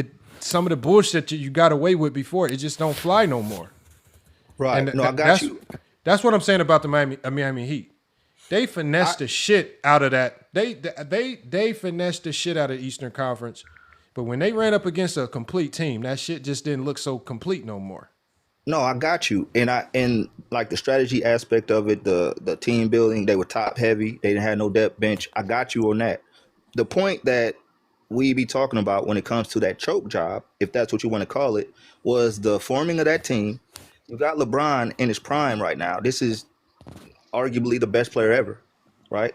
We expecting him to do more than 17 points a game. We expecting him to do more than 8 points in a elimination. But hold on. But would you expect? I expect you to take it. I expect you to take pictures and not have your hand on your hip. Why you got your hand on your hip in your picture? Why you got your hand on your hip? You want me to show you I'll send you a picture of me for your girl. Why you got your hand on your hip? I don't want to see no picture. Boy, man. Let's get back to all the way.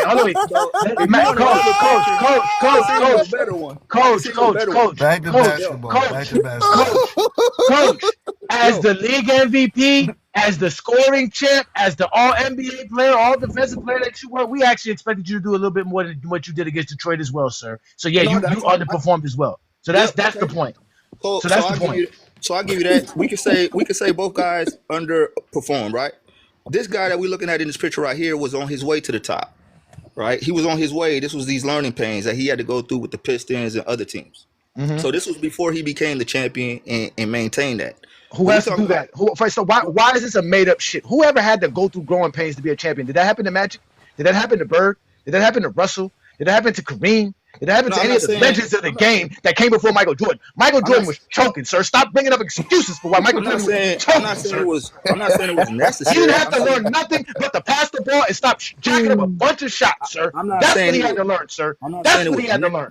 I'm not saying it was necessary. I'm saying that's what happened. So on his way to becoming great, right? He was already great. He was the league MVP, sir. Stop lying about Michael Jordan, sir. He was the league MVP. How can he not be great? Well, how great can you be? 35 points per game. What are you talking about? He wasn't like this is not Michael Jordan that's just some random dude. He is the league MVP. He is the defensive player of the year. Why are you acting like Michael Jordan has not been there? He's at the mountaintop already. I agree. But to me, championships are a part of greatness. So as he's becoming great, right? As he's becoming a champion, this is what he went through. So he had to go through this team. They knocked him over the head a couple times, but they eventually won. So this was one A of the couple years. times, 3 ain't a couple. Hey, LeBron didn't have to go through that. LeBron didn't have to go through that. LeBron took 1 year and he started doing it. 1 year. That's it. It took him 1 year with the Heat. Next year, championship. Man, with the Heat, yeah, it took. Wait, what? So you saying it didn't take him 9 years to win a championship, or however many years it was, and him Not leading losing his, 3 straight years in a row. He didn't have to go through that. He didn't have to go through that. As the league MVP, he didn't choke his team losing. Jordan choked his team losing. If Jordan does what Jordan's supposed to do, his team wins. You keep avoiding that. Okay, so let me ask you this: Vinny, Did cooking mic. LeBron win any MVPs before he won a championship? Yes, he did. He won 2 of them. Okay, so were those choke years when he didn't win the championship? No, he didn't play against a team. He didn't choke versus a team with no All-NBA or no All-Defensive player on their roster. You keep avoiding Michael Jordan choking versus a team he should have never choked versus. But what you keep doing is you kind of moving the goalposts, bro. No, I'm not. You guys don't listen. But your justification is he was league MVP and did all this stuff. So that automatically means he should have won the championship or beat this team at the very least. He was not supposed to lose to a team with no All-NBA player, no All-Defensive player on the roster. But what I'm saying is, like I said, you move these goalposts slightly.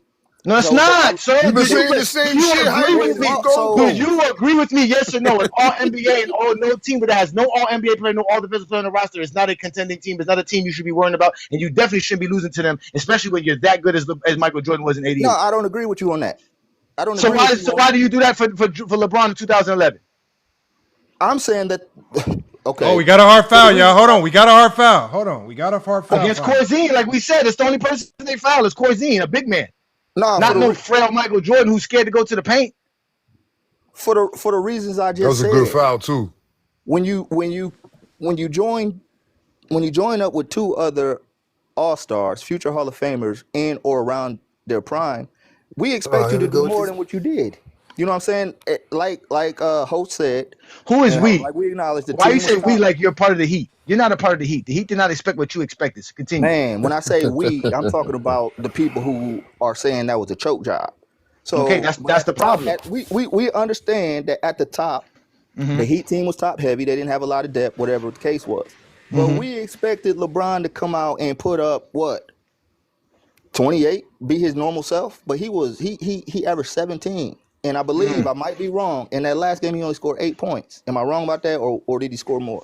False. He scored 25 the last game. Whatever game that was, I don't know exactly. We needed Jordan to be his normal self. And Jordan not being his normal self, his team lost because of it. They lost. Okay, they lost. And the difference is that LeBron lost to a team that at least had an All-NBA player and an All-Defensive player on their roster. Jordan didn't. Jordan lost to a team that didn't have that. I don't understand. I mean, I guess I get your point. I guess that makes sense. I don't know. I'm not trying to argue it. I'm saying they lost. They lost. This was on their way to becoming a championship team, a three-peat. On the way to 6 championships, whatever. This was one of the series they lost. You're saying Jordan should have did more. Jordan might have should have did more. Cool, but I'm not saying, I'm not considering this choking when you lose to a team with a better record than you.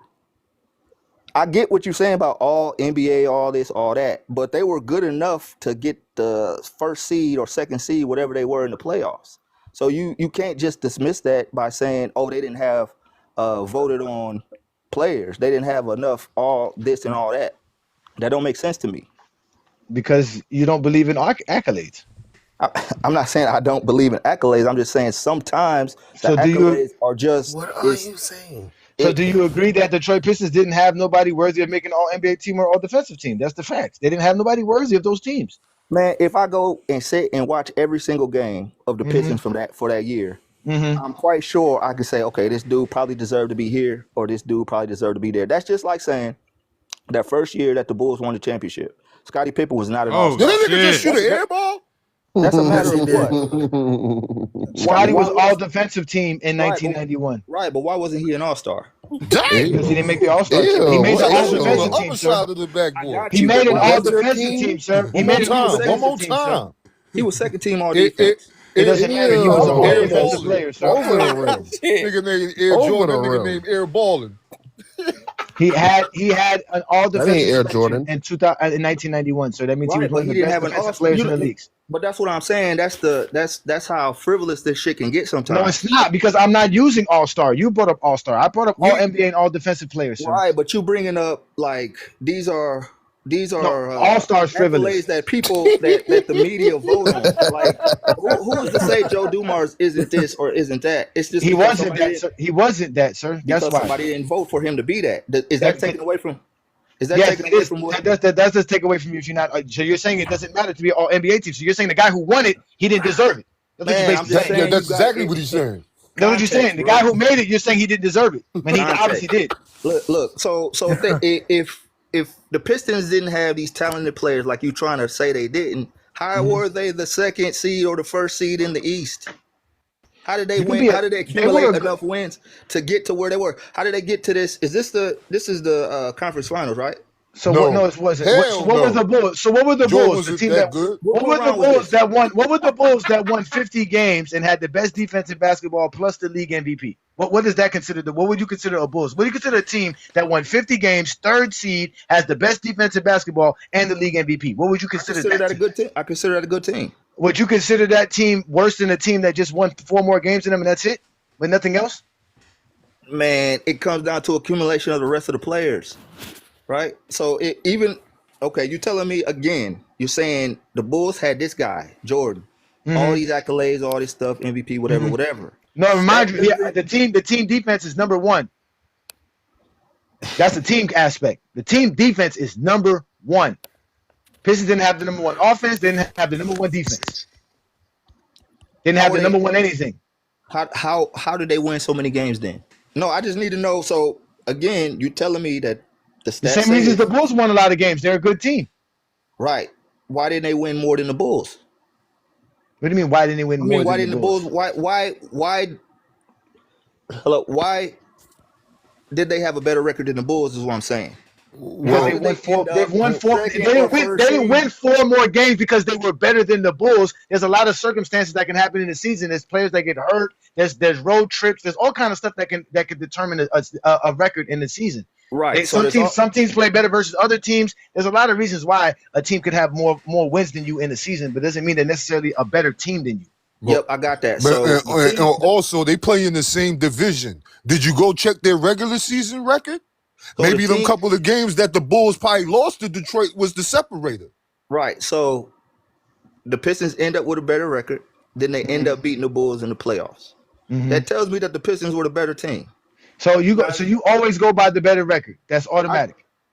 Not necessarily, but if okay, so that means nothing, sir. I always go by the guy who's the league MVP. I always go by the team who don't have an all NBA player, all defensive. I always do that. I don't switch it up depending on my argument. My argument stays consistent. You're switching it up depending on how you feel. You have to use context, man. That is the context, sir. That is the context. A team that has no all NBA player, no all defensive player on their roster, to me, is not that good of a team, sir.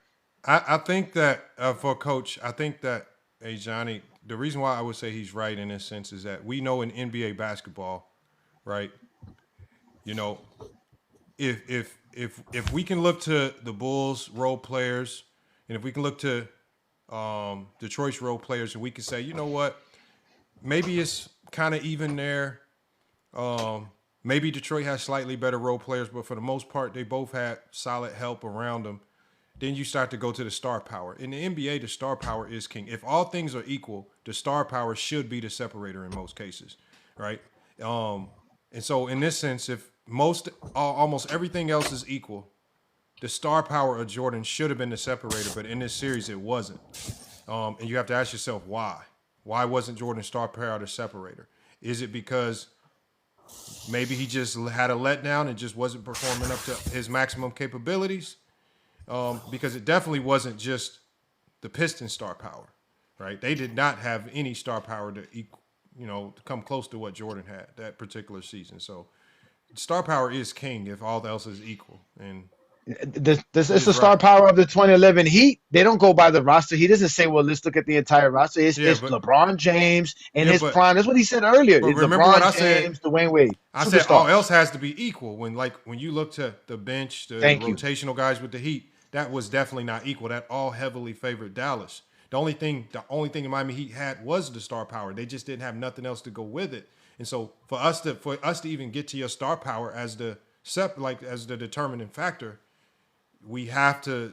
All else has to be equal. Now, all that stuff matters. And I think, guys, what we've done is just like the Scottie Pippen conversation. We've diminished the value of role players and the rest of the team so much so that we think stars are just supposed to carry everything. Like they expect LeBron in 2011 to turn into Hakeem Olajuwon mixed with Shaquille O'Neal mixed with Chris Paul mixed with Kobe and just win that series by himself. And there's no onus on coaches to be better. There's no onus on D Wade to change up his game, Chris Bosh to change up, others to make more shots like Joel Anthony. It's just all on LeBron to just do everything better. It's the logic. But that's the point, Lamar. That's the problem I have. That's why when we talk about this, they are so inconsistent because when it comes to the Bulls winning, it is always Jordan. It isn't the role players, the guys coming together and playing as a team. It's Jordan willing his team to win, Jordan giving his team ambition to win. It's Jordan. So that's why they lost in 1988. LeBron fans don't do that. LeBron fans don't sit around here. We do not sit here and say LeBron James win championships by himself. So we've never said that. Brother, that entire narrative. They punching on Jordan. They punching on that nigga. Listen, that's just year one. We talk about this all the time. I see this so much. The entire narrative around that 3-1 comeback was LeBron's comeback.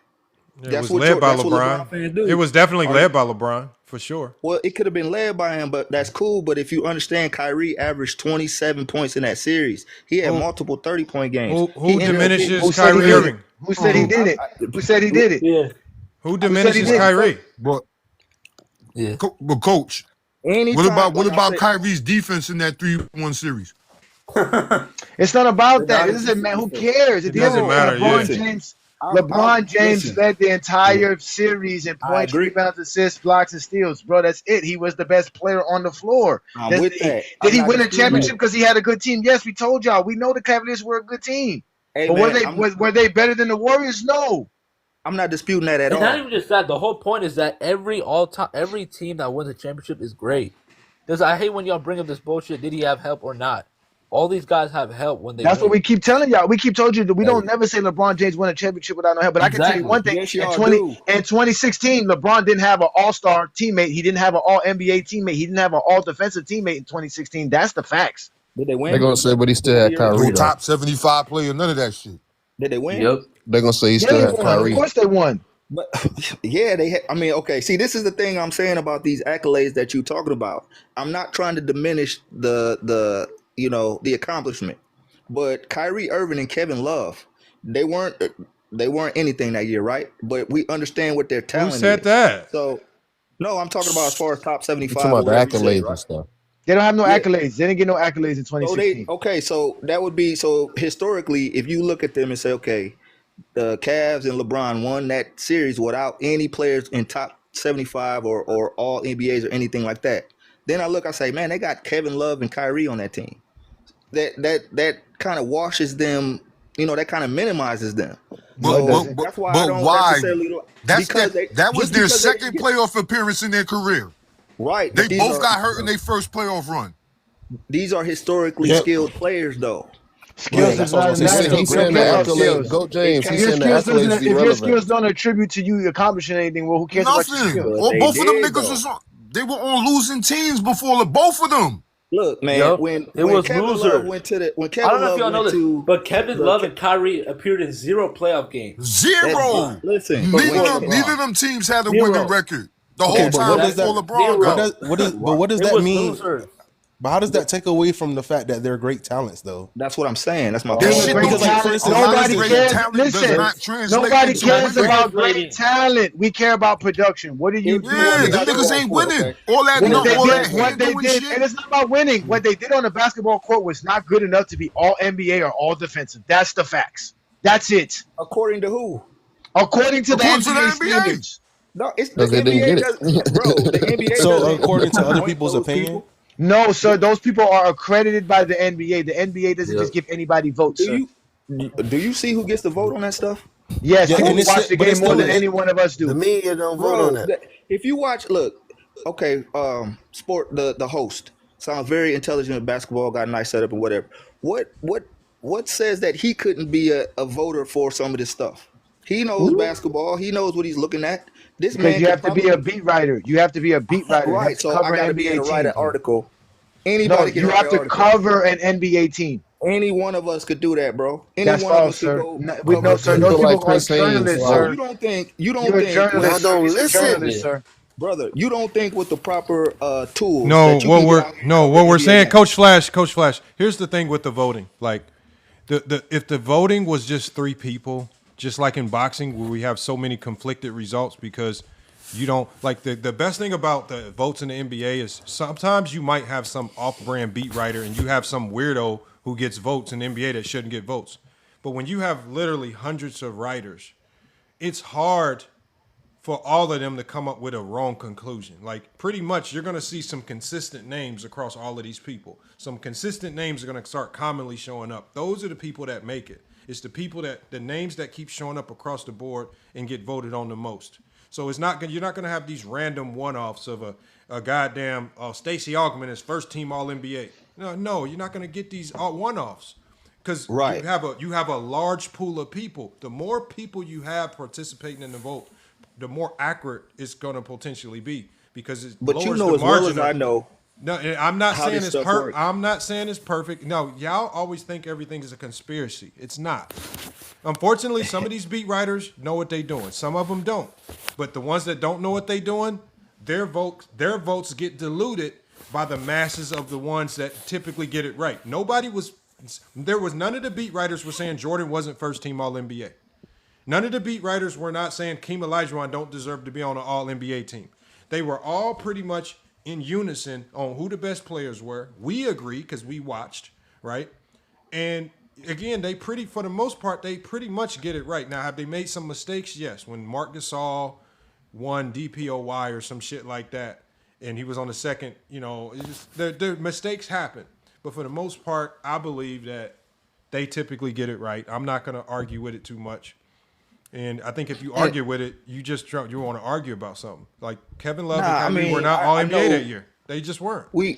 Now we're not gonna respect the All NBA and All Defensive team. That's not what I'm saying, though, bro. When you look at Kyrie and when you look at Kevin Love and you look at them in their game by game and you say, okay, this dude, he might not have made All NBA or All whatever, but this is one of the best players in the league, clearly. I was gonna say that you could say that about like Damian. I'm saying you can say that about Damian Lillard. I feel like he got snubbed a lot of times because there were players better than him. But I don't think anybody looked at Damian Lillard and just said like Damian's just a regular player. Yeah, Dame is like a 7-8 time All NBA player. No, what I'm saying is he got snubbed from plenty of All-Star games, but we never looked at Dame and said, we're not talking All-Stars, sir. We're not talking about All-Stars. We're talking about All NBA and All Defensive selections, which denotes you're one of the better players in the league or the better defenders in the league. That's what that award Scottie stands Pippen. for. Okay, so that's what that stands for. So my point. So when he didn't make All NBA team that year. When they got to the playoffs, I don't know what he averaged that year. I think it might have been 25. I might be wrong, but I know he averaged 26 to 27 in those playoffs. He averaged 27 in those finals. So understanding that he is a highly skilled, one of the best players in the league, when it came time to play, he showed you that, okay, I am a All NBA caliber player. I might not have made the team. But why are we spending so much time talking about Kyrie and nobody's diminished Kyrie? No, AJ will never. Nobody. You don't have to explain to us how great Kyrie was. I promise you, we all appreciate it. Johnny has never taken away from Kyrie, and he, if anything, he's given him his flowers, showing up for helping LeBron James get more rings and helping him in his GOAT debate arguments by LeBron James having more rings. So at the end of the day, we don't. Again, the way these Jordan fans shit on Pippen, and I have to battle these Jordan fans, telling them how great Pippen was. You guys are in the wrong chat. You guys need to be talking to these Jordan fans who were trying to tell me yesterday that Pippen wasn't a top 10 player of the 90s. That you need to go talk to these clowns. Because we appreciate that's crazy. Remember, I appreciate, I'm a big proponent of, I love super teams. As a coach, bro, if next year I got the 10 best players in the country You think I give a damn? I'm about to go fuck everybody up. Shit, that's what it's supposed to be. Exactly. Am I supposed to feel sorry for Park? Am I supposed to be sorry that Park University can't do nothing with us and we about to beat them by 6? I don't give a damn. Nah. That's your problem. Let me ask you this: when you analyzing games and talent and what you're trying to prepare for, do you take advanced stats into consideration? I like to use advanced stats to tell me about impact. I know how to use. No, I only use advanced stats to get tendencies. Right. So I only care about tendencies. I don't use extents. I know that my defensive philosophy, I do not change my defensive philosophy for no one. Yes, of course, I like to know tendencies. Do you like to go left more? Do you like to go right more? But at the end of the day, and I'm a defensive coach, and our team has been one of the best defensive teams in the country at our level for years. What I've learned is if we just do what we're supposed to do defensively, it don't really matter how good you are or what you like to do. Our core principles are going to stop you. Just like the Jordan rules, they were consistent in keeping to the Jordan rules. If we keep to our principles, I don't really give a damn how good you are. Jordan don't even want to shoot. Jordan don't even want to shoot. So defense is about getting 5 guys to buy in and lock in together. It's not hard. I think people make it more complicated than what it is. You don't need analytics. You don't need all this silly shit. I think analytics is so super overrated. Fans have made it. Fans have mucked it up and start adding them into debates. True shooting percentage. Why do I need true shooting percentage when I could just look at your field goal percentage? Not every. See, some of them don't provide as much value as others. I don't think any of them provide much value. I don't think they provide very much value at all. Oh, you don't think when it comes to like analyzing these games, as far as seeing who had impact, where that impact mattered, how. What more impact do you need than points per game, rebounds per game, steals per game, blocks per game? What more do you need than that? Bro, hold on. Was Jordan hyperventilating? What the fuck was going on right there? Was he throwing up? He looked sick. Yeah, nigga, you. No. Jordan is crazy. No. Why do you always got his hands on his knees? No, it doesn't, sir. It means nothing. It means a lot. That's why I'm saying. Name one analytic that holds any, and name one analytic that holds any basis. I can name 2, but I like to use 5. But the main ones I can use is box plus minus. Oh no, yo, Johnny, you going that 4-minute joint? 48. Hold on. No, coach, hold on. No, it doesn't. Hold on. How do you use like if I'm sitting down, if my team over, I don't even know how to talk about this. Okay, so like say if my team over a 10-game stretch has a trash win shares per 48, what should I be telling my team? Oh no, I'm talking about for players, like individual player. So that's why it don't matter, sir. Okay, so if I'm looking at, let me see how I can explain it right now. So we take LeBron this year, right? And I try not to shit on anybody, but this year we understand he have a down year. Now his points per game look pretty good. Everything looks pretty good. But when you look at the impact of what he's doing, the impact's not leading to winning. For instance, he has a -6 on off, which means this is a real. Listen to what I'm saying, and then you can argue against it once I say this. Hold on, listen to what I'm saying. Then you can debunk me after I say it. You can tell me I'm wrong. And that's his fault. This is the part of the show where Johnny and Lamont usually let us go. Bro, why don't y'all let these people speak, bro? Let them talk. You can tell me we really want to hear this. Lamont and I really want to hear this, guys. We really do, because we want to cook this nigga. Hold on, we can't cook people if they don't talk. You can cook me when I'm finished. Hold on. But you say that. Hold on. He says that as LeBron James scores an and-1 layup going to the free throw line with 24, 6, and 9. Takes the lead. The Lakers finally have the lead after being down all game. LeBron James has carried them back into the lead as we speak. But go ahead. And that's cool. That's a game. That's cool. So over the 16 games he's played, I think 600 minutes, whatever it is, they are a losing team when he's on the court. It's -6. I mean -6. Hey, Coach Flash. Coach Flash, who has the greatest plus-minus in NBA history? I don't know off the top of my head. LeBron James. That's why I said I'm talking about this year in particular as an example. I'm not saying I made sure I said that as an example. That's how I use the stat. Of course, LeBron's a hooper. I'm not. So what does that stat tell you to put LeBron on the bench? Yeah. What do you do? Season? You know, what do you do if a good player has a bad on-off? LeBron's obviously his numbers are great. His numbers are great. But he has a -6. What do? You put him on the bench? This year, I would have him coming off the bench. Okay, now hold on, Coach Flash. Hold on, Coach Flash. Now, the player that you are putting in the lineup for him, what's their on-off? I would wait. So let's say it's Rui Hachimura. What's Rui's on-off? I would have to look and see. Off the top of my head, I don't know. I don't know. I'm not gonna lie. I'm not gonna lie. Respectfully, but he knows LeBron. But he knows LeBron's though. So crazy. I would have knowing how LeBron's on court affects Austin Reeves, and Austin Reeves was playing at an MVP level before LeBron came back. I like what LeBron would give to the second unit. Might be unpopular, but I like what LeBron would give to the second unit. But if you think if he's going to make the second unit be worse now, he's going to make the second unit go to a -6. Is he going to have a because they're gonna no. How does putting LeBron on the second unit change the fact that he's making the team a -6? Because the fact is so much. So they're gonna play against less talent. Coach has to answer this because Coach is the idiot logic. Okay. LeBron is why there's a -6. It's not because of no one else. So putting him on the second team, how does that avoid him being -6 again? LeBron is the one that's the -6. Exactly. He's going to be -6 on the bench as well, so it's not going to change because he's on the bench now. He's just going to be -6 on the bench. I don't think that will happen at all. How does the bench help LeBron James be a plus? Because he's playing with a different lineup. So him playing with worse players makes him a better player. No, man, no. That's what I'm saying. So I put LeBron, whoever he's coming in on the second unit. It makes sense. I'm not sure how that line. How is that going to help him? How is that going to help his stat become a plus, sir? It's going to open things up more for him. Luka, and Austin don't work together. It's not working together, obviously, because he's a -6. Okay, so Luka and Austin Reeves have something to do with the fact that LeBron's a -6, correct?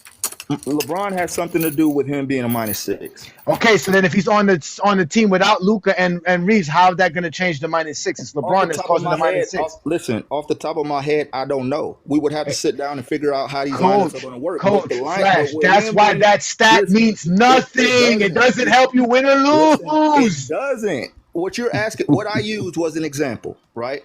I haven't sat down and looked and analyzed and did all this. How are we going to fix this? How are we going to make this better? Stop looking at analytics. How about that? Stop looking at analytics. Stop looking at analytics. Start there. No, I don't. How do you explain that away? How do you explain that -6 away? Because that -6 means nothing. How does it mean nothing? It means when you just said it means nothing because I just told you put him on the second unit, it's still going to be -6. It means nothing. You're telling me LeBron James is going to end up playing better with a worse cast. We don't know that. Hold on. Yeah, hold on. Let's do something right here. Look. So look, when I don't understand the silliness, y'all know what I do. I've been forced to go to bed, LeBron. Hold on, we gonna finish with this because when I don't understand some of this silliness, I go to my handy dandy Chat GPT, man. I know it. He said Chat GPT. Look, hey, you heard Lowe say you need to stop using that shit, Lamar. They get mad at it. They don't like Chat GPT because it thinks too quick for them. They can't say dumb stuff. Okay, hold on. Watch this, y'all. Hold on. Ask it the right question, bro. I did ask it the right question. It's true. They're gonna tell you how to work it. Yo, they be having 1,000 questions. So here's right here. So it says. So I'm gonna tell you what I asked it, just so you don't think I finessed it. All right. So exactly what I asked it. I said a guy is saying LeBron James is a -6 on/off this season, and he's hurting the Lakers. Does this analytic truly mean anything without context for injuries, lineup changes, etc.? And he says his solution is to put LeBron on the bench to play with the second unit to cure LeBron's -6. Does this make sense? Does this make sense? And is this what the analytic is for? All right. So hold on. Let me zoom in so y'all can see this. Yeah, I got to see this. All right. So let me zoom in. Hold on. Let me make it big again. So it's the first word for me. It says short answer. It says no. That take, it says that take is a misuse of the stat, and the bench, it says, and the bench LeBron to fix it logic does not make analytical sense. Let's break it down cleanly and correctly. It says what it -6 on off actually means is, it says when someone says LeBron James is a -6 on off, they're referring to a net rating differential. On court, how the Los Angeles Lakers perform per 100 possessions with LeBron playing. Off court, how the Lakers perform when he sits. On off equals on court net rating minus off court net rating. A -6 means the team's net rating has been 6 points worse per 100 possessions with him on than off. That's it. It does not automatically mean he's hurting the team. He's washed. He should be benched. He's the cause of the losses. It says why on off without context is misleading. On off is highly context dependent, especially for stars. It says lineup. It says lineup context. LeBron almost always plays versus starting lineups, anchors weaker bench heavy units, absorbs minutes with bad spacing injuries or experimental lineups. It says meanwhile his off minutes often come versus opposing bench units, feature simpler defensive assignments, coincide with hot shooting variants. So the stat can punish stars for responsibility, not performance. Injuries rotation play a role in this as well. He says if the Lakers have had injuries to starters, constant lineup shuffling, minutes restrictions, non-shooters clogging space, then LeBron's on-court minutes are absorbing the instability, while off-court minutes reflect more controlled situations. It says on-off does not adjust for who he plays with, who he plays against, role difficulty, and usage burden. So it says small sample volatility. Single season on-off numbers swing wildly with shooting luck, are sensitive to 2 to 3 bad stretches, and can flip sign within weeks.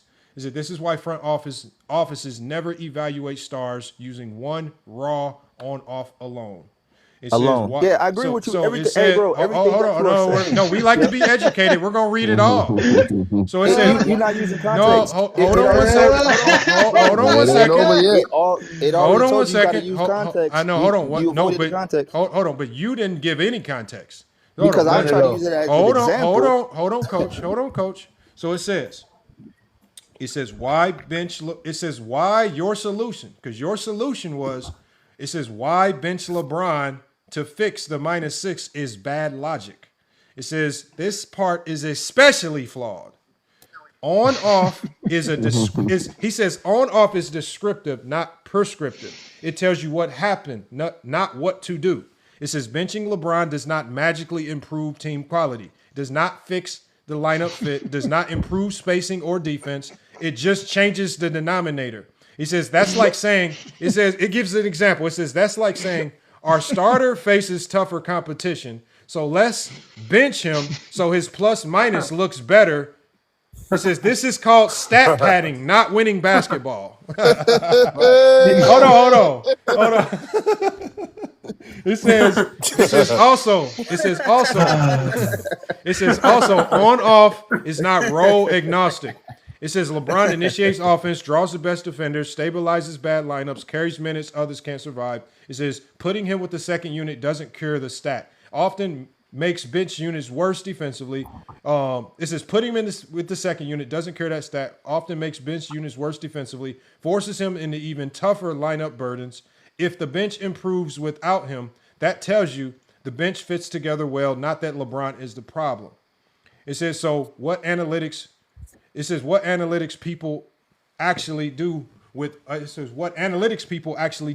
off. So it tells you this is how you're supposed to use it.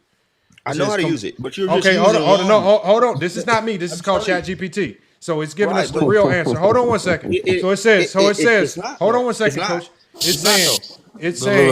He getting cooked. It's saying the way you're supposed to use it is compare. It's saying the way you're supposed to use it is you're supposed to compare lineup specific on off. Is you're supposed to pair it with film. You're supposed to cross-check it with on-court offensive rating, shot quality, usage and efficiency, matchup data, and lineup continuity. It says on-off. It says on-off is a flag, not a verdict. You used it as a verdict when you first started talking. It says the telltale sign that this tape.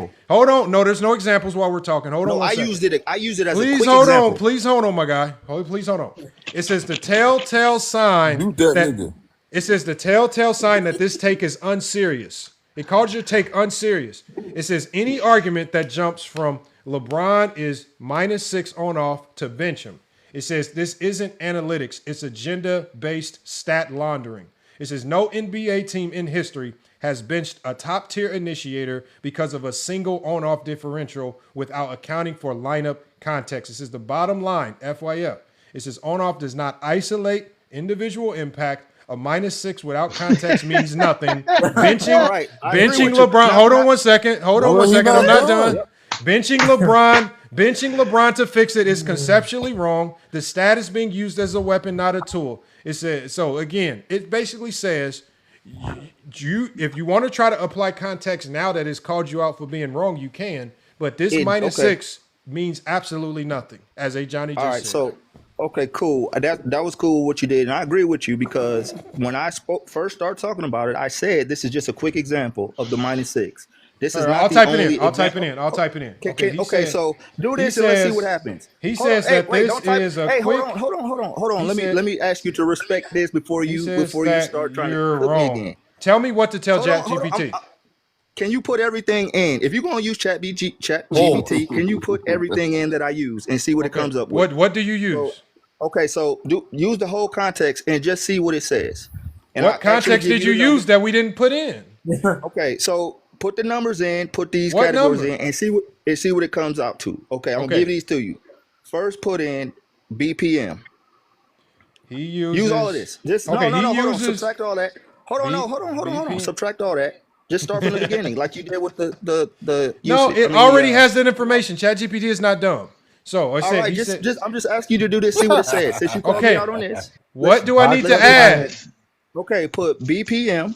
Okay. He said, hold on. He says you need to use BPM. BPM 2.7. Which is we're gonna put in and okay, go. Now put in usage. Usage percentage 27%. Yes. 27%. Okay. Put in WS/48. Yo, what is all of that? Yo, just see what it says. 0.108 is 1.1. Okay, go ahead. So that's 1, 2, 3. Go off. And then we already have and then add the -6 to that. And then just ask what type of player this is. And all of this with the -6. And then say what type of player do we have now? Justify. No, I'm just asking you. Ask what type of player do we have now? See, you ain't okay. I see what you're doing. Go ahead. Bro, what am I doing wrong? Take that off. I gave the information. Yeah, okay. I gave it the information. It says, hold on. I know how chat. Listen. Hold on. Y'all, all of us. Can I read it? I know how this works. Okay, let me read it. Please, let me read it. So stop ammo. Bro, come on, please. Let me just read it, my guy. What? It says, he's still wrong. No, you not. This is hold on, coach. Oh my God, bro. Coach, please hold on. It says, yep, I'm listening. It says he's still wrong. Now he's just stacking misuse metrics. Please, coach, can I read this? It says he's stacking. You already set the narrative into the because none of these stats matter. Okay, hold on. Okay, hold on. Can I read it? Hold on. I have to kick him because he's not going to let me read it. Bro. So it says he's still wrong. He's just stacking misuse metrics to justify the same bad conclusion. It says let's dismantle this cleanly, one metric at a time, and then expose the logical failure. It says first. None of those numbers say bench him. He cited 2.7 box plus minus, usage 27%, win share per 48 at a 0.108, and on-off at a -6. There is nothing in analytical literature that says this combination equals bench a player. This conclusion is invented in his own mind, not analytical. It says what these metrics actually mean. It says box plus minus. It says it's an estimate of impact relative to league average. It says league average is 0. It says 2.7 box plus minus is clearly positive starter, borderline all-star impact. That's not a bench player profile. 1. So he doesn't even know what box plus minus means. It says second. It says reference. Role players typically have a -1 to +1 box plus minus. LeBron is at a 2.7. It says solid starters have a +1 to a +3. LeBron is what we call a solid starter at age 41 in the NBA. It says all-stars range to a +5. Luka is the best player on this team right now. He should be the one at the +5. LeBron is right where he should be according to what box plus minus represents. It says, so box plus minus explicitly contradicts the idea that he's hurting the team. If box plus minus were negative, he'd have an argument. It isn't. Let's go to the next one. Usage rate. This is where people really expose themselves. I didn't say that. That's what ChatGPT says. It's on the screen. It says usage is not efficiency. Usage just answers who finishes possessions. A 27% usage rate is normal for a primary initiator, is lower than LeBron's prime years, is lower than many heliocentric stars. Higher usage players are supposed to face the best defenders, hardest shot creation, late shot clock situation. Using usage as an argument for benching someone is like saying the quarterback throws the ball too much, so put him on the sideline. That's not analytics, that's just confusion. Killed you right there. Win shares per 48. It says this one is especially bad for your argument. It says league average for win shares per 48 is literally 0.100. It says LeBron is above league averages. It's not elite, but it's clearly positive. Bench players usually have a 0.04 or a 0.08 box win shares. Somebody mute yourself up if you got background noise, y'all. Okay. So it says bench players usually have a 0.04 or to 0.08 win shares per 48.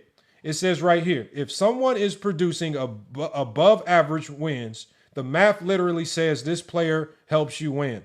You don't bench positive wins contributors because of aesthetics. And it goes back to your on-off at a -6. We already covered this, it says. But now, here's the key point. On-off is a lineup stat, not an individual stat.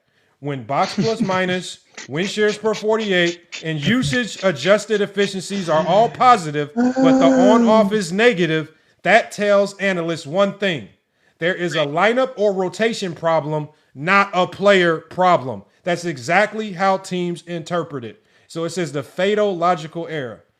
Here's where his argument collapses. These stats, Coach said these stats justify benching LeBron, right? That's what he said.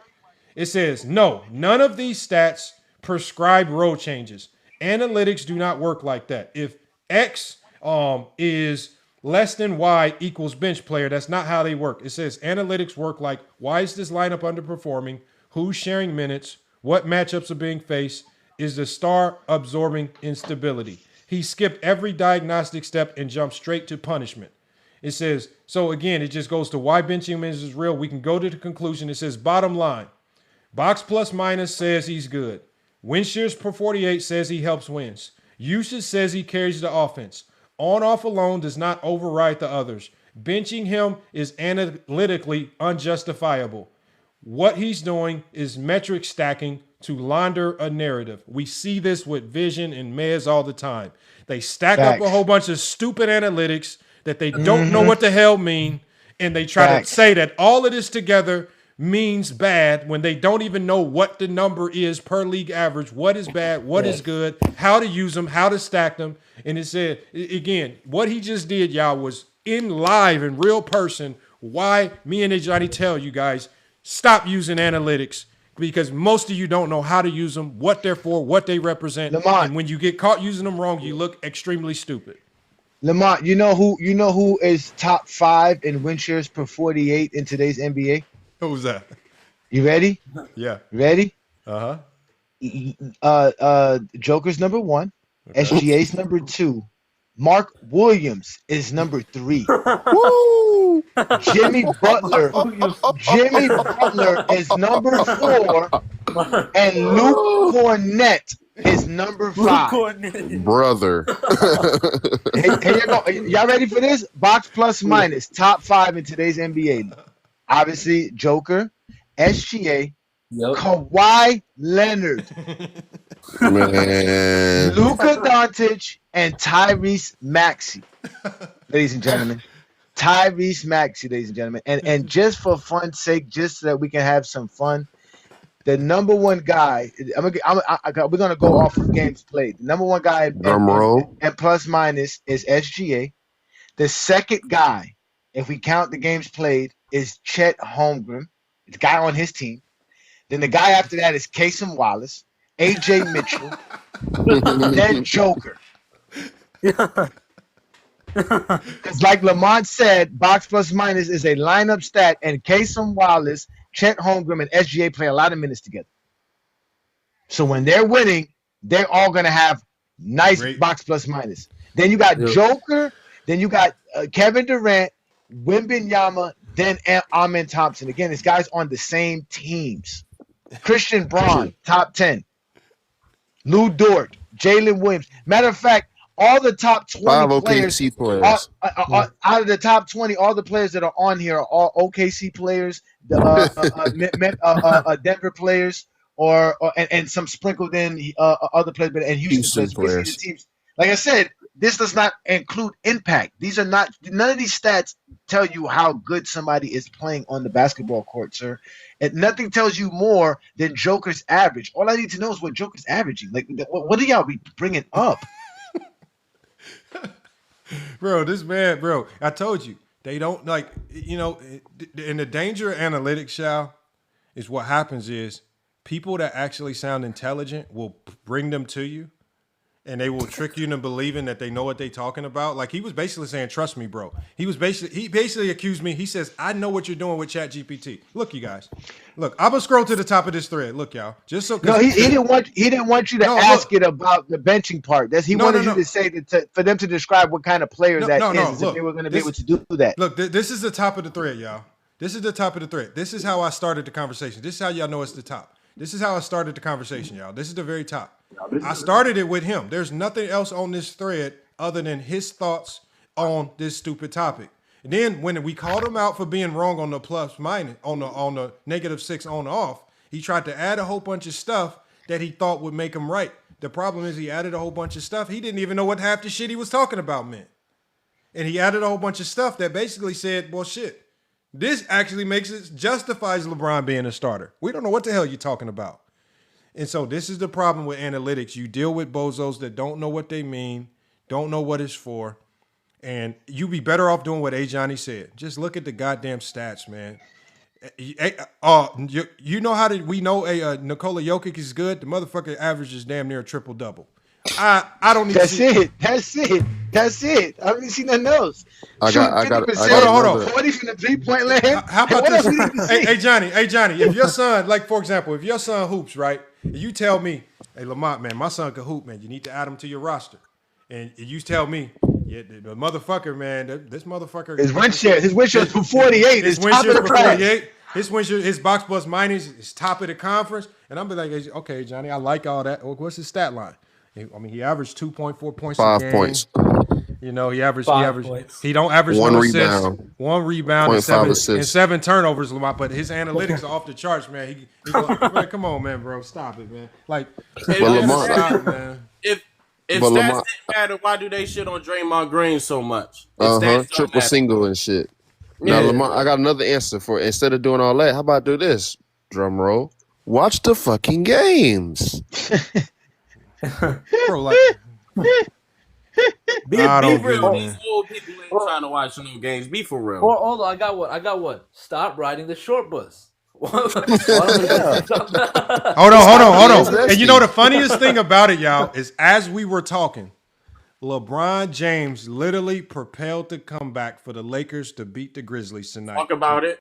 Literally in real time, as we were doing this, they were down the entire game. LeBron James had a hell of a game. They dropped 37 points in the fourth quarter. As Johnny said, every time they score 120, they win. They hit 120 on the dot, got the dub, and LeBron James had another great game as we were doing that. You just too broad sexual. Yo, matter of fact, okay, so let me ask y'all this. It's the plus and minus is supposed to be effective. Jake LaRavia had the best box plus minus. So that means Jake LaRavia is the best player tonight? So what? Who cares? No, that's my question. He had 26 points, right? He had 26 points, 5 rebounds, 4 assists. He shot 56% from the field, right? Damn. But LeBron had 26 points, 10 assists, 7 rebounds, shooting 57% from the field. But his plus was 6. So who was really the better player on the basketball court? Braun, what the hell? Because Braun was getting the most attention on the court. Without him being on that floor, none of your points would be possible. And that's the point. That's why the stats is all that matters. You guys keep avoiding everything. The stats. What's called Luka was 36 points and 9 rebounds and 8 assists, and he was a plus 9. Wasn't as good as Jake LaRavia. It's just all that matters is that Jake LaRavia was on the floor. Look at this right here. Look what ChatGPT said. I missed it. It says it can give me a historical example of elite players with negative on-offs. Please do. Let me see. I'll never forget this one quote from you, Lamont, from years ago. You said, y'all take this stats and y'all go to some crazy places with it. Oh, look at this. Hold on. Here's players. Undefeated, look at this. Nobody. Here's players. Here's players. It says elite players with negative on-off seasons. It says Steph Curry, 2020-21, had a negative on-off season. Kevin Durant, 2013-2014 with OKC. Kobe got to be on this list. Kobe, yes. 05-06. Yeah, Kobe's on there too as well. 06-07. Tim Duncan. Nikola Jokic. James Harden. But you're missing the point they got at the end that's highlighted. No, the point is that this is meaningless. This doesn't mean so meaningless stats. All the analytics are meaningless stats. Hold on, think about it. Says, according to coach, they should have benched James Harden. They should have benched Nikola Jokic. They should have benched Tim Duncan. They should have benched Kobe. They should have benched KD. They should have benched Steph. That's what negative. You're getting fired. You're getting fired. This is how, like I said, as a coach, this is what they do. You're getting fired, Lamont. You bench Kevin Durant if you want. I don't give a fuck if he's a negative 50. You're getting fired. But remember, what he's doing is he's taking a popular Reddit talking point like 93 likes to do. Bench Bron, that's the solution. And he's trying to justify with numbers he doesn't know what they correlate to. He's just trying to take a Reddit take, and he's trying to make a Reddit take make sense with analytics he don't understand. That right there, as Johnny defines it, is zesty Jeffrey logic wrapped up in a bundle, man. Bro, that's an oxymoron because zesty Jeffries have no logic. It's zesty logic. It's zesty.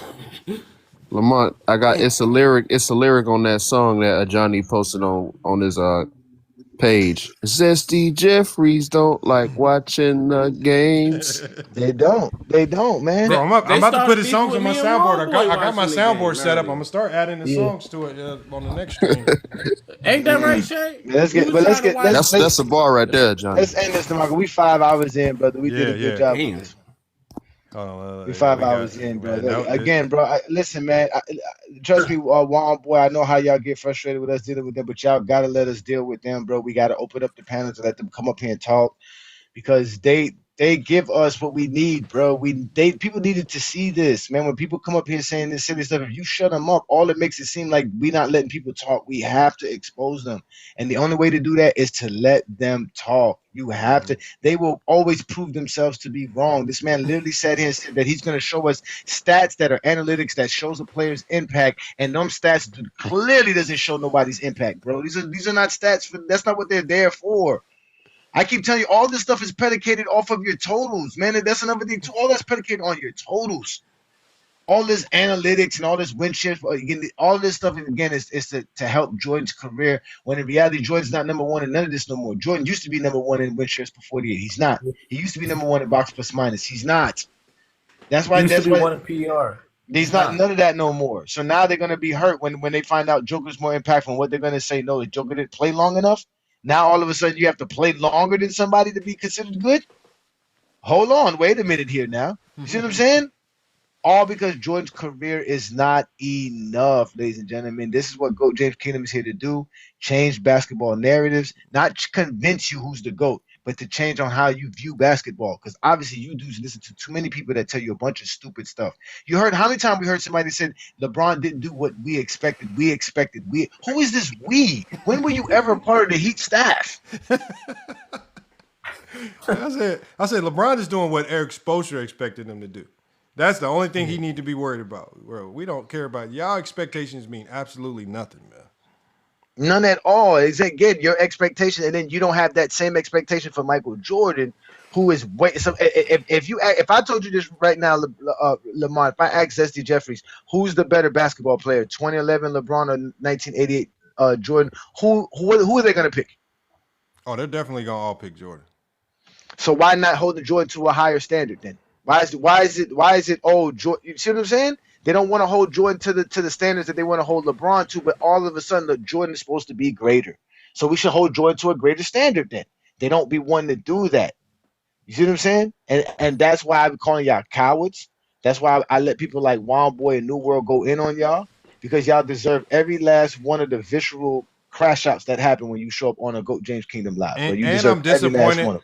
And you are right, and you are 100% right by calling them cowards, because me and you over the last couple of weeks have popped up and pulled up to their streams, and I saw some of them in the chat today, like all ball, and I think Mez was even in the chat, and these motherfuckers were too scared to pull up when we have pulled up on their streams, right? And we took all the vitriol, we took all the people ganging up, but when they have an opportunity to pull up over here and have a conversation, these motherfuckers stay in the comments, pretend that they're at work on a Sunday, like doing all types of stuff, food giveaways. I mean, I've been hearing all types of excuses, man. Did you see what they were saying, though? They were saying, we have the whole clip. We have the whole live. Then share it. Post it. That's the only reason we're reviewing it in the small little bit I was able to record, because y'all don't post the fact that y'all was getting exposed for 2 hours straight. I promise you they will not post the whole clip. They will. Why brag about having it? It's just like they're going to probably try to do at a Johnny's. They're going to take small snippets and try to clip it up to make themselves sound right. Right. And at the end of the day, what do? We take these lives in full, just like I told Big Assassin. This shit's going to be live in full on YouTube. I said, if you say I'm lying about anything, well, we can find out very soon when it's uploaded, because it will be no edits. Yep. So these motherfuckers not going to edit the whole thing. That's why I'm glad. OG got the clips, man. That's why we got Lamont. The reason they don't. There's a reason why they don't let the whole live become available, because not only can they clip the live, but guess who else can clip them?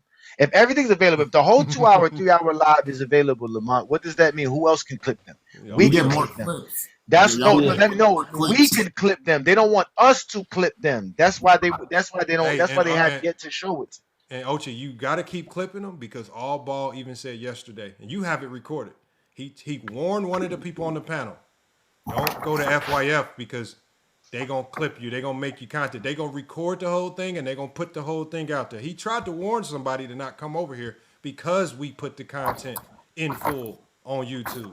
So again, they flag. They waving the red alert flag right now. There's a reason why they only show up in the comments and don't pull up, because they know 100% if they pull up, that shit is gonna get, bro. I'm on, bro. We gonna clip that up into so many pieces. We gonna have you all over you. I'm gonna start clipping this shit on TikTok and YouTube too, Lamont. So Dream does crack, Coach Slow. Hey, Johnny, did you show Lamont? 93 Zesty. Did you show Lamont what King Speech Row was saying in that other live I sent you? U-Haul Dale. What'd he say now? That live I sent you, I clipped you where King Speech Row ain't talking crazy. Like Lamont said, he a chameleon. He was over there talking pretty tough too. I don't. No, I didn't see that stuff. Again, I'll be paying what them dudes be saying in them lives. Look, here's the thing. King's Speech Row, King's Speech Row, as I always said, again, right now he's a content creator right now, trying to find his way. I think he believes that attaching themselves to people that have a following is gonna help him grow, right?